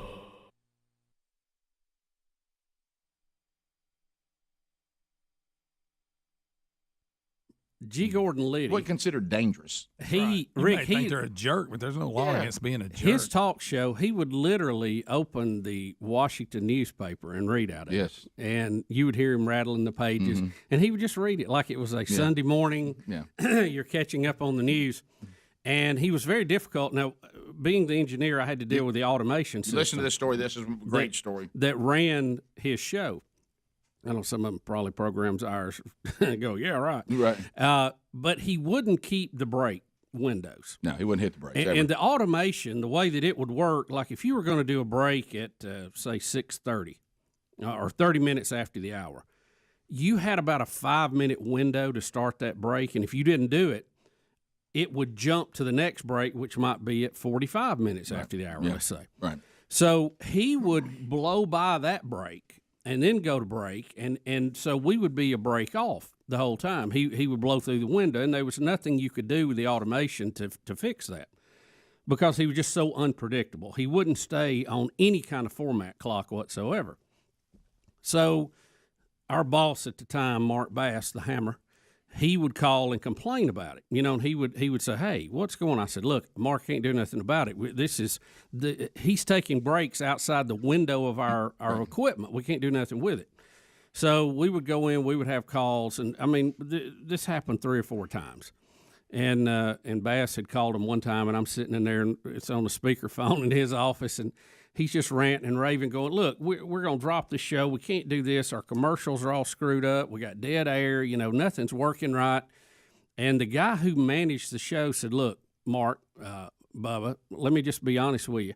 We can't do nothing with him either. Right. Okay, he's been to prison. What do you want us to do? Right. Well, what do you what are we going to do? Put him in jail Right, for doing this? We can't do nothing with him." Can you imagine sitting down trying to talk about when to hit brakes to a guy that's been in federal prison? Yeah.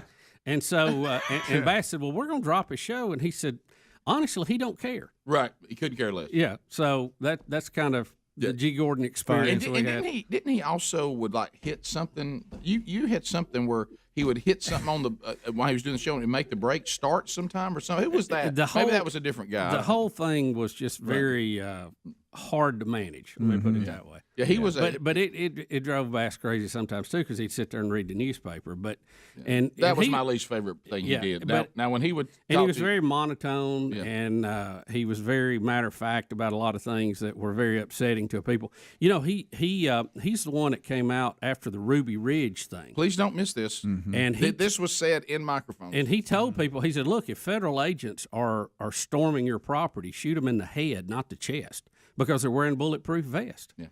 And boy, people lost their mind over that, and there was people protesting, and he ended up winning like a free speech award from some group for that. Yeah. So, and he was very proud of that. Yeah. He really, I mean, he was Rick, as my granddad would say, he was a cutter. Yeah, he was. He would get you, if you would listen, you would become well versed on how to use weapons. Oh yeah. I mean, he was discussing guns and this gun and that gun and how they operate. I mean, all the time. And then, like I say, when he starts telling you, look, if the government storms your house, don't shoot him in the chest. You need to shoot him in the head. Yeah. And I mean, this was all on his show, and couldn't do nothing with him. He also kept referring to a certain surgery he'd had. And well, he said he couldn't sit, he couldn't dance. So he had reduction surgery so he could enjoy things better. Right. Yeah.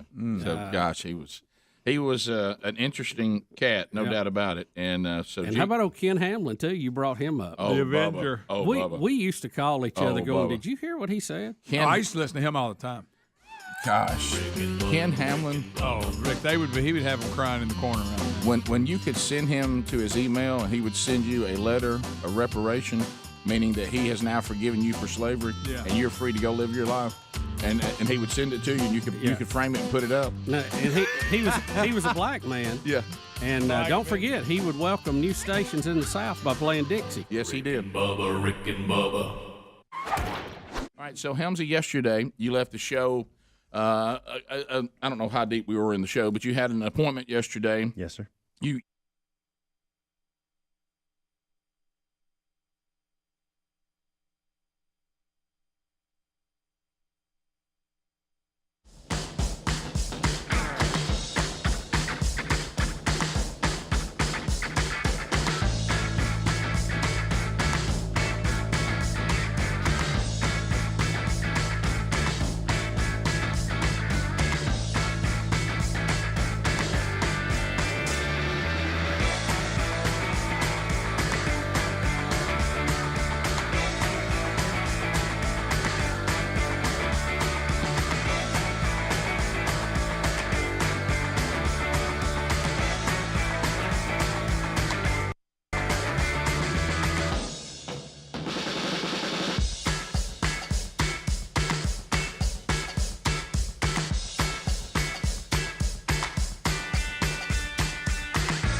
Dream Team, baby, we're all here for a brand new hour. Let's go.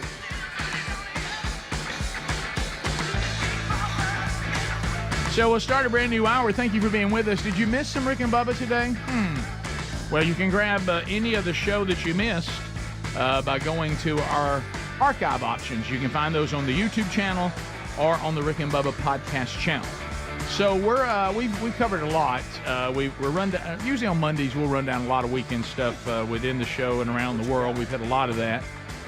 But Speedy had a very active weekend, and he was hype man, for hire. Hype City. Hype City. Now all of us have not to the level of Speedy, but we've Nowhere been close. throughout the 30 plus years. We've all been asked to MC a thing here or there, and when you there, it never fails. There's those that are very well organized and everything that you know what you're doing, you know. Then there's those where things kind of start happening a little more organically.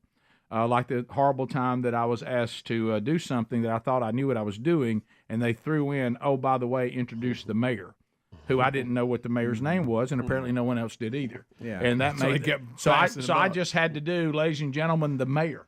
Yeah. You know, Put your hands because together. I didn't know his name. From But- parts unknown. But The mayor. ladies and gentlemen, let's give a warm welcome to our mayor. A man who needs no No introduction. introduction, just a title. Yeah. When we say mayor, you know who we mean. Give me an M. So Q&A. you discovered kind of late in this that you were going to also be doing TV cut-ins. Yes, and that might have been mentioned. You know how we don't pay We attention don't pay attention, to anything. No, and there's always that too. And so I was asked by the Alabama Sports Foundation. They have the Alabama State games to be this. They had a new position where they wanted kind of this hype co-MC. Well, who do you call? JJ was the main guy Who on do you call? stage and had the hardest job. The amount of names he had to introduce, I couldn't do that. And I'm just on the floor, Working the whatever. crowd. Well, it was now. This is an empty arena right now. None of the athletes have come out. It's for TV. This portion, and he pitches to me. This is a very poor recording, but Terry tried her Well, best. that makes it even better. And she was sitting there trying to record it, and this is right as JJ pitched it to me, and me announcing about 4 or 5 mascots. Oh, this is good. So y'all have your fun. Before the athletes come out, we have some very special guests to get things started. From the loveliest village on the plains, can I get a war eagle for 11-time national champion of mascots and mascot Hall of Famer, Ollie the Tiger? You love mascots, Bubba. This is your dream come true. You've dreamed this before. I wish Ham was one of them. I know. He And good. from the trophy room of the City of Champions in West Alabama, let's hear a loud roll tide for Big Al. Yeah, there he goes. It's cocky back No, there. Cocky's there. Nobody in the Next, stadium. from mine and JJ's alma mater, we have the pride of Calhoun County. Yeah. Cocky the Gamecock from Jack State University. Oh, whoa, Cocky, a somersault. There goes. Picture help's in there. Picture help's in there. I wish think it it is him. I wish so I bad. don't know where I was at Friday. By the way, Cocky, I think gave the most. The Steel City from the UFL.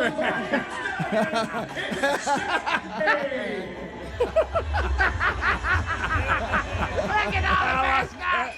That's a cool dude. What's Frankenstein doing back there? Rick Burgess. I'm sorry. Let's go, Stanley. Big game tomorrow. Last but not least, Bring them at Stanley the Stallion. high atop Red Mountain, it's V from the Vulcan Foundation. nobody creepy. nobody knew what to do with him. Hey, that's a little I bet kids are scared to death of Having it. nightmares. Yeah, It's like there's a rock man Yeah. after us. So I get. Why do we need a? So I get through that. It's the Roman god of lords. I apologize for the Kids, turn your head. He has no pants on. I apologize for the popping. That was actually one of our dogs eating a water bottle. Was it really? Yeah, Terry said I couldn't get him to stop. Gosh, that's What was now, the title? What's that say? please look. Master of hype and excitement. Master of hype and excitement. Now, He's a master of hype and excitement for everyone. Put your hands together from the Rick Bubba Show, the master of hype internet. so you had athletes from all ages, but a lot of youth, and so this was one of the new things. They said, "Hey, we want you to grab athletes." There's a period of kind of a dead period between when JJ announced the region that they're from, and then parading out. Okay. There's some dead space there. Yeah. So maybe you could grab an interview or two and talk to them on the floor as they're walking out.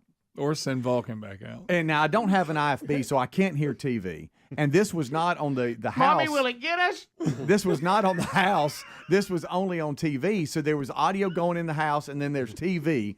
And so I was grabbing different athletes. I grabbed a power lifter. Sure you did. All kinds of stuff. Well, I ended up grabbing Will Laney, who's Hobie's son. Will, No, you did not. And interviewing him about tennis. And Did here's you his- get any? Did you interview any trans females that were competing against women? No, none of those were in Okay. there, Greg. Thank you I for just bringing asked. that up. Great For question. some reason, Thanks you for just making wanted it to weird. Bring I that was up. just asking. Great question.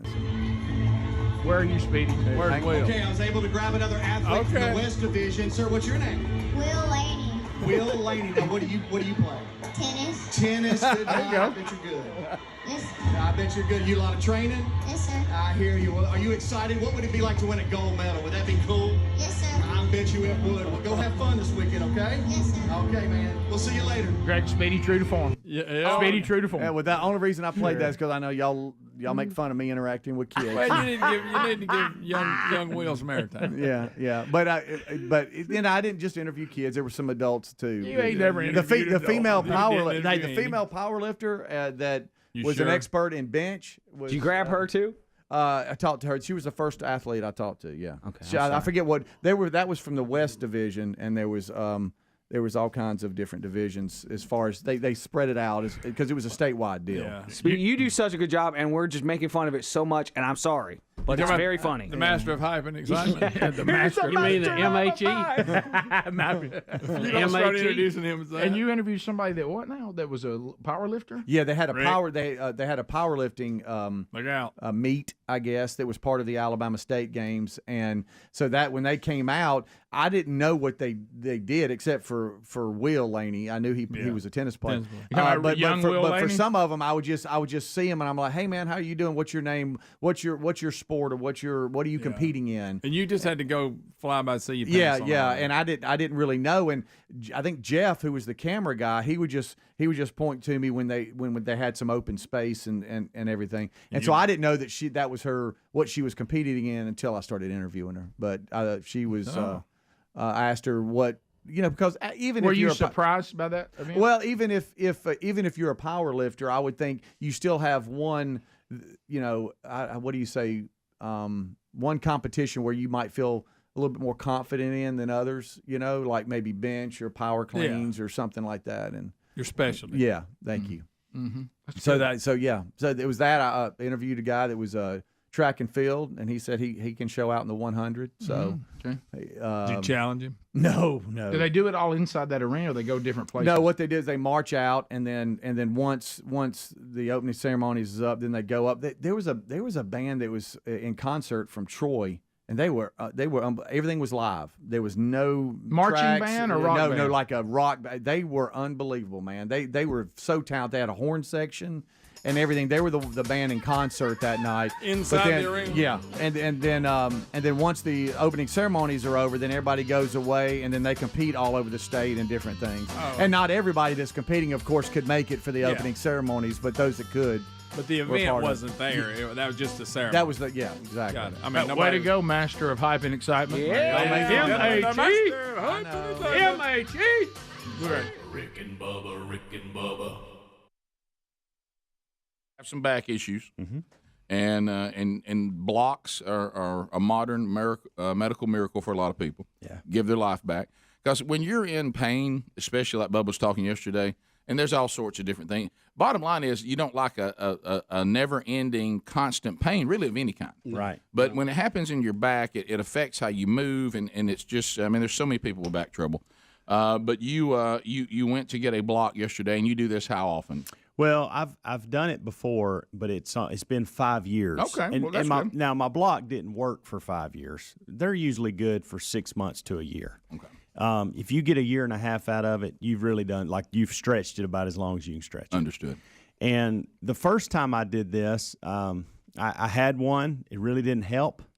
And then 3 weeks later, got another one. The second coat this is the way it's always been explained to me. Painting? It's like painting. You put a first coat up there, it looks really good, but it needs a second coat. And so I needed a second coat. I did that. It was a game changer. And so for a year and a half, I was able to go back to doing the things I've always done.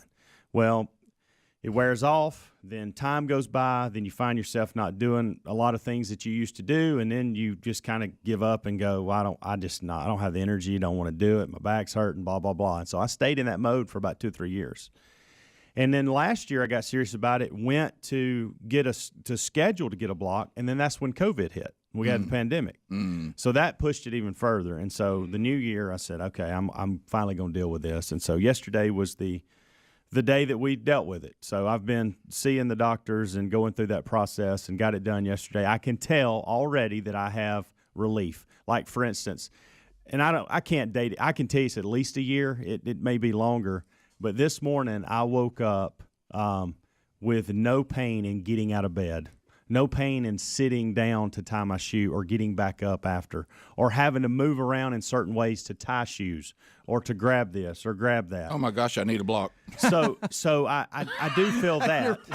So there was some immediate relief that I've received from this. Now I will say this: I can also tell that I'm going to have the second one. The second coat. Yeah, I'm going to have the second one. Now, in the kickoff hour, they were playing, like, I guess they have to put you under what, local? What do you go under?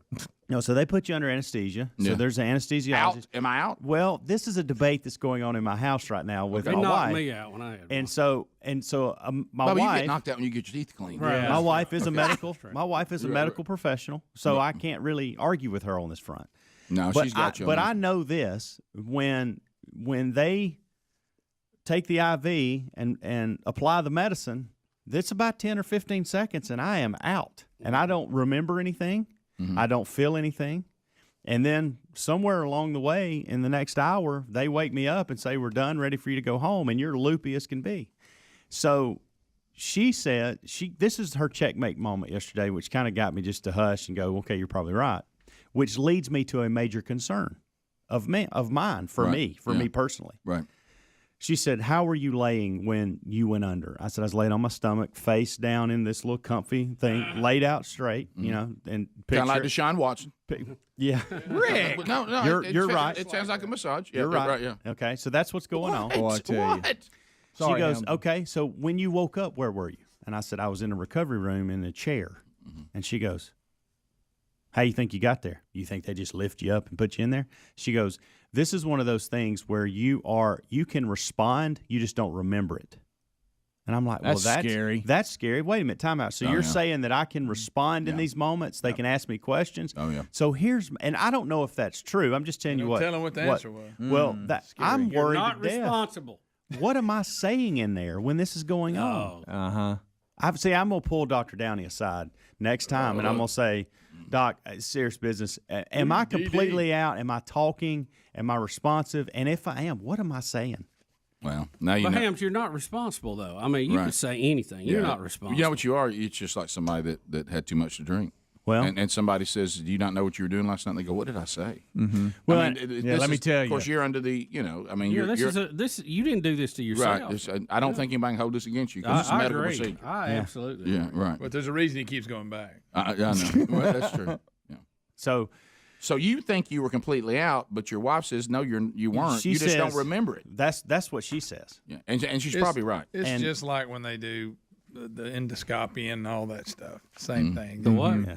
When they run down your throat and your butt and the other way and all that. Greg, no. See, that's complete.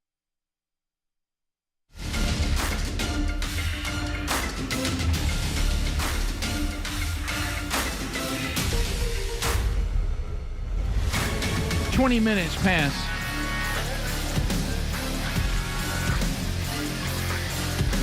Okay, so working our way back, we've been bouncing around on weekend updates, and if you missed any of that, you can catch it on the archives today.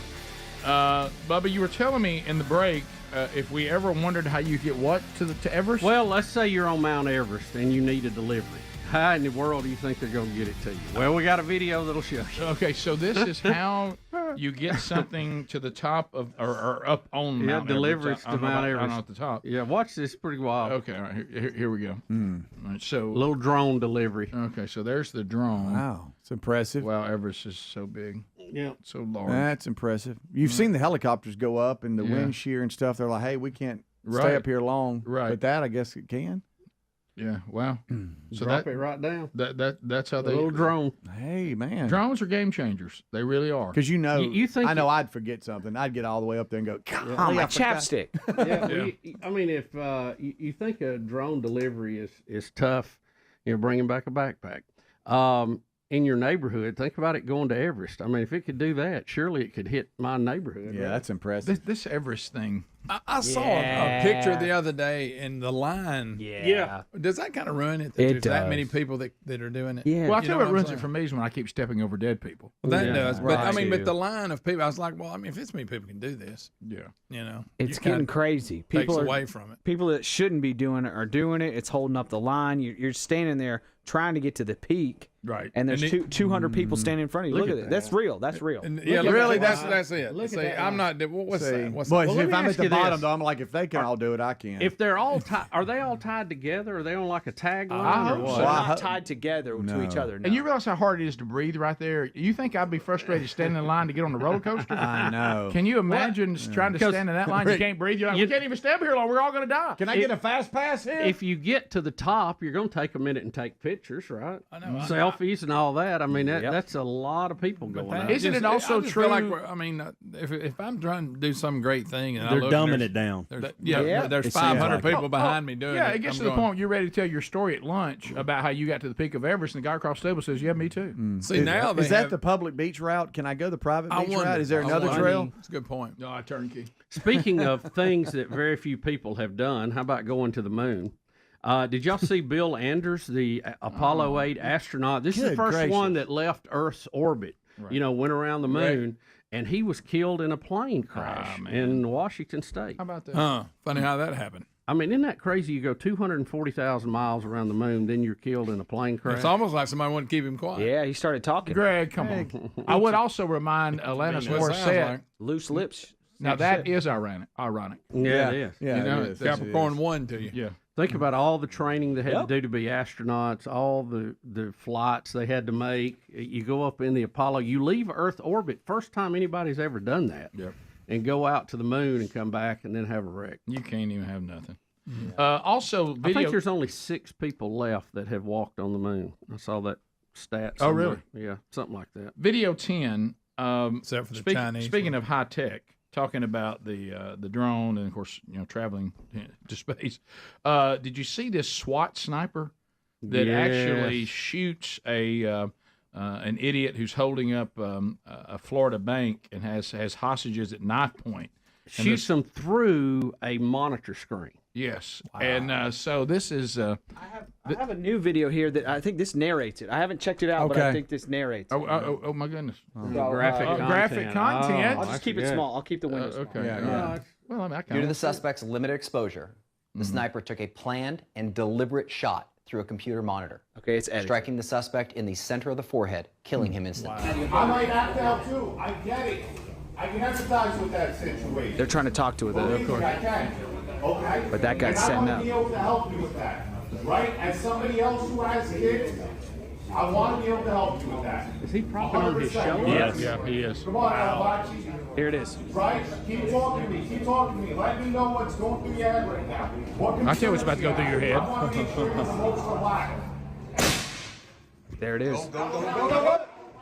Wow. So he's holding. He's propped on the guy's shoulder. Yeah, did you see the guy Phenomenal. was doing this? It Yeah. looked like he was making muscle, but he was actually holding his ear. Wow. Yeah. Can I Not tell a you, bad idea. Can I tell you something though? Oh, he had headphones. Guys, do y'all realize, and I know the expertise, we just saw it firsthand, but the expertise of the pressure, when you take a shot like this and you end up hitting one of the hostages, you are now And it has hated. happened. Yeah. You're now on the front page of every newspaper and on every newscast how you shot a hostage as opposed to the actual hostage holder. But, buddy, this guy made the shot perfect, didn't he? did. Yeah. Here's they're going to talk about how this is kind of something they do. So there's the shot. They're going in. Here we go. Then bam. Firing through barriers is a trained and routinely practiced skill by the Lee County Sheriff's Special Operations Unit snipers. Wow. The .308 caliber bullet used is specifically selected due to its known ballistic reliability traveling through intermediate barriers. Immediately after the suspect was shot, distraction devices known as flashbangs were set off as the Special Operations Unit moved in to remove the hostages and confirm that the suspect was no longer a threat. How about I love the threading term. needle? I love the term. No longer a threat. Yeah, He is no longer. I think you a threat. check that box. Yeah, he slept right through those flashbangs. Yeah. Well, look at you.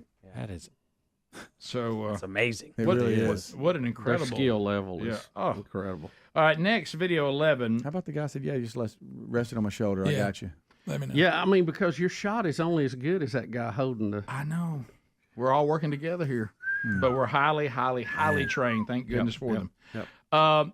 This is pretty common sense, and I know the American College of Pediatricians can't believe they're having to do this. Can I let everybody know out there, this transgender thing may be trendy, but it's not like a new haircut style. Okay, this is very serious stuff. Adler, you've been very vocal about this, rightfully so, about when it starts to involve children. And so here's the American College of Pediatricians putting out a statement, and they are saying they're really, really warning parents and the people involved with giving these hormones and all this to small children at such a young age because they think they want to become transgender. Here we go. Concerns about the physical and mental health effects of the current protocols promoted for the care of children and adolescents in the United States who express discomfort with their biological sex. This declaration was authored by the American College of Pediatricians, but really it was developed from the expertise of hundreds of doctors, researchers, and other healthcare workers and leaders who, for years, have been sounding the alarm on the harmful protocols that continue to be promoted by the medical organizations in the United States. Despite recent revelations from the leaked WPATH files and the recent release of the final report from the CAS review, these medical organizations have not changed course. So we are calling on these medical organizations of the United States, including the American Academy of Pediatrics, the Endocrine Society, the Pediatric Endocrine Society, the American Medical Association, the American Psychological Association, and the American Academy of Child and Adolescent Psychiatry to follow the science and their European colleagues and immediately stop the promotion of social affirmation, puberty blockers, cross-sex hormones, and surgeries for children and adolescents who experience distress over their biological sex. In our declaration, we affirm that sex is a dimorphic, innate trait defined in relation to an organism's biological role in reproduction, male and female.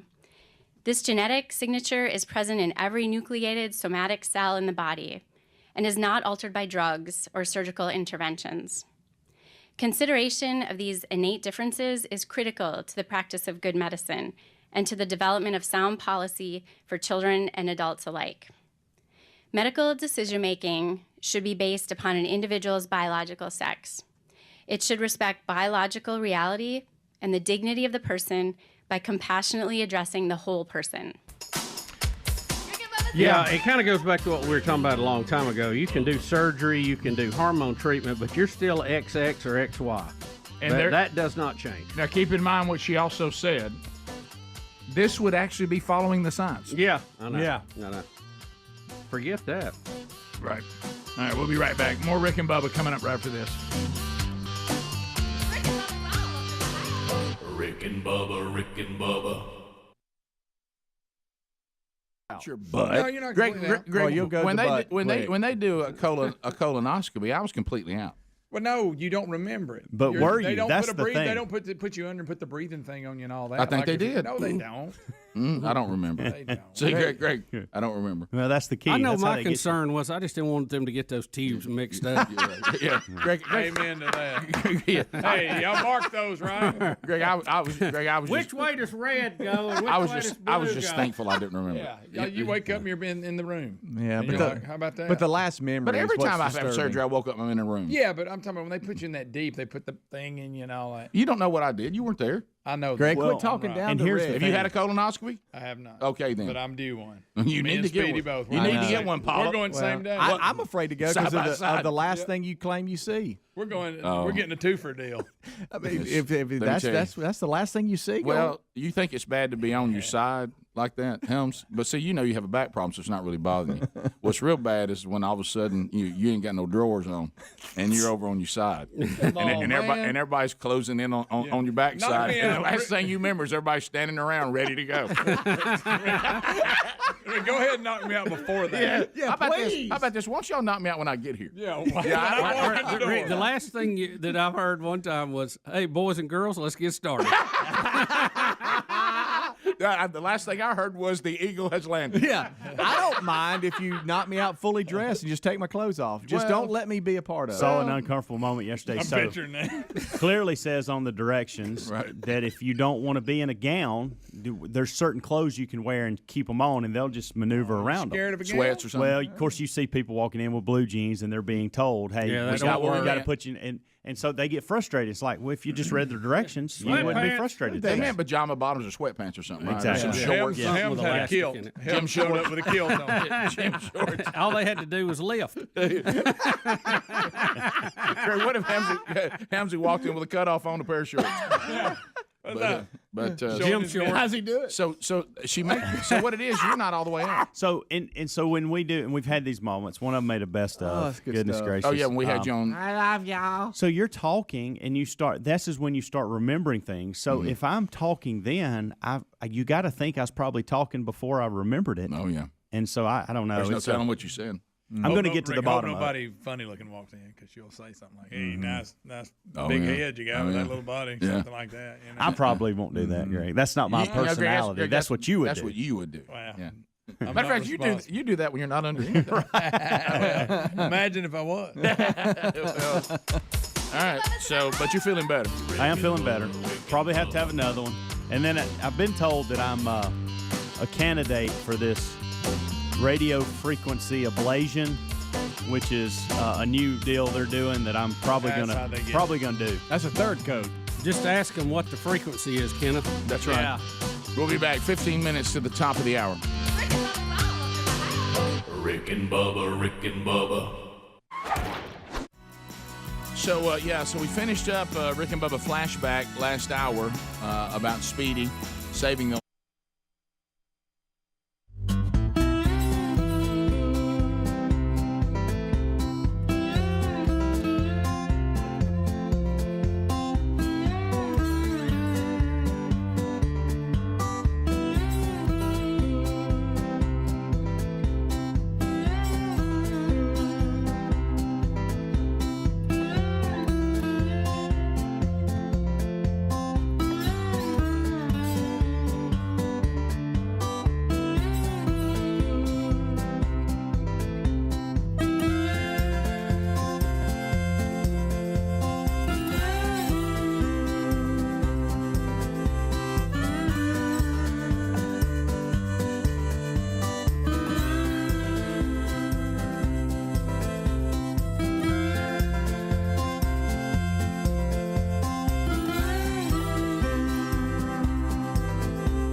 Yeah!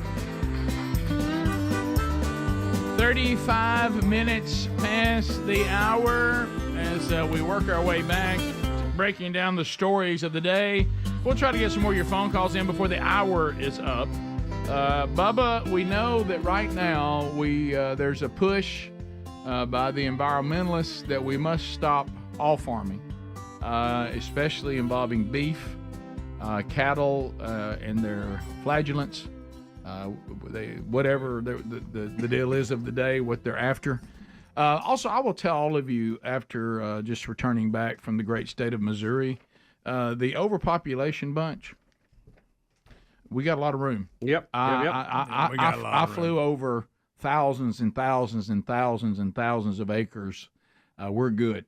Maybe if we wouldn't sit on top of each other and keep congregating in cities, we got plenty of room. I wouldn't be concerned. Yep. But you're saying that there's a new proposal. We're going to replace cattle. Is that right? Rick, Forbes magazine says an international team of researchers conducted a 12-month study at 2 commercial python farms in Southeast Asia and found that the snakes are remarkably efficient at converting food into weight gain compared to more traditional livestock, such as chickens, pigs, and cattle. Further, farmed pythons grow rapidly even when they are inconsistently fed. In terms of food and protein conversion ratios, pythons outperform all mainstream agricultural species studied to date. And they and they go on. So basically what they're pushing here is that we need to scrap cows and grow snakes.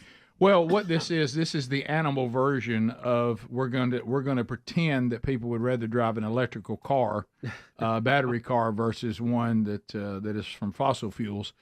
We're going to pretend that the people will we're going to create a market of python meat that everybody's going to flock to away from beef. Anybody think that's going to happen? Now, the doctor pointed out that snake meat is white and very high in protein. You know, I know you're probably for this, but the only problem is how many of them would be in captivity. Let me tell you. Because they can escape. No, let me tell you. Where are you going to keep all these things at? Okay? And there's one thing to have Uncle Joe's cow loose in the neighborhood. It's another thing to have Uncle Joe's pythons loose in the neighborhood. We have a story where one ate a woman in Indonesia this weekend. Woman. I know. I saw that picture. Yeah. You don't slow down; they'll get you. You know, I have a borderline phobia about being eaten and killed by an animal. Yeah, we don't. How about swallowed alive? When I see this, this is as bad as it gets. Yeah, I think so too. I mean, when there's a giant snake, I think they said 16 feet long, and it eats a human. Yeah, it ate a human. Yeah, and I'm gonna tell you something. That's got to be. You know what it does? It alters my day when I hear about it. Well, and then they always include some picture. I don't want. You're going live. You know, I don't want cows done away with. Cows in a pasture are very pretty. I like seeing that. If they jump a fence, not good. If they run through the concession area, you're going to get one that knocks down a fence every now and then. But you know, the contrary to this, I don't know. But I will say this: I do like freshwater eel when it comes to sushi, and it's pretty good. Tastes just like chicken. There you go. But I want to hear. I think I'd rather have chicken. Hey, I don't want to see the herd. Let me put it that way. Well, you realize how many pythons you would need? Oh, do you have any idea how many you would need? Well, they say they get to slaughter weight in a year. This is amazing. This quick little blurb here from New Scientist Weekly. It's just audio. It's going to talk about the efficiency of the reptile to build muscle mass compared to how much food you have to give it. When it comes to the efficiency of converting food into flesh, snakes just seem to be the best at it. Other livestock are much more likely to spend their precious energy on, say, moving around, as opposed to bulking up their bodies, which means we need to produce more food for them and invest more resources in that food. If you want 1 pound of snake meat, you're going to have to feed it 1.2 pounds of food. That's amazing. Crickets are at 2.1, poultry like chickens at 2.8, but we have bad news for beef eaters. Cows are all the way up at 10. Oh, no! So to get a pound of beef, the cattle needs to eat 10 pounds of stuff first. Yeah. Wow. I'd rather have that. What about python? Apparently, we have to be afraid of flagellants. What's the python wind like? Do pythons fart? Okay, hold on 1 second. right. I'm checking the We have to scientific journals here.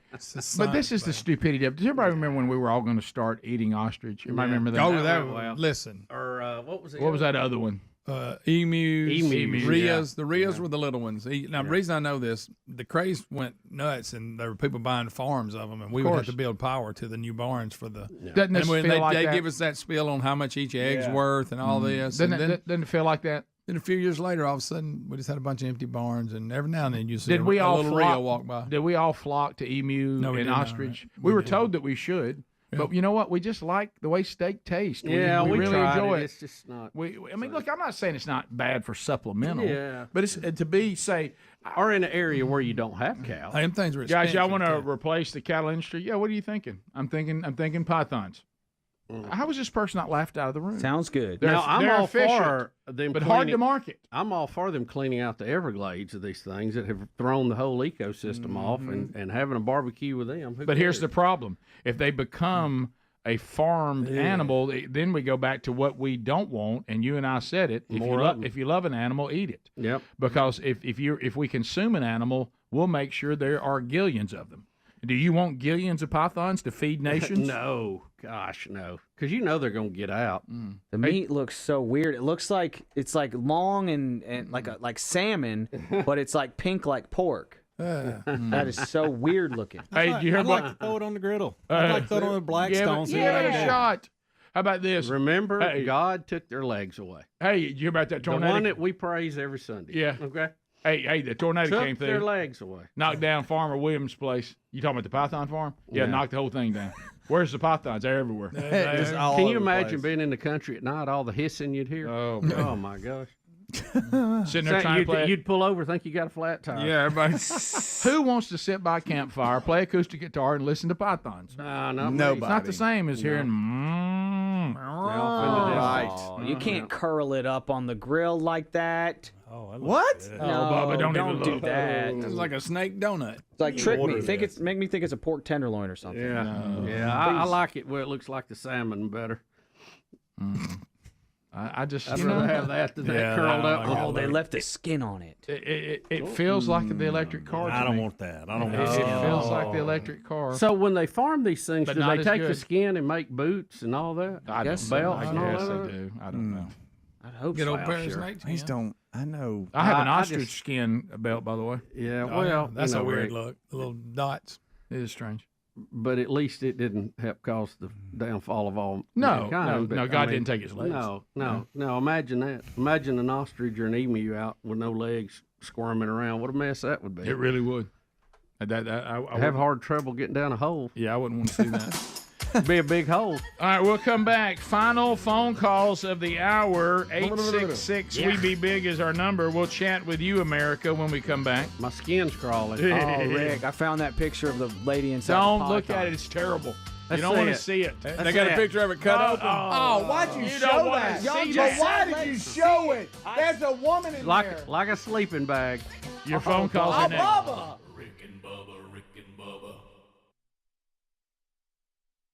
Of the much feared Angelo Diddy from the FCC. And yeah, we talked about this several times over the years, but it's just one of the many that we've discussed. This one had a nice tie to the industry because it was a feared man in the industry that Speedy saved his life. Thus, I hate to say it, giving us a relationship with a man that was unlike anybody else from that day forward. Gave him 17 more years. Yeah. He actually passed away in 2012.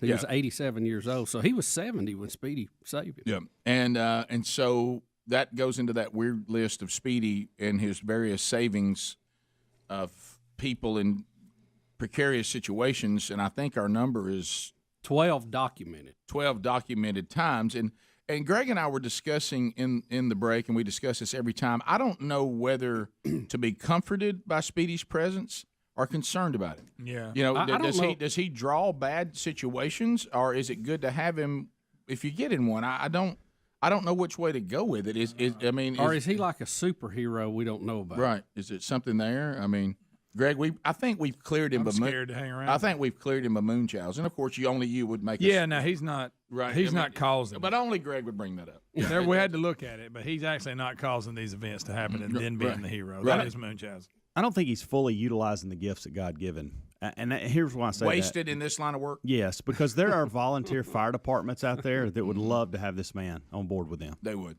no doubt. And so I think he needs to look into that a little bit. EMT. Yeah. I mean, absolutely. that's probably the call in his life, and we ruined it. But Rick, if you just go by procedure and all that, I mean, Speedy goes in there and just does what needs to be done. I don't know if he would work good in a formal setting where they have to follow A, B, and C, as opposed to just let him go get the ball. You know what I mean? There's here are the list of things you have to Don't think read about. the block, Speedy. Go get the ball. Speedy finds himself in these types of situations at a abnormal rate. Can we all agree with that? Rick, 12 documented times he saved someone's life. And there's some that are. There's 11, and one of them that's questionable, but I'm giving him 12. So anyway, so then you come down to, well, Rick, it's just the way things happen. This man ends up in these situations more than anybody else for no reason other than it's just coincidence. The other is that he is a jinx of some kind. Wherever he goes, something bad happens. And then there is Bubba's third, and that is that he is a superhero. Because superheroes know when things are going on, and then they go to them. Right, they're just drawn Well, to and them. to Bubba's So point, is he like Save Man? Could be. But here's the deal, Bubba, to your point in regards to following protocols and all that. How many times have we heard, this is coming from a son of a fireman for 35 years. How many times have I heard this story? Well, we had protocols to follow, but if we would have followed those protocols, people would have died. Oh, we're going back to always there's that guy that's a little bit rogue, but he gets the job done. Exactly. Yeah. And so that Speedy, he could be that guy. He could. Hey, they'd have been saved if Speedy would have been here. He's we kinda were off- all trying he's to off follow the the page. protocols. You know, he just gets it done. Yeah. Well, here's what I'm wondering. Here's another deal about just human beings in general. Like, my wife, because she is not a big person, she's a small person. And she says because of that, when she was little, she had a bad experience with a large dog that nearly attacked her. That's scary. And she's been traumatized by that, and she has a high fear of large dogs. So meaning like even though she likes to run, she will not run anywhere where people have dogs that are not restrained. She just won't do it. No matter how the dog could have a undefeated behavior record of never attacking anyone. So anyway, I've noticed, happened yesterday, she has a high awareness of dogs in the area. I don't, because I'm not bothered by dogs, so She's never constantly searching the area. Yeah, see, I don't. Yeah. There could be a dog, outside that window. It'd take me a long time to even notice it. But my wife would have noticed it the minute the person walked up with it. Okay, so I think Speedy also has a keen awareness. I think we're in these situations more than we think we are. We just don't notice them. I think he has a keen awareness of noticing when something's about to happen. Yeah, almost like an animal instinct. Yeah. Animals know a storm's coming before you do that kind of thing. And you know what I like about Speedy? He's versatile. He's not just a one area guy. He's like one of them dogs that you faint and fall on. The Heimlich, that's a technique, that's a skill. But I mean, he's been active in tornadoes. He's pulled people off the interstate. He's delivered babies. He's dealt with drowning victims. He's helped.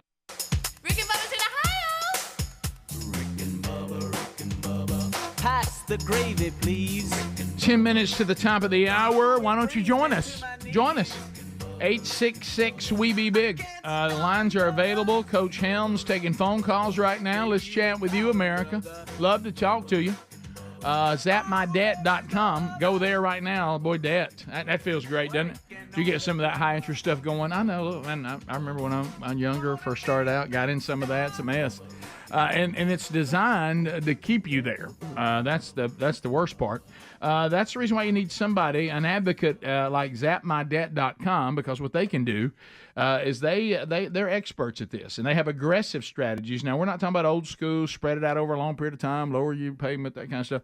We're talking about getting aggressive, see if we can't get some of the, negotiate with you, going, hey, what about this? Let's see if we can't get this down to something manageable, see if we can't negotiate some of this high interest out of there, maybe even cut down on the principal a little bit.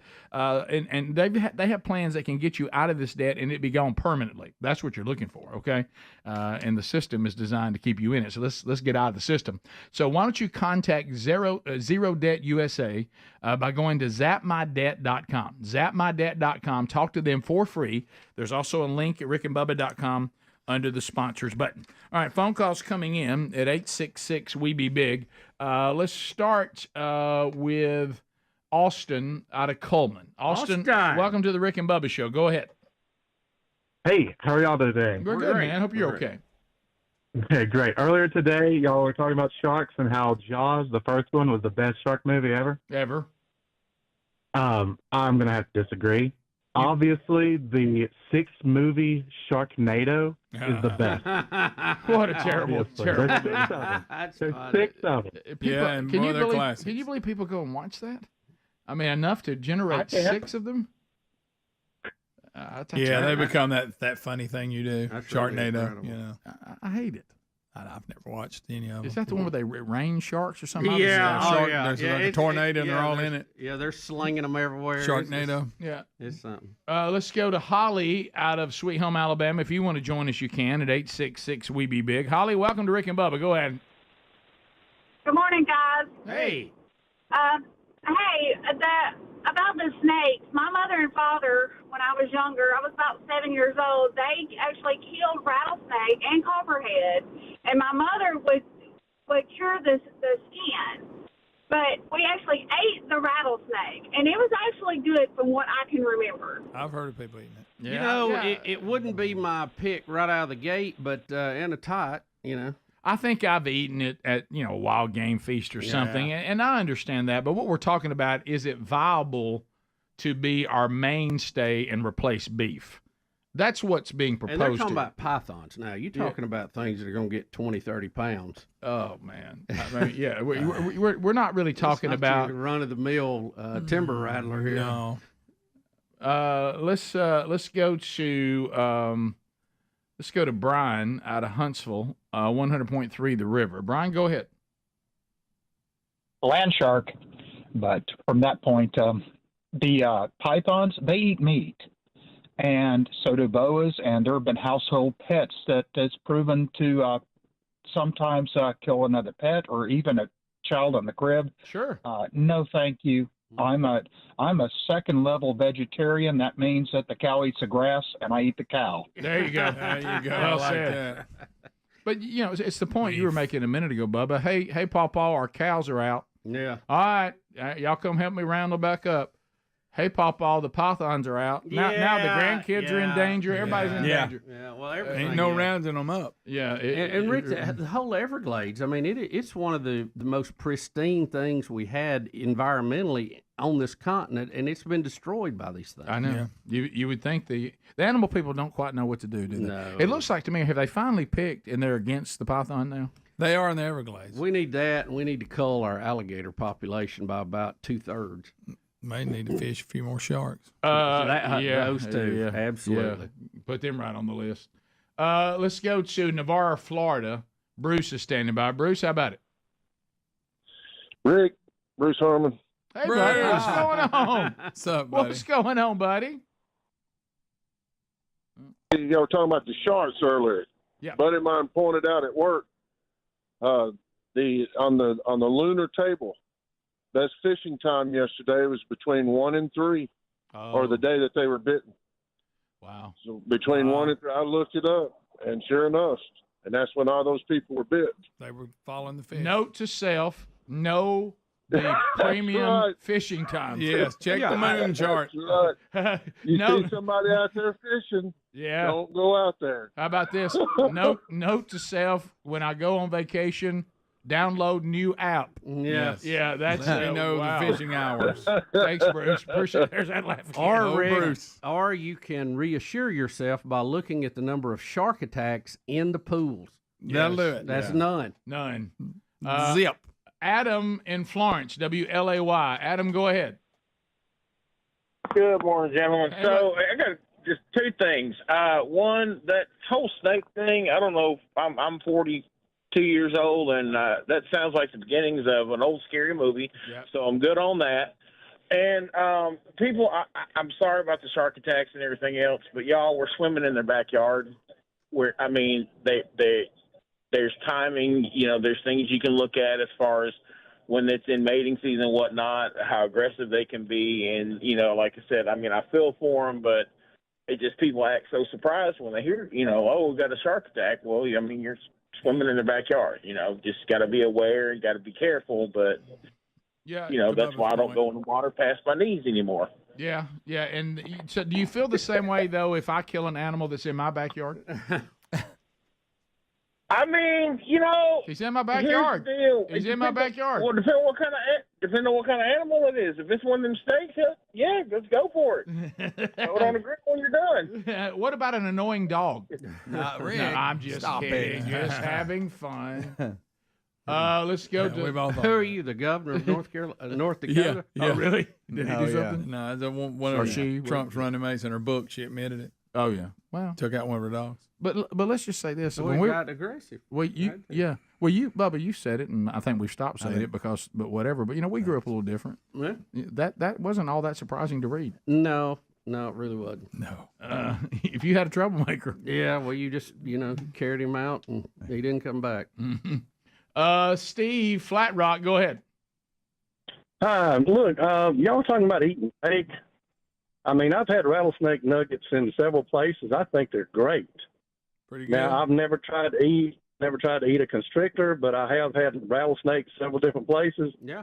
And like I said, I've seen them deep fried nuggets, and I mean, I loved it. Yeah, but would you want to be next to the farm that's raising them? Yeah, but by the thousands? We're not talking about there's a fun appetizer we might want to all try.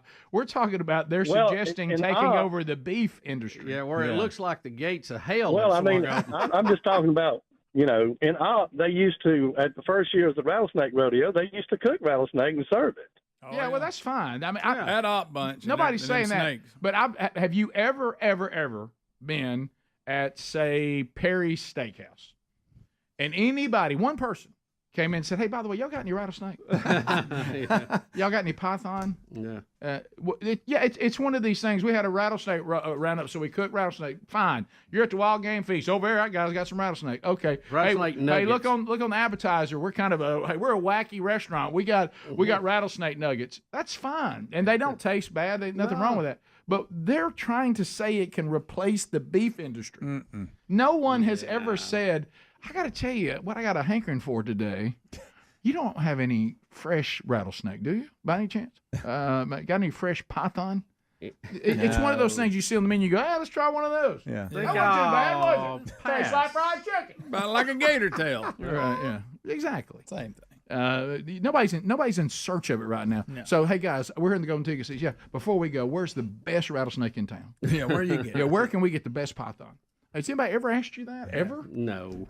It's kind of one of those dare things. It's let's try something a little different. Yeah. Oh, look at me, I'm eating snake. But it's not going to replace beef. No. Mm-hmm. Honey, can you pick up some python on the way home? Yeah. And I mean, what a dumb idea. Yeah. I mean, it's just not gonna. Yeah. And again, the side effects, the danger that we got python farms everywhere. Yeah, can you imagine how many things are going to be swallowed up? Only the left could say they're destroying the ecosystem in the Everglades. Why don't we make more farms that'll farm more? Yeah, of let's them? put them everywhere. Right. Yeah. Thanks for being with us today. If you're leaving us, have a great day. Lord willing, we'll chat with you tomorrow. If you're catching this and other Rick and Bubba content today, enjoy yourself. Find out how to hear the show live and archived on your own time at rickandbubba.com. Rick and Bubba, Rick and Bubba.